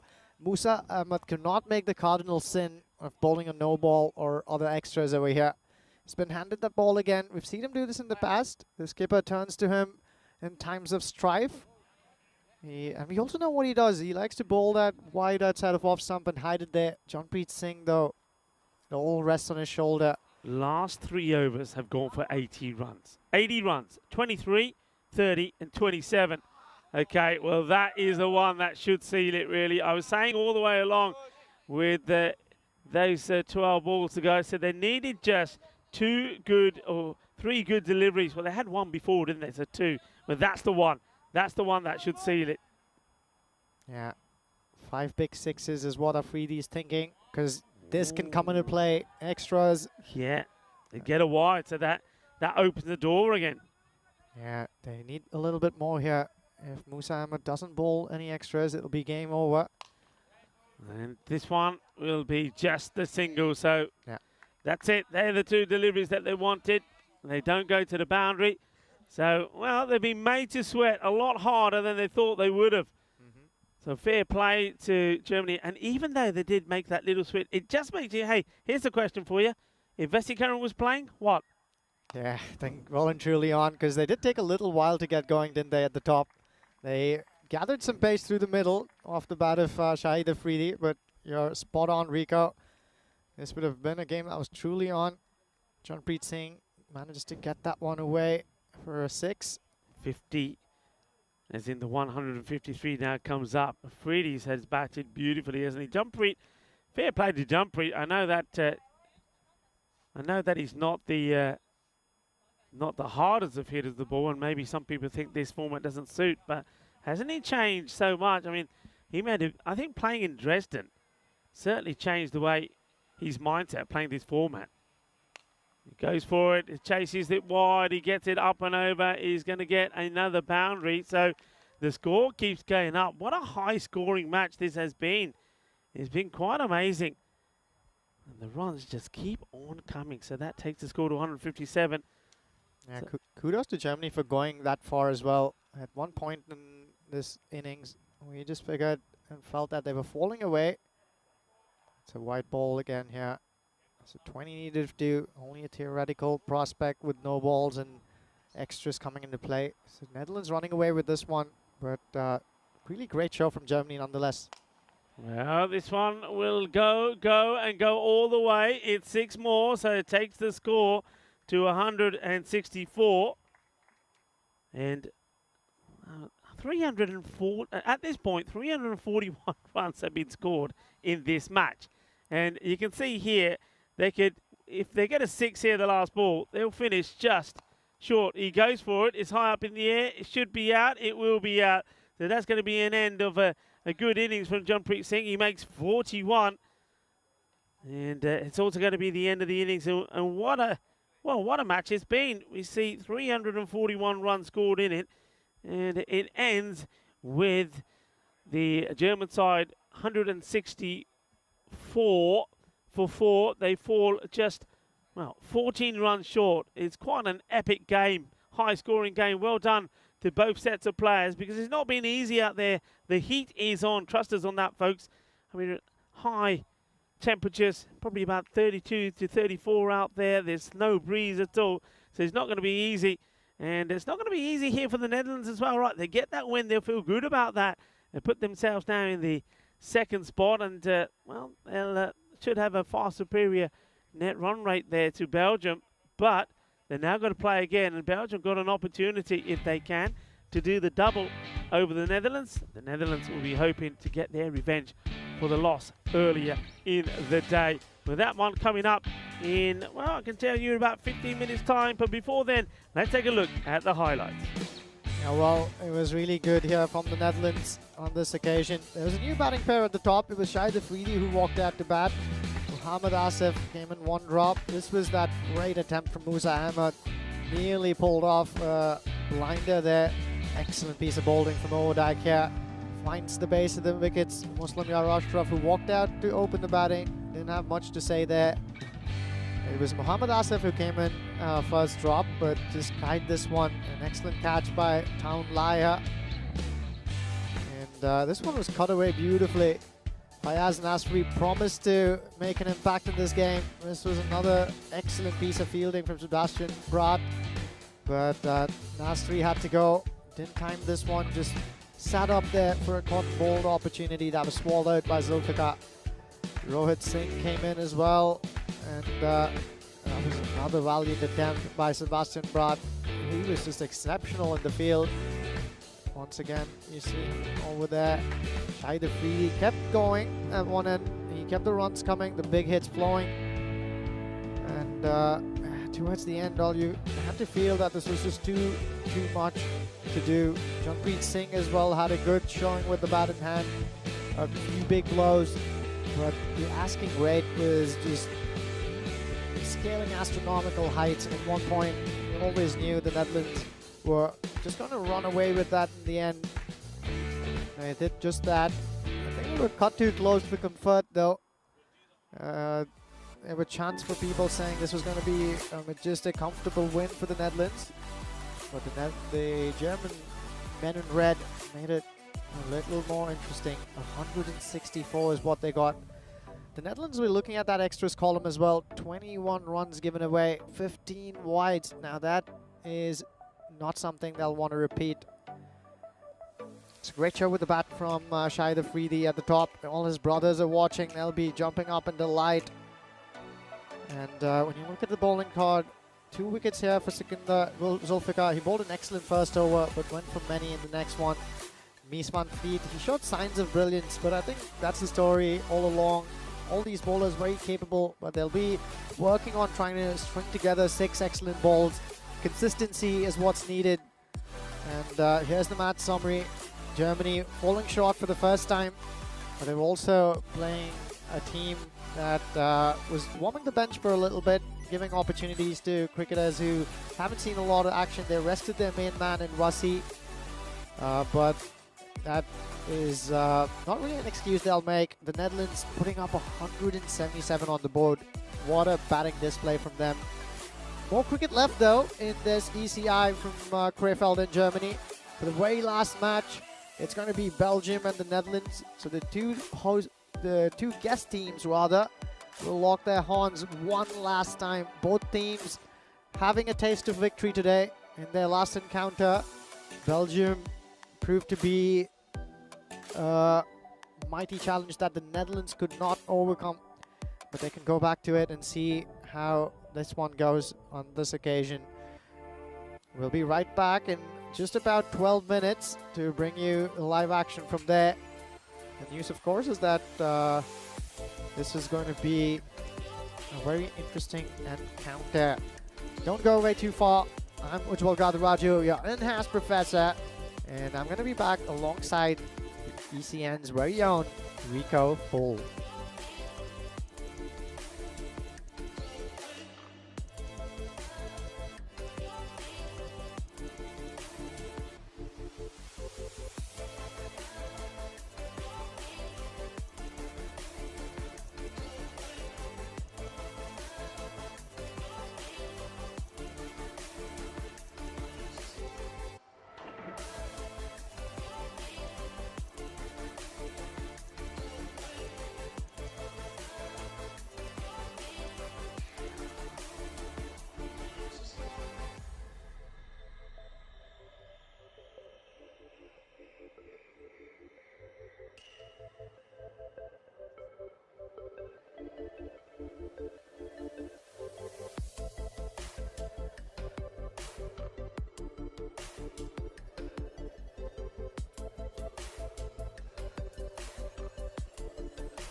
Oh, well, we've seen so much cricketing action from Bayer Oerdinger Cricket Ground here in Crayfield, haven't we? 3 teams, been exceptional, all of them, lots of scintillating cricket. It's time for one last contest here. Germany has run away with this, but it's Belgium and the Netherlands who both have a point to prove. They'll want to finish with a win against their names. Both skippers, Sebastian Braat and Ali Raza, are out there with the tournament referee, Charles Croucher. Let's see what happens at the toss. Set, your call. Tails. Tails is the call. And it's a head. We'll bat first. Belgium win the toss and we'll bat first. All right, we've got the news in here from the middle. The 2 skippers were out there with Charles, as we said. Belgium won the toss and they've elected to bat first. No surprise there. Ali Raza, the skipper, he wants to get out there in the middle, keep on the good form that has been in. He'll need some support from the rest of his mates though. Sherry Butt, he stood up tall. Can he do it again? The Netherlands, well, they want to win desperately too, don't they? Let's see what's going to happen here to bring you all of this fun action. For one last time, the man I've been sharing the now hot cube with for a while, Rico Full. Don't go away. This is going to be scintillating. Take it away, Rico. I will take it away indeed. I think it is going to be scintillating. We've seen the Netherlands come back to winning ways. We saw Belgium win a match earlier as well. So this one as well could go either way. 2 teams that we know are capable of scoring big runs, and I think that's why that Belgium elected to bat first here. Let's see if they can do the same thing that they did at the start of the day here on day 2 in match number 6 when they put 164 on the board. Of course, at the time, that was the highest score that we saw in this series. That has since been changed courtesy of that last match and the innings there from the likes of the captain, Sebastian Braat, and also Overdirk as they get to 177. So 177 is the highest score. Belgium, will they go for it? I reckon they will, you know. They've got good players. Sherry Butt is in good form. I think Ali Raza is going to bounce back here as well. And I just get the feeling that maybe we're going to see better from the likes of Khalid Ahmadzai and also from Sabah Zakil. The Netherlands, well, they're going to stick more or less with the team that they had there. We're not seeing that there's no Boris Gawley coming back into the side, so they're sticking with Stan van Troost in the side there. I think Assad Zulfikar made a very good and promising start last time round as well, but their captain in good form, and also with Overdyke getting in form as well. So it's going to be an absolute sizzler out there. I can tell you that now. It is warm. The players are feeling the heat. I'm feeling the heat. And I reckon by you guys just tuning in, you're feeling the heat as well. So this one is all about the battle of the team that finishes second. I think if Netherlands avoid defeat, they will finish second behind Germany. If Belgium can get a win here, then we're going to have a look at the net run rates that could come into play, because the Netherlands have won 2, whereas Belgium have only won the 1 match. So we're ready to go here. And, well, I reckon we're going to probably sign off with another explosive match. That last one, 341 runs were scored in that last contest. This one is just out of the reach of the fielder. He's trying to get his hand onto that. That's Mas van Williet. So it take a single to get off the mark. Welcome to everybody on the chat. And I know a lot of people have been enjoying the cricket, also enjoying and having Ujwal, the professor, out there talking and doing the introductions and handing back over to me. And, of course, the professor will be back here with me pretty soon. This one's nicely played, and it's well fielded by Musa. He's had a pretty good series, but he'd love to end when on a promise with some runs with the bat. Yeah, interesting that no Boris in the side again. I think Boris on 2 occasions that we did see him was the batter who ended up being retired out. There was we had a few question marks about him being retired out in the last match. Now, unless there was more to it that we don't know about, of course, it could have been an injury as well. So we haven't heard any confirmation on that, but I think maybe there was, because we didn't see him in the last match, and he's not listed to be playing in this one either. And swings hard at this one, but it would go to the fielder. You can see instantly here, quick change in the field set from the Netherlands going into this match. They've got 2 men out there on the leg side. It's a slower delivery there. Took the pace off this. And yeah, that's dipping in. The batter just waits. So Ali Raza and you have Waqas Raja out there. This one, good delivery, gets good height, doesn't he? That's Overdyke. Made a good performance in the last one with the bat and with the ball. So somebody who's coming into his own here. I always like to give you some information on this day in history. I'll give you that after this ball maybe, as it's going to be a non-eventful one. And I can tell you that by winning back in 1988, by winning the US Open, Steffi Graf completed the Grand Slam of tennis. She was the first woman to accomplish the feat since Margaret Court back in 1970. And also, well, I think some of our viewers will know about this one, as that was also the end of the over. And remind you that it's 15 days to go to the start of the Euros of cricket there in Qatar.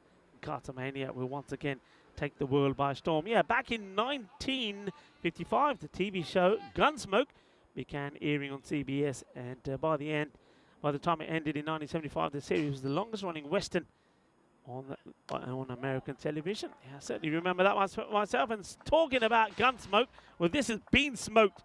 As Eli Raza goes and fires this away. That is a biggie. And Mano Zariva from the Albitra. Watch out over there as well. There's a few people there. I don't know what's going on there. Maybe there's a game of kabaddi going on over there or something, but they're not looking where they should be looking. And you don't want to have your back to the ball. And that's been played away. And they've been ushered away. Yeah, dangerous zone. But you can see a lot of people coming into the ground here now. We had a fair number already here. A few marquees were put up for spectators to come and enjoy the cricket and the action here on this Super International Sunday. And they've all enjoyed watching. A lot of them enjoyed watching the local star as well. Vesikaran, this one in the same area, and it's going to be 6 more. As Alan Bass, his first 2 balls have gone for big sixes. He's certainly feeling the heat, is Oliver Alan Bass. And he's not getting the length right. It's not the first time that we're saying this about Alan Bass. He's had issues with his line. It's another one that gets pumped away. And the 2 batters, I think, well, having hit 2 big sixes, he's probably saying, I think I've broken me back, Gov. I think it's broke. The umpire just having a look and may radio through to the match officials to say, okay, let's have another one out there. Umpires for this one, Ayush.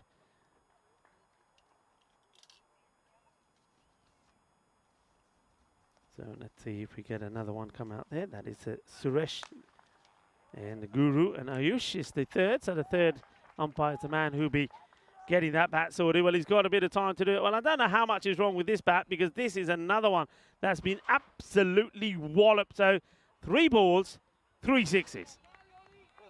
Pressure on Alan Bass.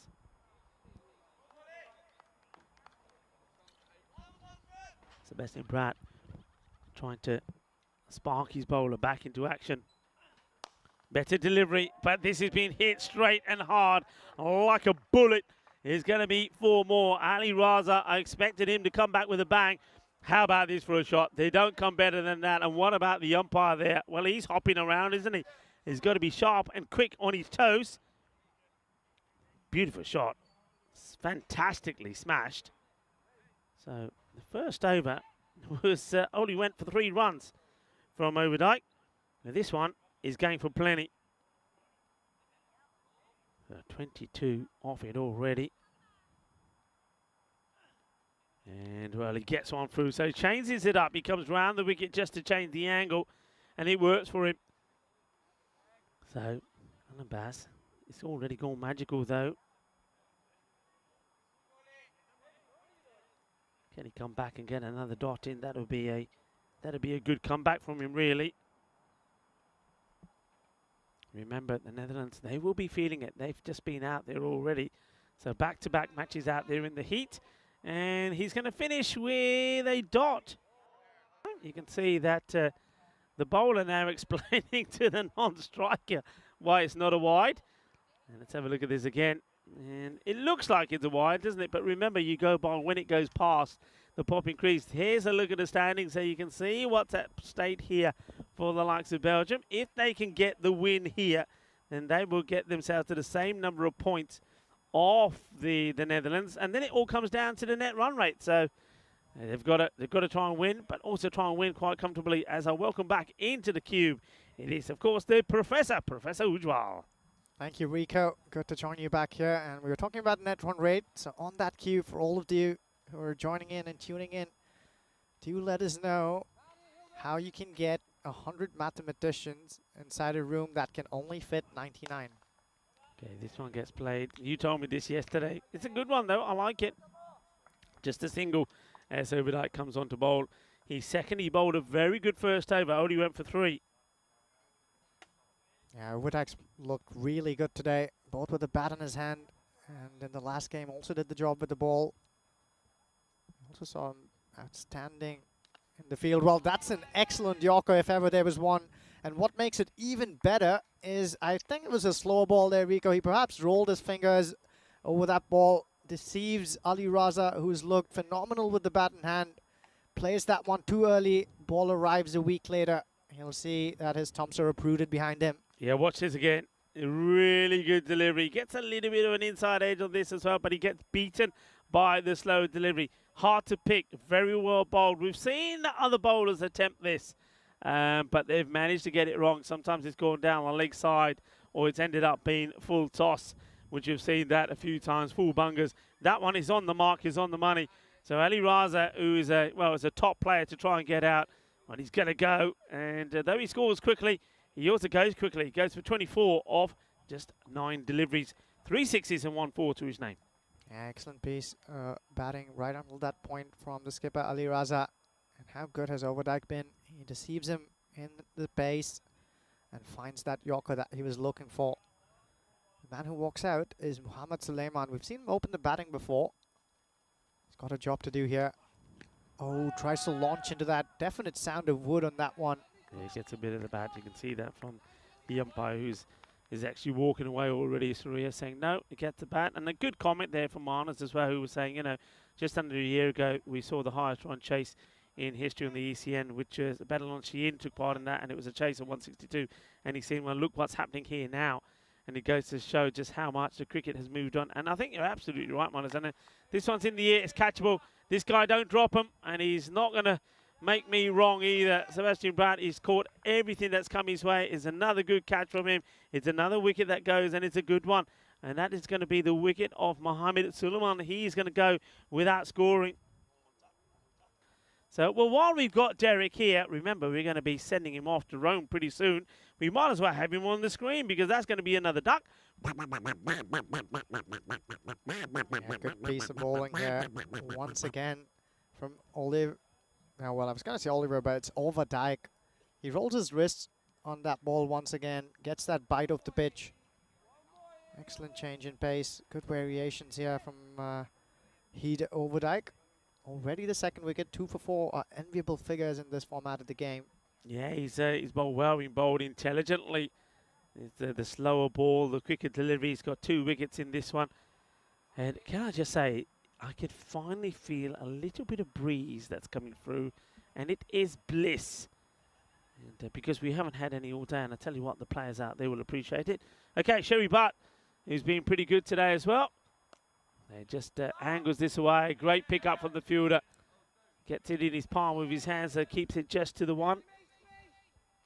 Well, at least from a distance, both Town, Lyer, and Mess Van Fleet look very similar. I think Mess Van Fleet clearly the taller gentleman. Don't want to mix both of them up again, but I think that's Mess Van Fleet indeed. Dived away to his right. Overdyke here. Goes over the top on the offside. Chases on. This might have just slowed up, you know, and I think it ends up being a spectacular stop. That really is well done. And it doesn't give up on it, and I'm liking that. Look at the bowler who stands and applauds, because chases hard. Look, he sprints hard on this, and then right at the last moment gets the hand on it as he dives over the rope. So well done to Oliver Ellenbass. Things may not have been going that well with him with the ball, but he's still giving it 110% in the field. Superb stop, and a superb bit of bowling also from Oda. I think when you think of what we've seen in the day, and it has been a high-scoring day, we'll have a look at that. That tells you a story or two, doesn't it? That could be pretty rude, couldn't it, sometimes, if you're looking at it in a different way. Now, everybody, let's not start thinking that way. But, yeah, Overdyke, those figures, 2 for 6. That's amazing in 2 overs. Amazing stuff here from Overdyke. They've pulled things back here as well after that 22-run over. The Netherlands On the back of that victory over Germany, are really looking good here early on in the piece. That's a white ball here from the skipper, Brat, who brings himself on. Waqas Raja is still there. He is the man who played an able second fiddle next to Ali Raza in the last game. Shrey Butt and Waqas Raja. I think it's these two who will have to stick around together if they are to post a formidable total. Sebastian Brat runs in here. That one's pummeled straight back down the ground. Overdijk, who is just swap places with a skipper, will just have nothing to do but fetch that ball back and hand it to a skipper. There's no way he was going to get across in time to save that one. Shrey Butt and Waqas Raja. This is the partnership indeed. Raja's first boundary there. Oh, tries to flay that one through the offside. A white ball called. Sebastian Brat is not pleased at all. Let's take another look at that one. Another slower ball. Oh, that's real harsh there. Of course, we have the benefit of these slow motion cameras, but I must say that one, unfortunately for the skipper, has gone a little against him. Well, this has been dragged into the leg side. Oh, good piece of work there from Overdijk. He holds it back as well. What an excellent throw, that one. So despite all the heat, the Netherlands remain sharp in the field. Believe me, it's boiling hot out there. I've been told that the chicken are laying boiled eggs. Here's Raja again. Clips this one beautifully. This is just all timing. That's gone many a mile, but that was completely effortless here from Shrey Butt. Look at his wrists. They do all the hard work there. They need more of that, Belgium. Netherlands are in fine form with the bat in hand, so a big total is what they'll need here, Belgium, if they are to challenge them. Sebastian Brat not happy at all. He's undone.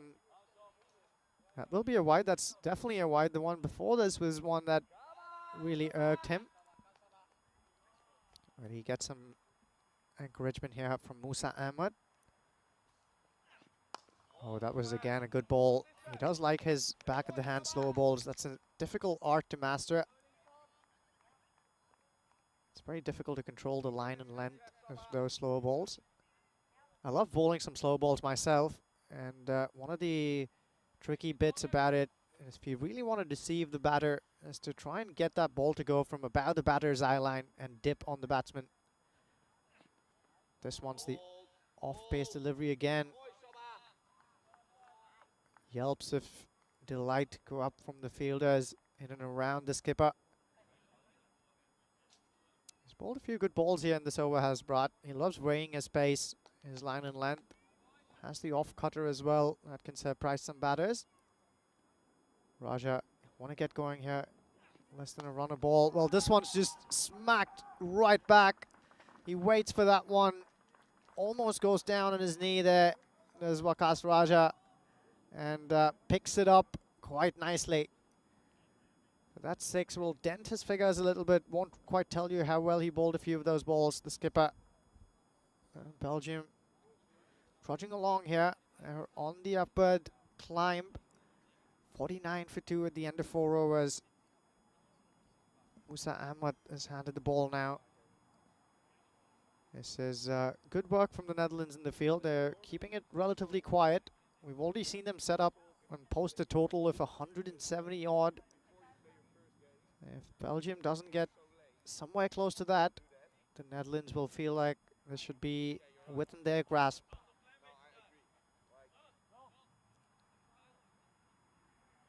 Shrey Butt on strike here.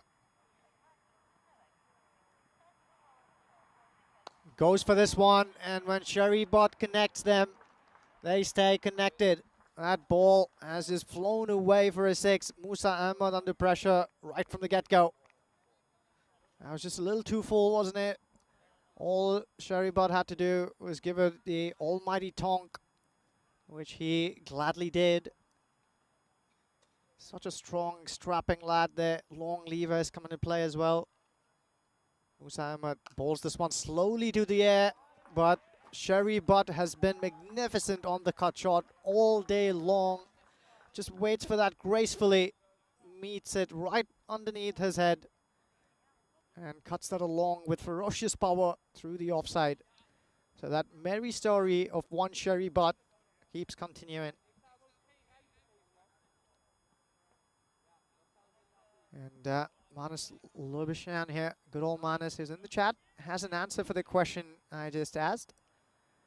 How do you fit 100 mathematicians into a room that can take 99? What does Manas say? Well, he says the 99th mathematician gets carted off to a hospital with an injury. It then allows the 100th mathematician to fit in the room. Well, that's a nice and funny answer. Not the one I'm looking for though, Manas, as Sherry clubs this one into the leg side once again. That sailed away up about those tree lines that we can see in the vicinity. So Sherry's merry song continues here. He absolutely received that one out of his sight. Well, Manas, good one there, but I'll tell you the answer I'm looking for. How do you fit, or how do you get in 100 mathematicians inside a room that fits 99? Well, the answer there, Manas and others who are listening in, is you carry the one over. If you like your maths, that should put a smile across your face, if not an almighty giggle.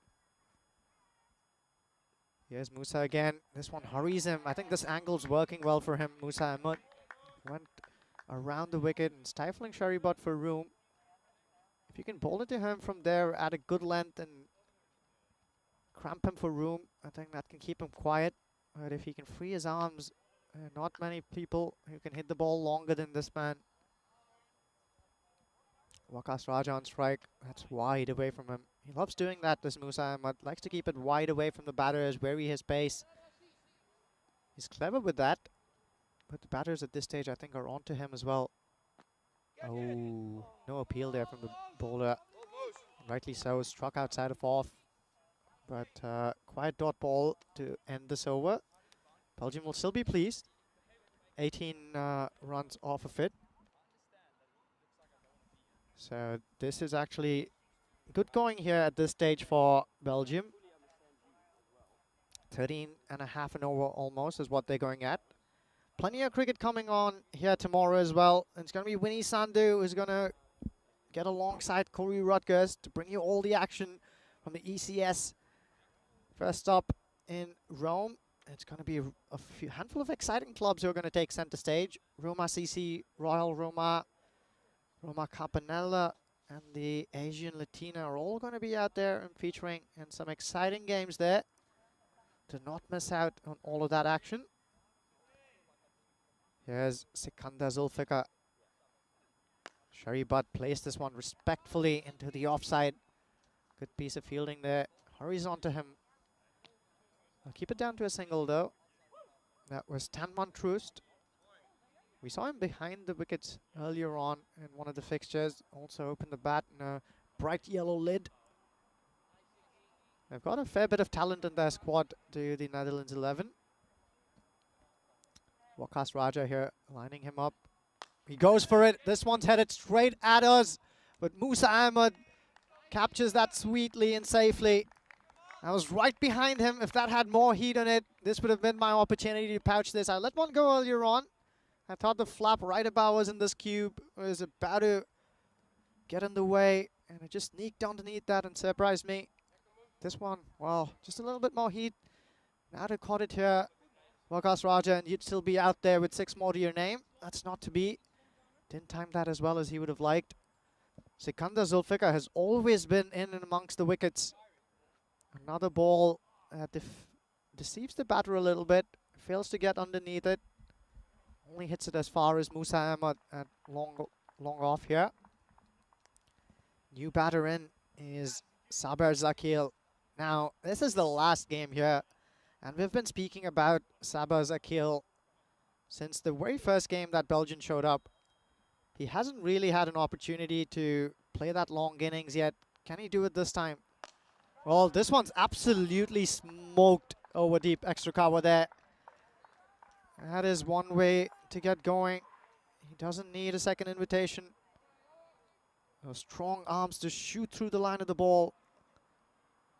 They can bat big and well throughout this batting order, and they'll be really looking to push along here, because 130 is probably not going to trouble this Netherlands 11 lineup in the red-hot form they're currently in too much.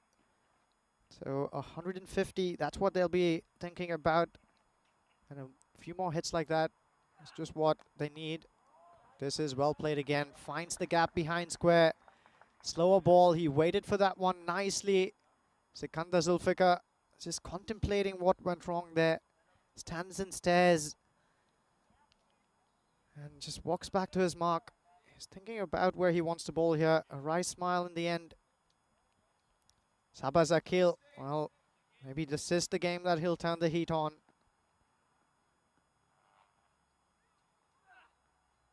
A grunt as he let that one go. I think that was another slow ball. Once again, we see one of the Dutch bowlers turning away from the umpire, not happy with that wide call. But you can see that's well and truly a wide. The batter, of course, taking guarded off stump, but this one's a big wide. Rico, this is riveting action. Zakil is good foil to Butt, who's been going great guns. Yeah, we see that's once again Sikander Zulfikar has come in and taken a wicket. Once again, more disappointment from the bowler there on these wides. As this one's up in the air. Could he take another? He should do, you know, and he does. Nicely held. And well, that's a good catch taken there. And this time I think we won't get the man wrong. It, of course, is Town Liar, who, well, he takes his line down, doesn't he? He's a bit of a liar. Look at this. Takes the catch. He lies down and give him a little cushion as he puts the hand up in the air and says, yeah, I got it. I got it. It's mine. Well done to Zulfikar. One thing I want to say here, I mean, there's been a lot of inquiries held by bowlers when wides are being called here. I think what I like to see, and I know they will, Netherlands are a big team, they're a good team. They do a lot of work behind the scenes as well as when they're out there in the middle. Just need to go back and visit some of the wide calls and where the bowlers have been querying them. I mean, I think I would say 99% of them have been. There may be one that it could have been a bit iffy, but these are the sort of calls that the umpires are going to be making in Karma as well. The umpire's going to be consistent all the way through. So I think you need to go back, have a look at them, and just say, look, they are wides. There's no point sort of trying to get into the umpire's mind for whatever reason. It's a wide, you accept it, get on with it. And most of them are pretty big wides. And I don't think really there's a lot that have been questionable. He has no idea that his shades have come off. Where, he says, where? Behind you, behind you. Oliver Allenbass, nice to see he's got a smile on his face. A nice tidy over there, once again, from Sikander Zulfikar. So he's doing his thing. Only goes 12, picks up 2 wickets, and Belgium at the end of 6 are 79 for 4. Yeah, 79 for 4. 4 more overs to go from here. If they have to get to 150, well, they need to really get going from here. Need 81 more in the last 4 if that's to happen. So every over from here, he'll be looking to get there and thereabouts that 20-run mark. Yeah, so a bit of a discussion here with the bowler, with the captain, Sebastian Brad. It is going to be Mesven Villet. How do you pronounce it? I'm saying Villet. What are you saying? It sounds like you're saying it with an F. Oh, I think that's my German just rubbing off. The W's in German are pronounced with an F, the foul. But it is indeed, if I'm doing it properly, I guess it's Mesvan Villet indeed. Villet. Okay, yeah. That's good, because I was sort of sounding a bit of the F coming from you. It's a bit like with the Spanish when we're pronouncing certain things with a Y, with the U becomes a U. And yeah, I always find that is now, I don't know if you find that the big, because I know you speak a fair number of languages like myself, that becomes the biggest issue for me when I'm pronouncing some names. If nobody tells me the name, so I'm looking the way it's spelled, and sometimes I'm pronouncing it if I'm saying it in English, other times if I'm saying it in Spanish, and other times if I'm saying it with a bit of an Asian I mean, and if it's French, right, you would say Van Lier, and you wouldn't really say Villiers, but so V in German is foul, so that's where the F sound comes from. Okay, interesting. Okay, places into the ground. There's a fielder up there. Yeah, what I've noticed from the Netherlands, and certainly, you know, when you say that teams, they do their homework and they learn, just look at the field that they've deployed today compared to some of the fields deployed yesterday. They've learned straight away that you need to always have, to most of these batters, you've got to have your your square leg, your mid-wicket, and your long on back, and they've certainly deployed it here. That man now does come in as the batters change over, and the reason for that is, of course, you've got a new batter in. But Khalid Ahmadzai, he might be the new batter. He ain't going to hold back, is he? No, that's definitely not what he's out there to do. Ahmadzai has ideas to go big here, without a shadow of doubt. Speaking of shadows, we don't see a lot of them today just yet. You see that in the picture there, the umpire's shadow is right there around 10 o'clock to him. At some point, though, later on in this game, we might see it go right in the eye of the batter. This one's absolutely clubbed, just on cue as well. Ahmadzai, we've seen some big ones off his blade. Add this one to that tally. Yeah, I mean, he goes back into his crease, doesn't he? Gets right underneath this and blasts that away. Nice shot. It's going to go all the way. Yeah, I heard what you were saying there about Sabir Zakir, and you're absolutely right. I think this is one guy that, when you think the number of innings that he's had, you would have expected at least to have seen him perform in 2 of those when he's had the opportunity. He hasn't really shone this time round. That one's a little bit full, and well, it's full, but it's outside the off stump. And that's why I always say, you know, it's always better to bowl a fuller ball, a full toss, a slow full toss, or a full toss outside the off, than to pitch one short to these guys. Pitch it short, and it disappears. So he gets a valuable dot ball in there. And I'm liking the way, also, talking about tactics and learning, I like the way that bowlers have turned to this round the wicket approach as well. But it works sometimes, other times it gets blasted. That has hit something. I reckon it's a side screen. He's hit it full on. It smashes into it and comes back. Look at the quick hands in this. That is a thunderous shot. Excellent stuff there from Khalid Ahmadzai. He showed us he can do that with a new ball, firing in those Yorkers, but boy, is he good with the bat in his hand as well. He's almost wielding this willow as if it's a wand and casting some spells on these bowlers here. Now he goes wider, and this is going to go sailing over the man who's in that sort of extra cover area. What a beautiful shot this is. Once again, look at the hand speed, and look at the way he gets a wrist involved into the shot. That's a sensational shot. Yeah, a bit of a flourish there of his wrist, like you said, Rico, at the point of making contact. And also see how he bends down to make sure he can get underneath it. Yeah. Yeah, look at that. You're right. He gets low, gets down on one knee, but it's the wrist work in the end, because he's, I mean, what you didn't see there, and we saw it because we were right in front here, that Musa, because of that last shot, he came a lot straighter. So, okay, what we're seeing here, so we're really seeing a real change here now, because he's coming over the wicket. Leg side, going for the leg side, and well, there might have been the plan, but it doesn't get executed. In fact, the only thing that gets executed is the Grizzly, because this gets walloped away. All of a sudden, everybody came in from the offside inside the circle because men got pushed back, and I thought, okay, he's going to try something here. He's going to try the short ball. He did, but it wasn't the best one. It wasn't at the batter. It was down the leg side, and it gets creamed away. So that's a crazy finish to that over. That over does go for 26. It started with a wide, then it was a single, 6.666. Well, this is a Calypso-style cricket we're watching here. It is shaka time. As we just remind you of where we've been. We're finishing here, sadly, today in Crefeld. It's been absolutely amazing. Thank you to everybody involved. Thank you to the DCB for making our German adventure such a sweet one. Started with Dresden, finishing here in Crefeld. But tomorrow, we kick off in Italy, Rome. And then after Italy, of course, it's the European Cricket Championship in Cardamom. And after that, Croatia, Malta, and Spain. Once again, it's well hit, but well fielded on the boundary there by Sikandar Zulfikar. Yeah, that one struck Sharif Butt and on his backside, and he let out a loud yelp there. It's going to probably leave a bruise on his back when he wakes up in the morning. He wouldn't mind that, though. He's going great guns here alongside Khalid Ahmadzai, who you feel like just got out there, but he's already gotten 24 to his name, and that's on the back of a few mighty blows in that last over. If you're just tuning in, Musa Ahmad, this is going to be an important over here. 5 more balls. Oh, this one smashed back. Sebastian Bratt behind it, though. Just a single in the end. Such a good fielder, isn't it, Sebastian? I mean, when you watch the fielding of Sebastian Bratt, I mean, Musa was to our left there before he comes on the bowl. Just watching their movement before the ball is bowled, they're almost sort of sort of anticipating where the ball's going to be hit if it's coming their way, and then the way they're watching it. Well, this is a blast. This is only coming one way. And, well, Helena, watch out. That's yours. And Helena, she says, it's mine, it's mine. Let me get onto it. I want to do a little bit of fielding. Well, there you go, Helena. She's waiting there patiently for one to come her way. She's getting very excited as well. Well, maybe when she's fielded this one, maybe she's put a little bit of lady luck on it for Musa. Let's see.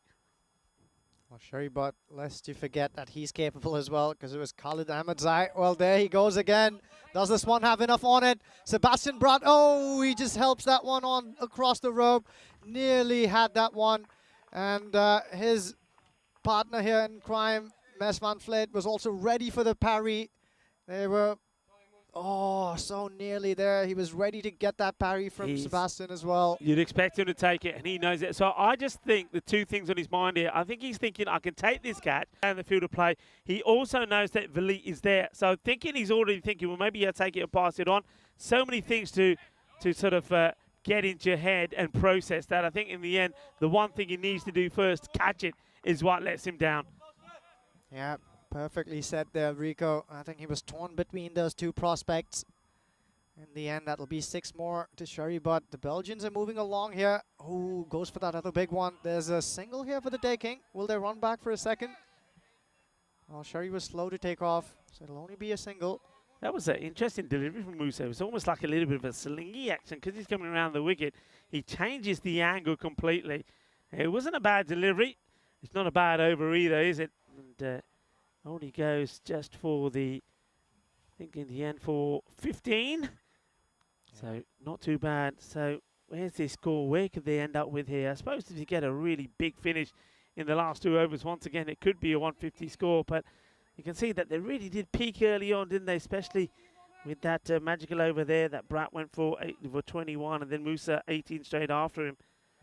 Yeah, they've turned back to Sikandar Zulfikar. He's picked up 2 wickets already. Watch out for his variations again. It's Butt here on strike. Excellent Yorker. It's dug out well and excellently fielded as well inside the circle. Want to keep it down to a single. We'll stand one roost. Yeah, it'd be interesting to see where he features with the bat this time around. I like to see maybe him having a knock with, once again, with Town Klokkenberg at the top of the order. Of course, Musa, I think, could come in at 3. I think have the 2 out-and-out big hitters to start off. Goes for it, up in the air, Musa, speak of the man. And, yeah, that's the way they do it. Easily taken, a very good catch as Khalid Ahmadzai. His little quick-fire cameo innings comes to an end. 25 of 8 deliveries. Well batted from him. But once again, it's what I was talking about. When you're watching, and we've got the privilege, haven't we, of watching the likes of Musa and also Sebastian Bratt here.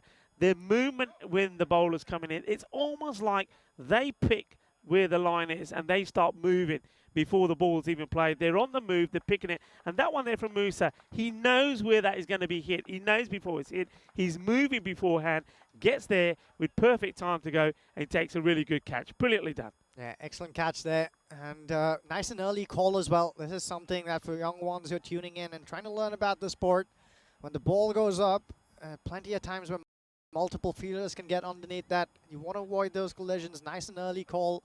Loud and clear. Told the skipper, Bratt, that it was going to be all his.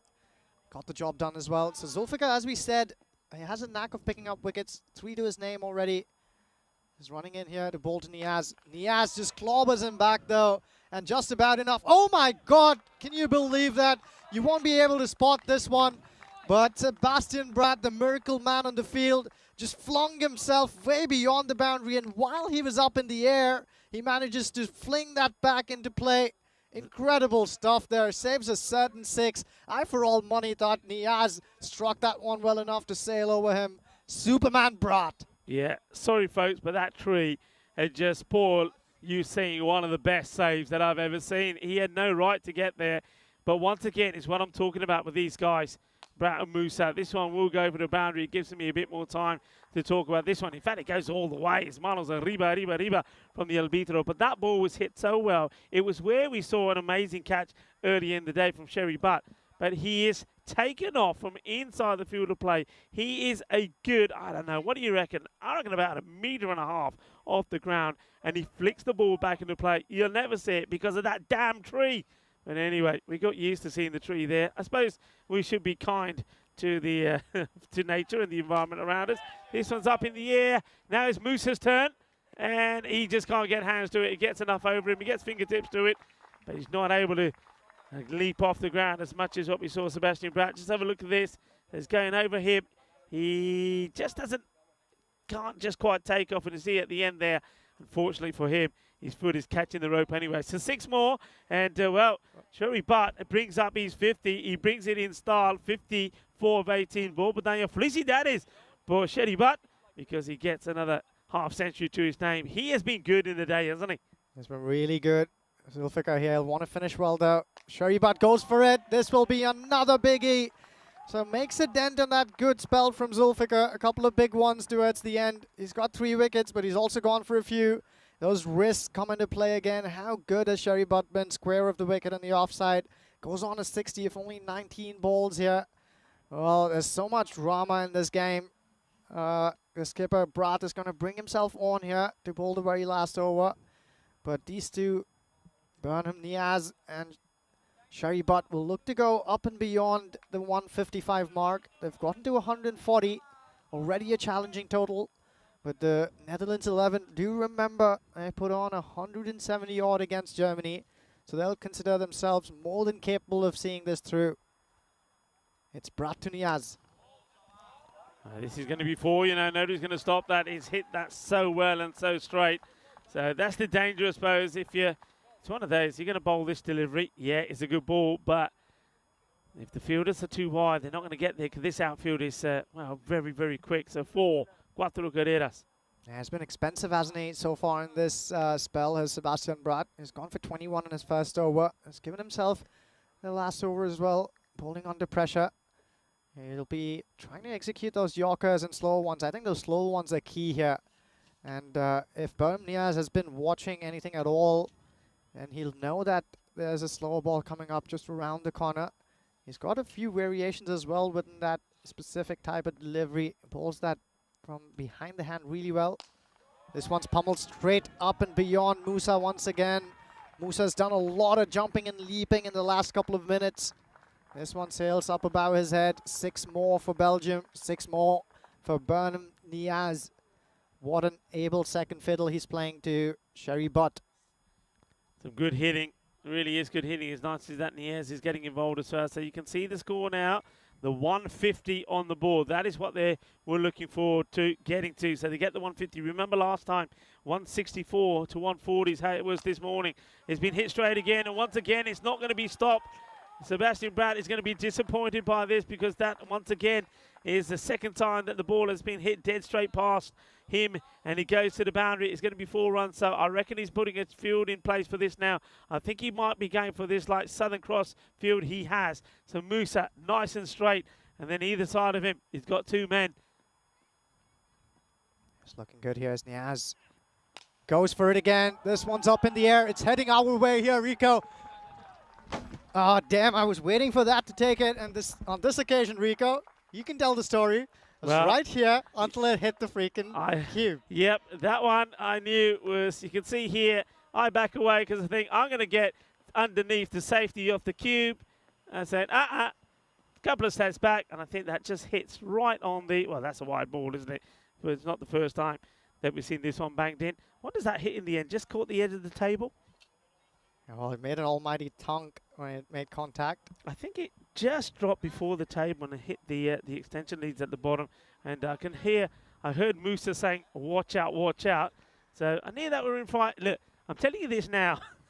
And I'll tell you after this delivery. Well, Bratt, it's straight, it's hard, and it's going to be 6. So the hitting here has just been superb. And look how quickly that score is going up. So they've gone past the score that they posted last time around against the Netherlands. Last time it was 164. This is now 167. So I tell you what, Sebastian Bratt is on his way to a half century, but while he's bowling, he wouldn't want that. Niaz, will he do it? Another big shot coming up here. It's high up in the air. Okay, is anybody going to be able to get to this? It's going to drop once and go for another. It's a good pickup. Good throw. It'll be out. So Sebastian Bratt takes out his frustration as he runs the batter out. He won't go for a 50. It'll be on 49. It could have been, but yeah, there'll be smiles on the faces of the Belgian side because once again, they got plenty of runs on the board. And one thing I was going to say to you is when those ones go up in the air, there is no way that you're going to take the catch before the ball drops down because you're going to think about it. By the time you see it, you've got a split second before it hits the deck. Just pick up your laptop and move out the way. That's the thing to do as we see the highlights here. And what a great start. One thing I want to focus on here is the rate that they went. They scored 67 off the first 5. That means in the second 5 overs, they score 101 runs. And the finish last over going for 28 runs. I think that is massive in this contest. It's the difference between putting the Netherlands under a little bit of pressure and really being in the driving seat. I think at this point in the game, runs on the board, many runs on the board, Belgium's on the driving seat. And they've got a lot to thank here, especially when it comes to the likes of the lower order batters who showed up. It was Niaz and Sharibot in the end, but a lot of good work in the field from the Netherlands right there at the start. It was Sikander Zulfikar who picked up those 2 vital wickets against the runner play. Sebastian Braat was a live wire in the field though, saved a few runs, and coupled with Musa Ahmad down here at the long off boundary, they have been sensational. Yeah, I mean, let me put it this way for you, right? When you have a look at the bowling figures there, I know we're admiring some of the big hitting. This was the run out there right towards the end. You can see Sebastian Braat just taking out a little bit of frustration there because, yeah, he went for 49, as you said. But let's put it this way. If you have a look at, first let's see the scorecard here. So we'll do this in proper order. The scorecard, really well batted there, especially the batters towards the end. The 60 from Sharibot was exceptional, 60 of 20 more or less. So he's going at a strike rate over 300. That is fantastic. Then look at what we saw there from Khalid Ahmadzai, 25 of 8, 28 of 7 from Bruno Niaz. So they supported and played a superb sporting role. When you have a look at this, look at the set of bowling figures here. 2 for 6, right? And that is 2 overs from Overdyke for 6 runs. So that means that all the other overs, if you divide it up, if you minus 6 away from the 168, all the other overs went for over 20 and over. Over 20. That is exceptional. It just shows you just how well the 2 overs from Overdyke there were as well. Spot on there, Rico. Exceptional piece of batting there from Belgium, especially in their second half. It was a tale of 2 cities almost, 2 different halves to that innings that Belgium put up there. Started off a little slowly, but boy, did they get a move along. 169 is what the Netherlands need from here. They need to score at just a shade below 17 and over. It's easier said than that.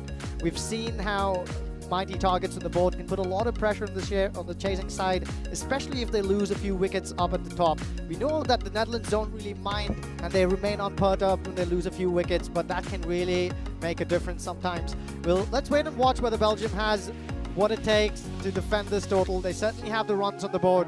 Don't go way too far. We'll be back right away with this Dutch chase. It's going to be Rico Full alongside me, Ujjwal Gaduraju. We'll be right back.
Welcome back here to Krefeld, Germany. It's the last game that is underway here in this ECI Tri-Series between Germany, the Netherlands, and Belgium. We've already seen that Germany has run away with winning this one, but the final contest is the one that is between the Netherlands and Belgium, and this is finger-licking good if you're a KFC fan.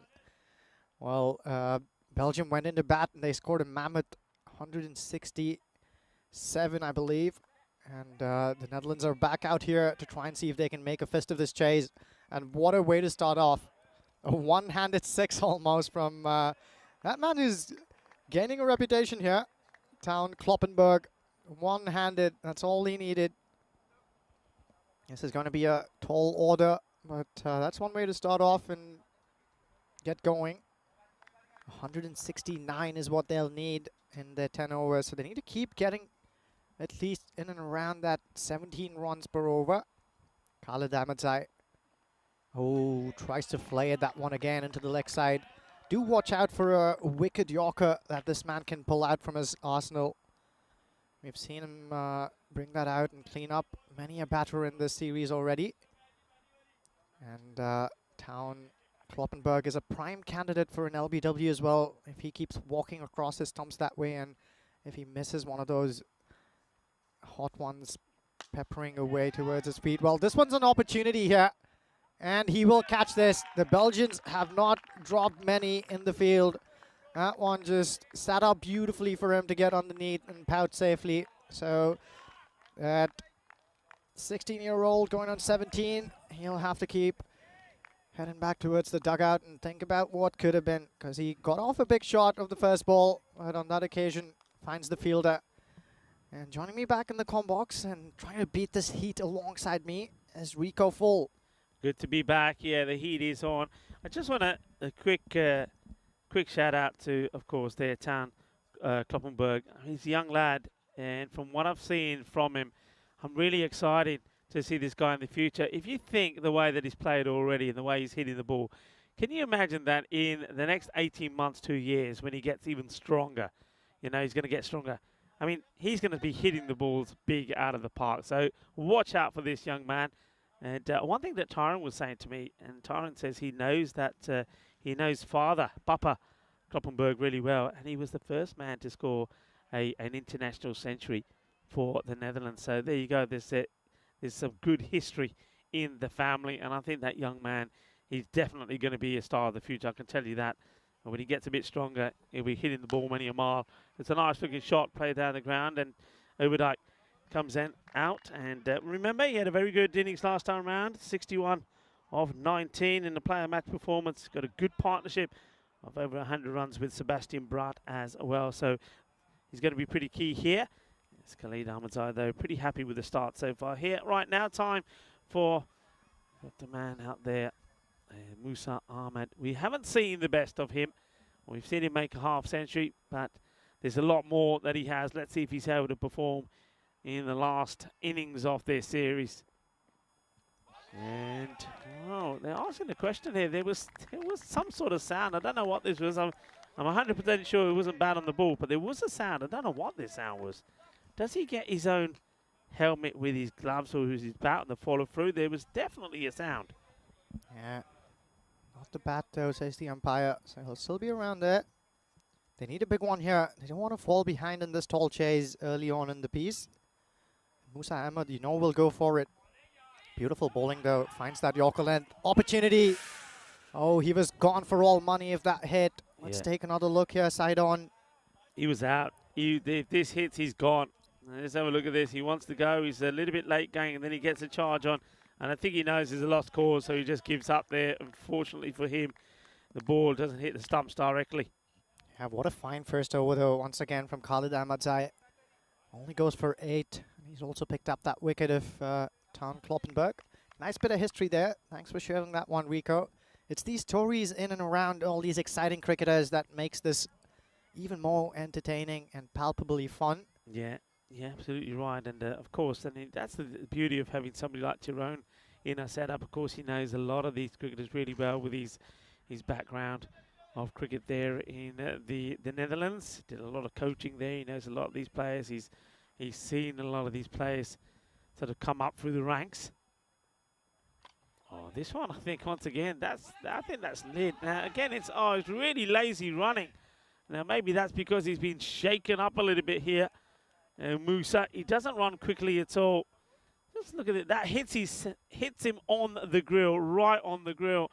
So you can't blame him for not running. And then, well, he's going to have to get his skates on and get there. That is smashed right on his grill. I think the umpire just checking that everything's okay. So Musa wears one on the lid. Yeah, as is Overdyke. I think Overdyke was just looking across at his spot, not teammate, asking him if he's okay. Seems to be all right though. Adnan Razak, well, this man can pack some heat with the ball. Hits it through, and he's going to get 6 runs. I think this is what I've sensed here from Overdyke, the way he was so keen to get to the other end. He knows he's in good form at the moment. He's been hitting the ball well. So you can see he basically says to Musa, hey, we've got to take these on. If I can get on strike while you're getting yourself back in, I'm not going to lose out on these. I think Musa just has a little word in there as well. I said, hey, I understand you're taking it, but bearing in mind I was smashed on the lid, I didn't know where I was for a moment, or where the ball was for that matter. Spot on, Rico. And Manus here contributing with a fun fact as well. If the Netherlands 11 is to win here, this will be one of the largest run chases in ECN history. That is absolutely spot on. Yeah, it will be one of the largest. We know the largest was 174. And, well, one team that almost, well, got within 14 runs of it was Germany, when they got to 164, trying to chase down 178 against the Netherlands. That was the match before this. Yeah, another case of a late flurry, right? Just like we observed from the blades of the Belgians here. He loses his shape on this one, but he's going to get lucky. Fortune favours the brave. This goes all the way up. Manos, arriba, arriba, arriba from the Albidro. This one goes all the way. Yeah, how often have you seen this? An outside edge just flying away, almost as if it was hit of the middle of the bat. Well, what's the umpire signal here? Watch here goes here. Chaka, Lagia. Well, it's almost like you need the old pulley system. Yeah, nicely done by our man in black out there. The Suraya and Guru are out there with Ayush's third. Full toss. Don't bowl there because it's going to go all the way. Well, let's see that signal again. Arriba, arriba, arriba. Manos arriba, arriba, arriba. 6 carreras. Quina zona. Chaka la gaya, que guay, que grande. Manos arriba, arbitro. Arriba, arriba, arriba. Así, así me gusta. Sí, 6 más. Que guay, que genial, que grande. Eso golpe es muy dulce, más dulce de tarta de chocolate. Adnan Razak, very capable of a good riposte here. We've seen him bowl beautifully earlier on. Let's see if he can pull out the Yorker. Not just yet, he says. Goes for the short one. Overdyke loves it there.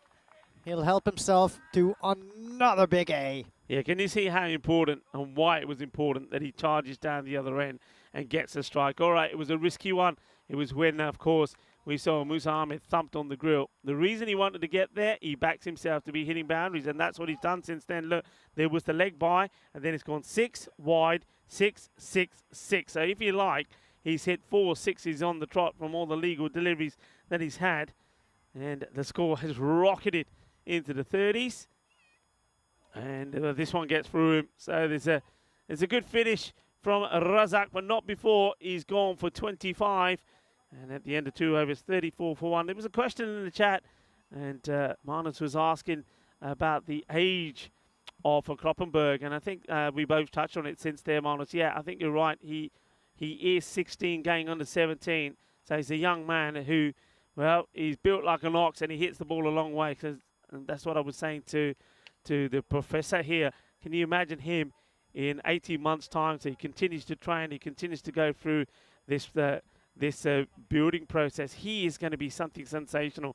I think in 18 months' time, this guy is going to be crashing the ball to all parts of the ground. If you're a Game of Thrones fan, he is on his way to becoming Mountain. Bold. That's the Yorker, isn't it? He has that in his kitty. Khalid Ahmadzai. Sometimes bowlers tend to prefer to bring out the Yorker as a surprise delivery. But I think if you do have the skill and you can back yourself with confidence to execute well, it's a good ball to bowl at any stage of the game. Keep bowling it if you can. So nicely played, but to the fielder. They're taking him on, but if only. If you got this stopped and threw it in straight away, there was an opportunity. So they take the single, and you can see once again why they take the single, because though Musa Ahmed seems to be struggling a little bit. I've noticed that about him today. Even though in the last innings he wasn't really going well, it's something about him just not clicking. But you can see Overdyke at the moment saying, well, you may not be clicking, but I am. Let me at him. Let me at him, he says. Yeah, Overdyke is really turning the heat on here. Smashed straight down the ground. Excellent ground fielding. Really good stop. Really good stop from the fielder. That's hit really nicely. And Sherry Butt gets there and gets there quickly. And look at the way he smothers this. Fantastically well done. Yeah, this man is quite the performer. He's really putting his body on the line for his team as well here. They're off to a great start here, the Netherlands. Yeah, but one good over here can spoil that again, and this man can do it. He's bowled a good line so far. Okay, high up in the air, and the fielder chasing after it, loses it. So it's more luck for Musa, but once again, he just hasn't been able to get going. Do you think he's been a little bit too one-sided in his shot selection? Yeah, certainly something we've been discussing as well, Rico. I think he's been trying to drag all of those balls into the leg side. And this Belgian squad has also been quite good with learning through this whole tournament. You see that they've begun to stifle him for room, not letting him play and free his arms there onto the leg side. Okay, this Sherry Butt, can he get there? Yes, he can. Outstanding. What a great catch. And we seem to be repeating ourselves with great catches, world-class catches, so on and so forth. Well, I'm telling you, if they are, we have seen sensational catches here today. And this is another one from Sherry Butt. He has a long way to go. Look at the way he gets into position. You're not taking that unless you get your body into the right position. He gets it into the right position, takes a catch, and he removes the dangerous Overdyke who will go. He was the only one who was really keeping the scoreboard ticking with boundaries. And once again, it is Sherry Butt that takes the catch, and it's Khalid Ahmadzai that gets a wicket. And that's the end of Overdyke. He'll go for 26 of 8 deliveries, 4 sixes before he gets out. Yeah, great little knock there from Overdyke. It's down to the rest of the team to see them through now. And the man who walks out here is Sikandar Zulfikar. He's already gotten a couple of golden ducks here. 2 first ballers in back-to-back games. He'll be really hoping that this won't be 3 in a row, as will the rest of his team.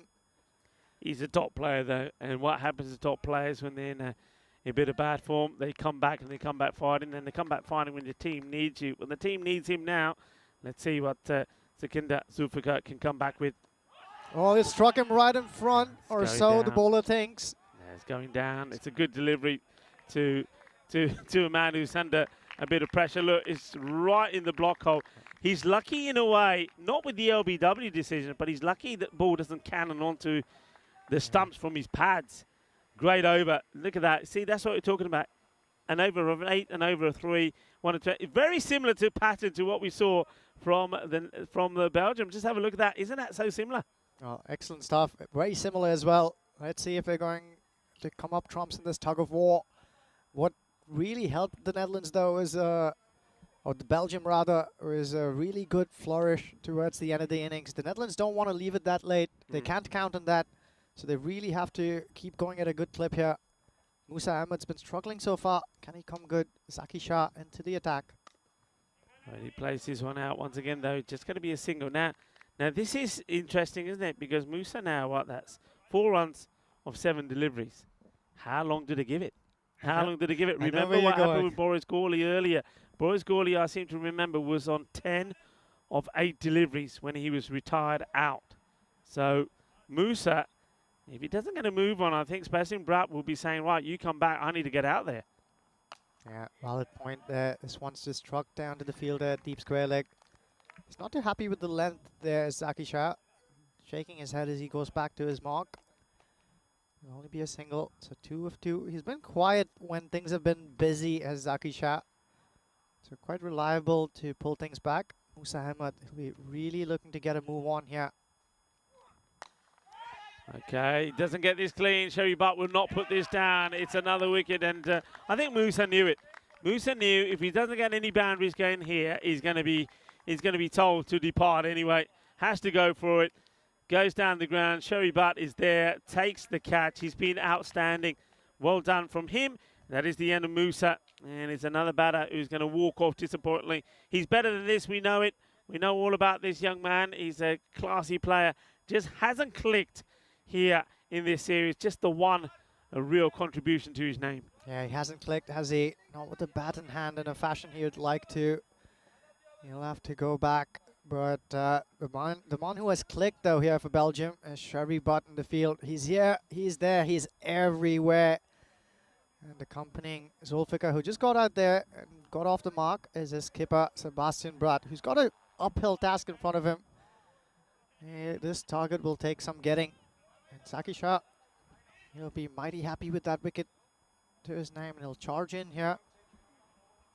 Sherry Butt is now swapping sides. This is interesting, with the fielder who is stationed at long on. So this man, Akrami, has also been a live wire in the field, but they've just swapped sides, perhaps because of the height he has on him. They want to recreate that magic of catching Bratt on the line. It's a short delivery. Clever bowling from Zaki Shah as well. I have to say, I've been impressed with the bowling of Belgium. They really have given it a lot of thought about what they're bowling, who they're bowling to, what the field is going to be. I like it. Yeah, good stuff there as well. I think just inside the wide line. Sebastian Bratt can't believe it. He feels like he was undone when he was bowling. And on this occasion, while he's at the crease, oh, that is just inside the line, isn't it? Excellent piece of bowling. It's a good bowling, isn't it? And once again, I think when you go back and look at that and analyse it, the umpire has been spot on. It's a great call. Yeah, it's inside edge here. Goes behind square, squirted away. But look at the heart of the Belgian fielders. They're charging in. Each and every one of them is really in on it. And they want to win this one. They want to win this one badly. Yeah, they want to win. I mean, look, get a win over, 2 wins over the Netherlands. That's something outstanding. And the other thing is, I mean, they've got to win and win well. And then it could take them to second as well. So they know what's at play here. They know what the tables look like. They've probably done some calculations before the start of this innings, and maybe they've worked out what they need to try and restrict the Netherlands to. The Netherlands themselves would also know where they need to get to. So it's evenly poised. So they're on 40 here for 3. You can see they are not only 9 behind where Belgium were, but Belgium, they scored over 100 runs in the last 5 overs. I think 101 to be precise. So you can see that if Netherlands are going to win this from here, they've got to go at some rate. Yeah, it's Niaz to Bratt now. Skipper launches that one deep over mid-wicket there. 6 more to his name. He was on a swan song the last time he took centre stage. Just carrying on from where he left off. Yeah, this is a great shot. And the thing is, though, this time that Sebastian Bratt is obviously sort of probably talking to Sukhinder Zulfikar and saying, hey, last time I needed Overdijk. Overdijk is not here. This time I need you. Me and you, come on, 100-run partnership, and we can do this. But they've got to go something, needing over 20 runs and over from here on in. Yeah, that's a mighty ask. These guys do have the talent to deliver, though. Goes straight back over the bowler's head. It's got just about enough on it and some. So back-to-back 6s here for Bratt. Niaz under pressure. Yeah, it's what he's got to do. And there's no other way about this. It's what he's got to do, especially when the captain saw that last over from Shah just go for 3. So you've got to get the acceleration in. And that's exactly what he's trying to do.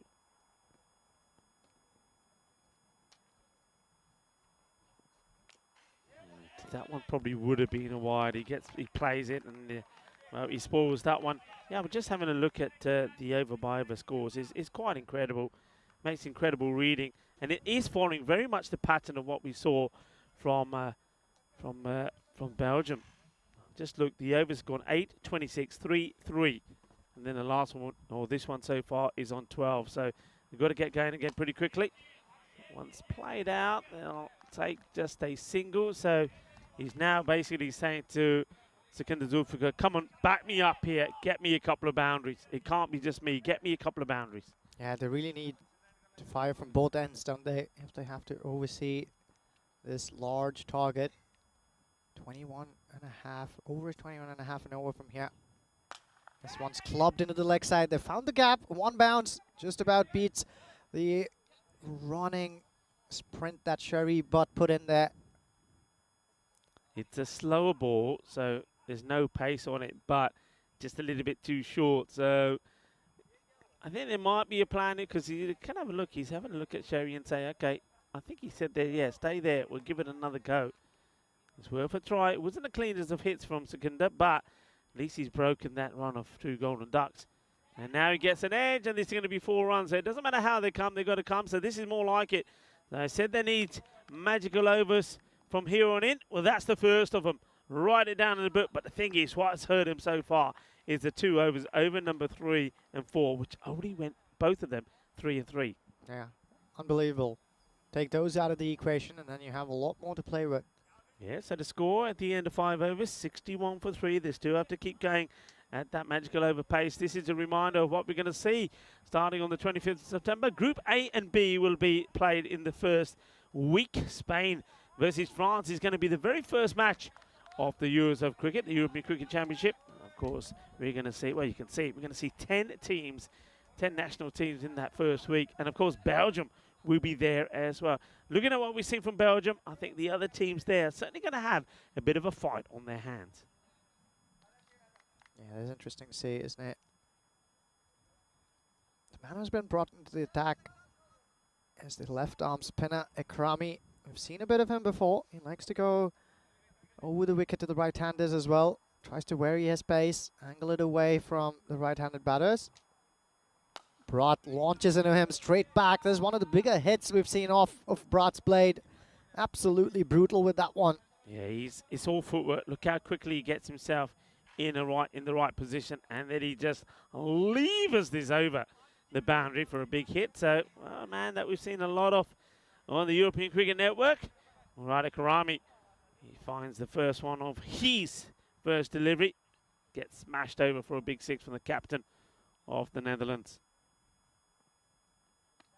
Oh, misses out on this one, Bart. So he gives himself the room, doesn't need to play the shot, but it's a better delivery from Makrami, a little bit quicker as well. And sort of surprises the captain of the Netherlands as it gets through him. Yeah, dot ball's gold dust at this point. He just shifts his guard now. Brat moves towards off stump. Down the track there, just bunts it down to the fielder at long off. So single here, and it's over to Zulfikar. Yeah, gets a single, so he hands the strike back to Zulfikar. Zulfikar played his part though in the last over. He got the couple of boundaries that his captain wanted from him. This one doesn't get it right. He's going to have to run hard. In comes the throw. And great running from Sebastian Brat. So you can see how fitness is so key as well, especially on a day like today. The heat is on. Players have been taking on plenty of fluids. And when you need to, like there, you got to call upon all of your reserves to get there to the other end. He does. Now he takes time to just compose himself, get ready for the next delivery. He wants a boundary here. Only 8 have come off 4 deliveries. They're needing 20. That shot, there's with an offer. Brat just sits back on it and launches it over mid-wicket again. We've seen him do this before. He's making this a habit now. He absolutely throws everything at this. Look at this. He doesn't hold anything back. That is a strike and a half. Well, that's all the white goods, including the kitchen sink in that one. Yeah, when the going gets tough, the tough get going, and it is certainly getting tough here for the Netherlands. Will Zulfikar and Brat get going? Yeah, Karami does well there because he manages to finish with the dot. If that went to the boundary, it would have been another over. That would have been more or less even par, but as it doesn't, it means that the rate will climb up slightly. It goes to 23 and a bit required per over from here on in. 75 for 3 after 6.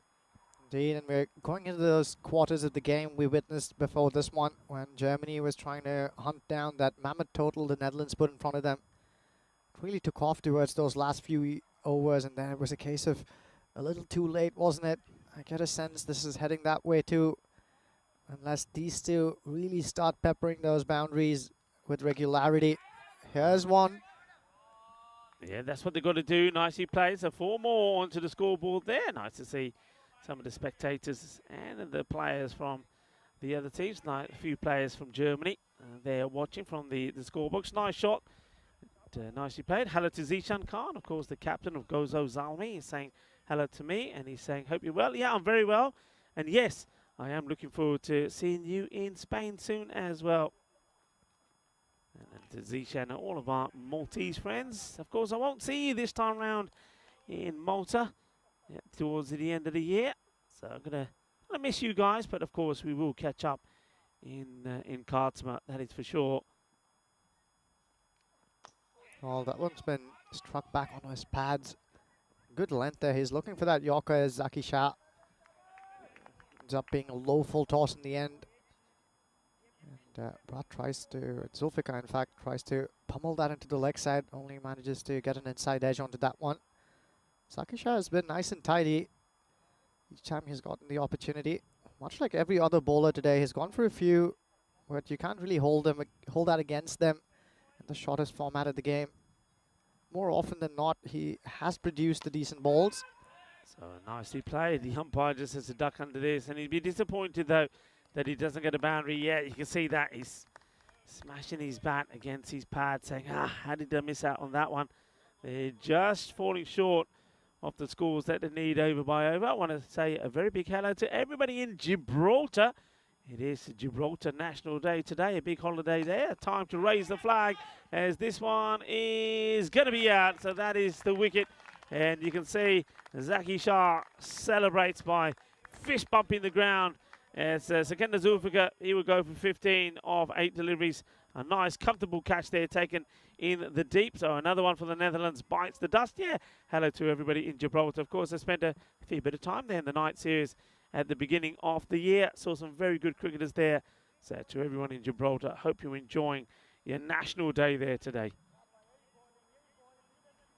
Yeah, the man who's out there is that one in that bright yellow lid. One Troost comes out, and Stan We Trust.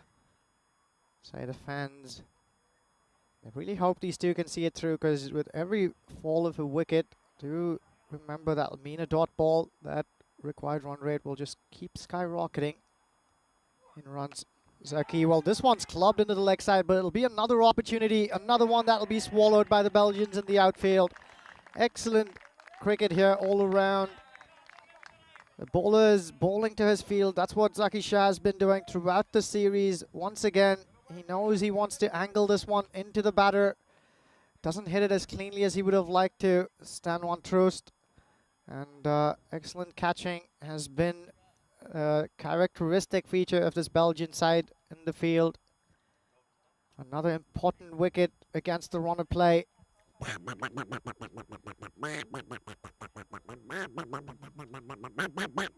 Nice to know that Derek is still here with us.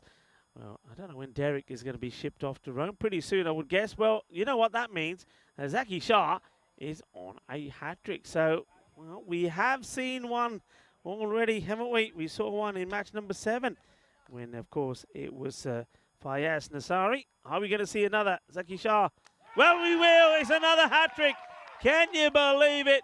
We've seen 2 hat-tricks. Asad Zulfikar, he tries to get funky. It's an awful shot to play, really. You're just going in there. Your team's in dire straits, and you go and play a shot like that. What a magical moment. Well, I tell you what, Belgium with that kid on, they are shining here at the moment, and they're looking like they're going to pull off another victory against the Netherlands. It wasn't a shot to play. He tries to get funky. He's nowhere near it. And, well, there's no sexy cricket about this. It's awful. And it's going to be out. And that is a hat-trick. Well bowled indeed to the bowler. Excellent stuff here indeed. Sorry, Rico. Was just about to say this was exceptional. And you saw all of his teammates enjoy that just as much. Sharif Butt there, I was watching him, ran all the way along despite the heat. Gave him an almighty pick up there right at the end. Well deserved as well. And what I was about to say, Rico, there was look at how many wickets have fallen and where they're at right now. The talking point, of course, for Belgium is if they make this a big margin of victory, assuming they do go on and win, that net run rate will come into play, and they might even end up second. Yeah, well, this is what I was thinking. That's the other reason why I found it really odd. The last 2 wickets that we've seen are good batters. There's no doubt about it. You know, Troost, he's somebody that we've seen bat really well. He scored runs. He gets a first ball. And then we see Asad Zulfikar. That was a shocking shot from him. He goes first ball. Now Oliver Allenbass comes out there and he's thinking, well, what the hell? What's been going on? Sebastian Bright, the captain, he's wondering what's going on.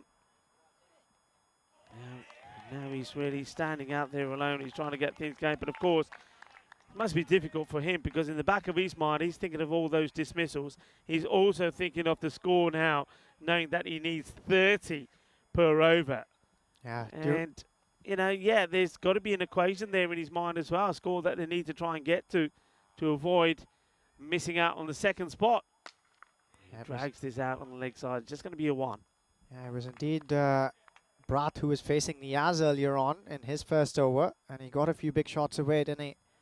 Niaz ending up with 21 runs in that over, but not anymore. Brat is back at the non-striker's end, and it'll be Ellen Bass who will take strike for the first time in this innings. Haven't seen a lot of him with the bat in hand.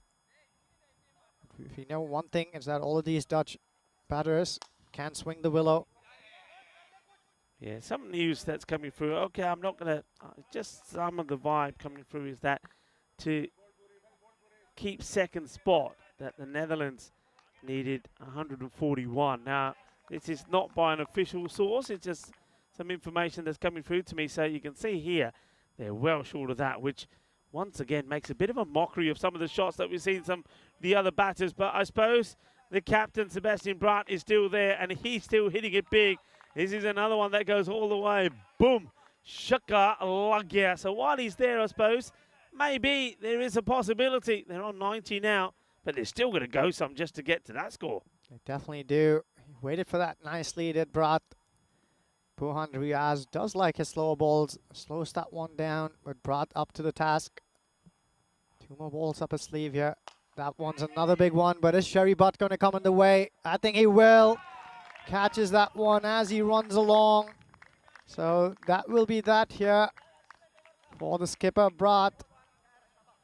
All important wicket, and you must think that's the last nail in the coffin.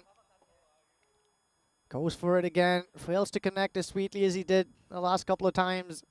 Sherry Butt, how often have you seen him run around there and catch brilliantly? He adds another one to that list. Yeah, it's a disappointment for the captain. I mean, he's paid his part very well, hasn't he? As Sebastian Brandt, he's tried his best, but it's not to be. But Sherry, once again, I tell you what, you might as well pop out the Sherry. Let's all have a glass or two. If it's chilled, why not? Sherry Butt has been absolutely fantastic, has Sherry.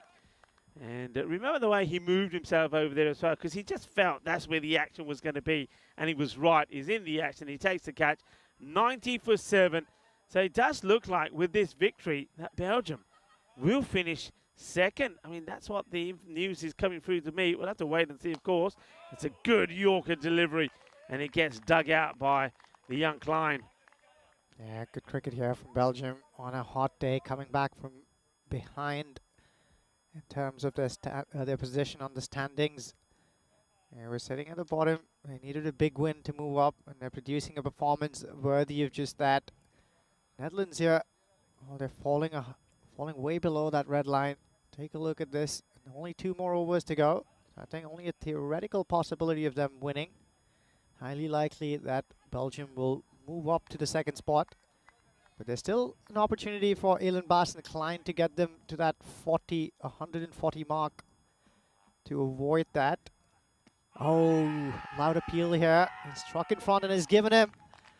He played across the line there, did Oliver Ellen Baas. He's just standing there to stare at it and wonders, asks the question to the umpire. The umpire guru just nods his head, says, well, you're struck right in front. And that one's going on to hit. Yeah, have to agree with that assessment. Excellent call there from the umpire. The umpiring has been excellent for the most part throughout the series. The only calls that may be arguable were perhaps for some close wides, but probably wouldn't have had much of a say on the course of the games anywho. Yeah, that is plum for me. He's not missing anything, and I think you got to say that the least favourite fruit there for Ellen Baas is a plum, because that's not missing anything. The height is not an issue. It's full, it's straight. It hits him pretty low down. It's on the way to hit the stump. So, yeah, it's out. So, well, Adnan Razak gets another, and he's going to get another here. This is out as well. That's plum. Adios. Go. He's got to go. Yeah, you can see the nod there from the umpire. So, are we going to finish with maybe another hat-trick? This would be sensational. Well, there's also a golden duck here, Rico. First baller here for Town Liar. Well, Come on, Derek. Give it all you got.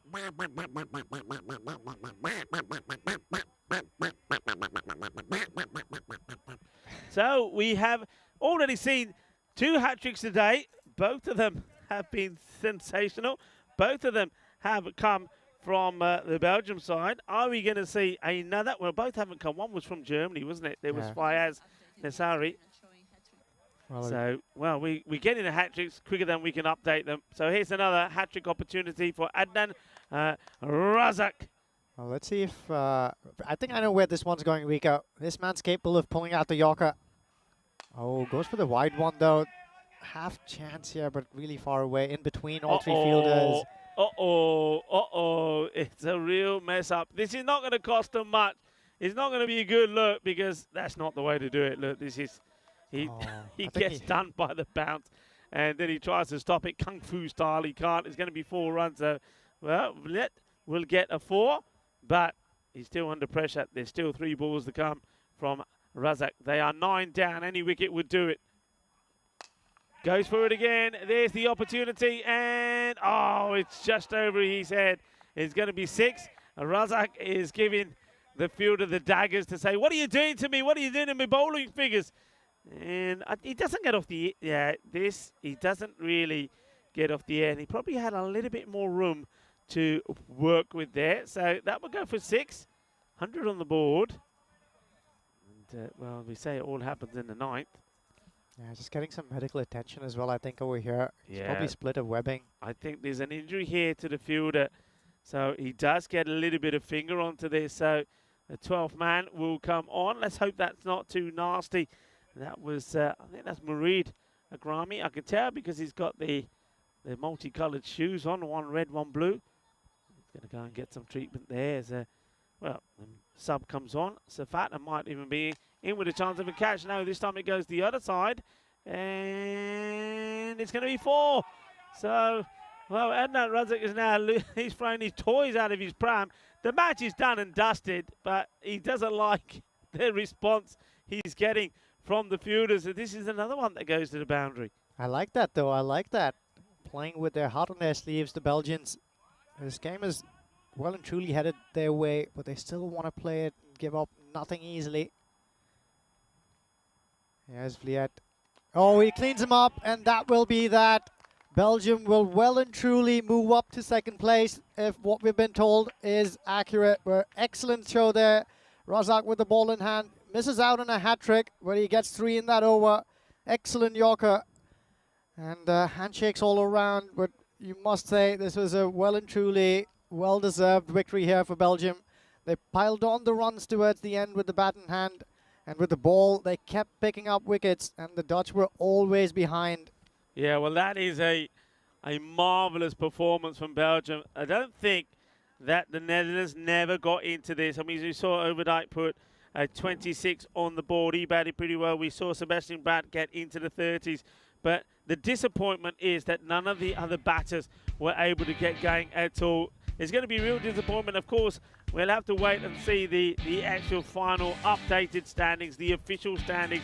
But the word is that with that victory and the margin of victory there from Belgium over the Netherlands, that they will take the 2nd spot, because they would have won the same number of matches against the team that they played, Netherlands. But on net run rate is always going to be a key. But what a performance here from Belgium today.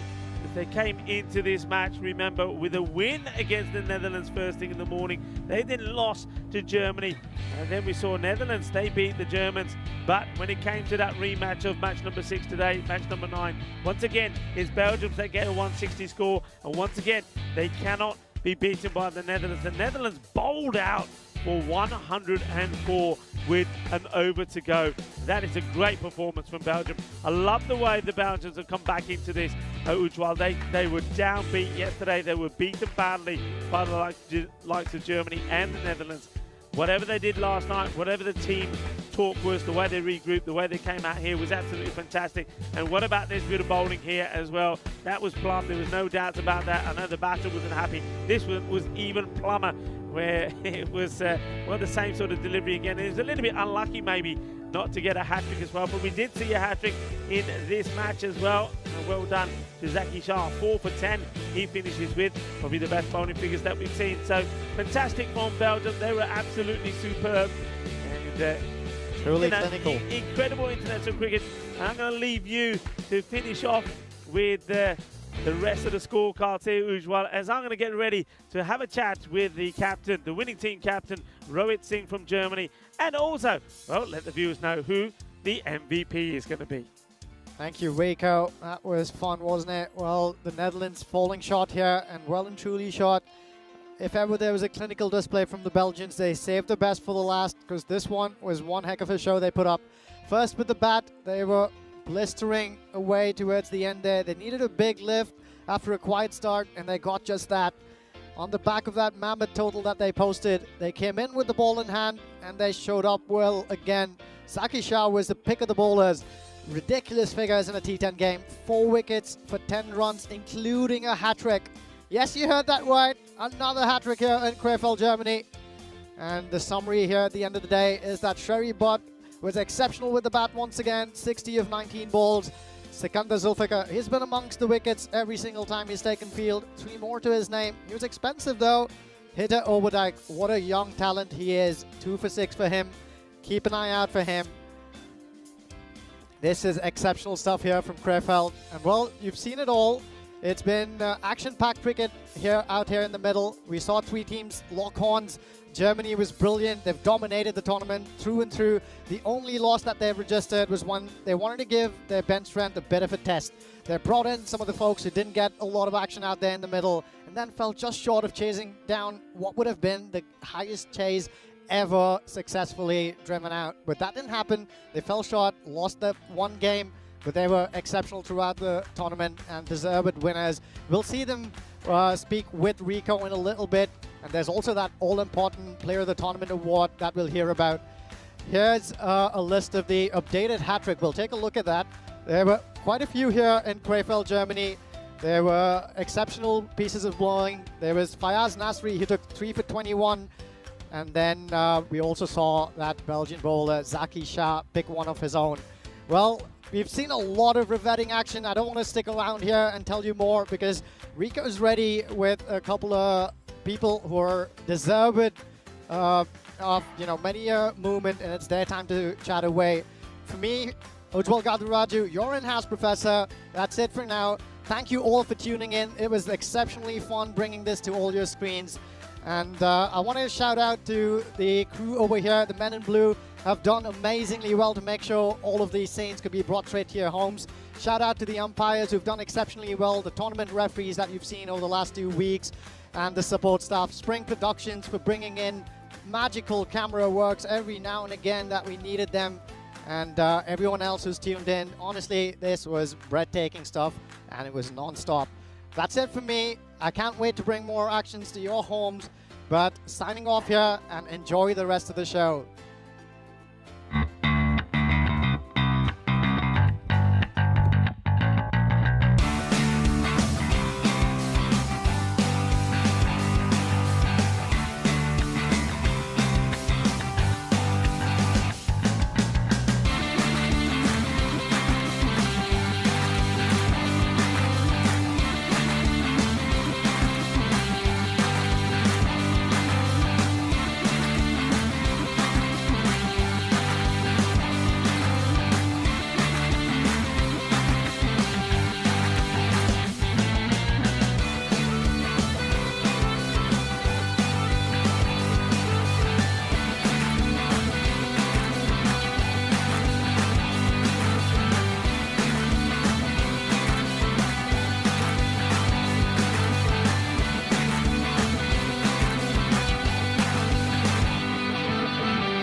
here, and I've got the pleasure now to talk to the winning team captain and also the MVP. First of all, I'm going to move on to an MVP. What about this guy? He was absolutely sensational in the European Cricket Series earlier. Of course, he would have been disappointed because the Bio Boosters weren't able to win the final. They lost out to the Düsseldorf Black Cats, but Vesikaran was sensational in that series, scored 474 runs, and yet here he continued in the good form when he played for Germany, scoring 291 runs in the 5 innings that he had. He was by far the highest run scorer, and he is our MVP, and a great pleasure to have him here with me. Arithrian Vesikaran, congratulations to you. Thank you very much. Thank you. First things first, this is the wonderful MVP trophy that we have for you. Thank you very much to Locker Lifestyles, our partner. I want to present this to you first. Congratulations. Thank you very much. I know that you're a very proud man. You do a lot of work behind the scenes here. So first of all, before I talk to you and ask you about how you're feeling at the moment, can I, on behalf of everyone here at the ground and on behalf of the European Cricket Network, thank you so much for all the work that you've done behind the scenes. You've been here first thing in the morning to open up the gate and let us in. You provided us with water, with food. You've looked after us. You have been an amazing host. Thank you very much for that. And I always say, good things happen to good people. This guy is a saint. Congratulations on your performance. Thank you very much. Thank you very much. Tell me how it feels to be out there in the middle, to play the way you play, with your family watching, your kids watching, and making 291 runs and, well, 4 half centuries back to back. Soll ich auf Deutsch sagen? Für 2 Wochen, was ich bis jetzt gemacht habe, das hat mir geholfen, weiter hier zu kämpfen, dass ich 2 Wochen gespielt habe. Das war erstmal im Semifinale habe ich verloren. Trotzdem, das hat mir auch geholfen, hier weiterzumachen. Wir müssen kämpfen. Dieses Training hat mir geholfen, hier weiter Performance zu zeigen. I have got the captain of Germany here with me, Rohit Singh, and Rohit Singh will gladly tell us what Vesikaran was saying there, and of course in his native tongue, German. Hi, Vasi was saying that he 2 weeks of playing ECN here, it has helped him to perform for the national teams. Unfortunately, he lost in the finals, but he was willing to fight back for the national teams, and he did what he does well. He did what he does well. Now you talk to me on, when you're captain in this team, first of all, congratulations to you for this victory. When you're captain in this team, having a man like that in your squad, what does that do for you? It makes the job of the captain pretty easy, doesn't matter what the runs were on the board, this guy took the responsibility and he made sure that he stayed till the end. The best thing about his half centuries were like only once, I guess, he got out, but other than that, he carried the bat and he scored some good runs. Yeah. Well, he scored some good runs. I think he was absolutely amazing. Now, a little bit about yourself. I remember seeing you playing as a player probably about 2 years ago when you were playing in Dresden. You were a player then, and that's the first time I really saw you shining there. You've come a long way since then. Talk to me a little bit about the way that you've developed and the way that you've come along and now fitting into this role as the captain. I think even back in 2021 when you saw me in Dresden, I was captaining the side, and I always like having the responsibility on me because it brings the best out of me, because when I'm playing as a player then I just think about myself, but when I'm captaining the team, so the whole responsibility of the team is on me. So like the one game against the Netherlands, and where I was keep telling Vasi that we both have to finish the game, and that's has helped me a lot. The pressure always helps me.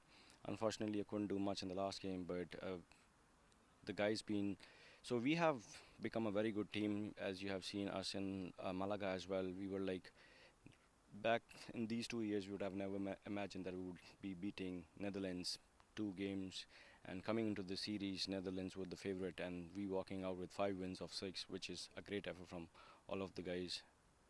It's a fantastic effort, and of course, as the captain, well, your effort's going to be well rewarded. I'm going to hand you over this magnificent trophy, thanks to Locker Lifestyles. You are, of course, the winning team captain.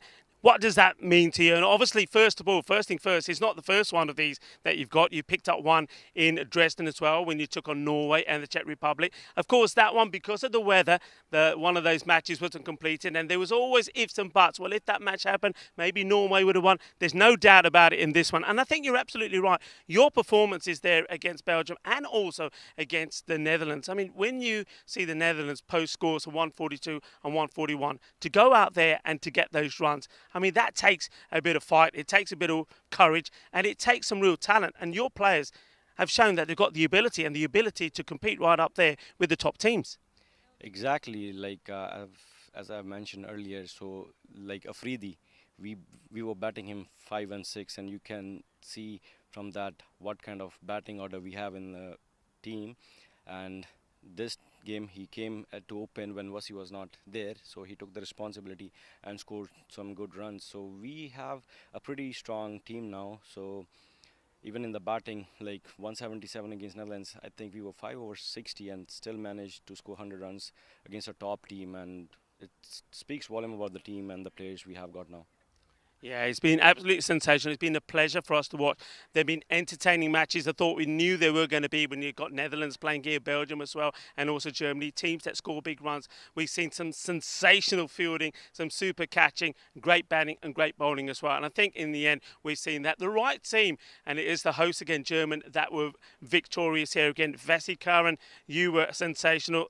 The MVP, quite rightly so. 291 runs in just 5 knocks. Sensational from you. Was great in the field as well. And then, of course, the winning team captain. And I think just credit to you as well. I mean, we talked about your wins and their superb wins. But even in that last match, when the Netherlands put 177 on the board, you just fell short by just 14 runs. It goes to show the character of the side. One question that a lot of people will be wanting you to ask is, say, well, after the ECI that you played in Dresden and this one, team is looking good. You must fancy your chances going into the European Cricket Championships in Karama. I think that's a big statement to make. I don't look much into the future because cricket is a funny game, but I would say the guys are very confident, and especially scoring good runs against Netherlands and Belgium, because these two teams are pretty strong teams in the T10 format, and we have seen over the last few years what they could do. And I think coming like face to face and defeating them, I would not say easily, but confidently, it shows that the guys have pulled up the socks and they're ready for the competition. Well said. I've got to say, in the 2 years or so that I've been watching cricket here in Germany, it's the best and most impressive performances that I've seen from a German team. So congratulations to you. And that is our winners, of course, Germany winning the ECI here. Remember, folks, we're going to leave you with the highlights of the day here now coming up. But remember, it is not over. Tomorrow, Vinny Sandhu, you've all been asking where Vinny is. Well, Vinny Sandhu will be in Rome with Corey Ruckus to start you through the European Cricket Series there in Rome. So tune in tomorrow for the start of yet another European Cricket Series, this time kicking off in Rome.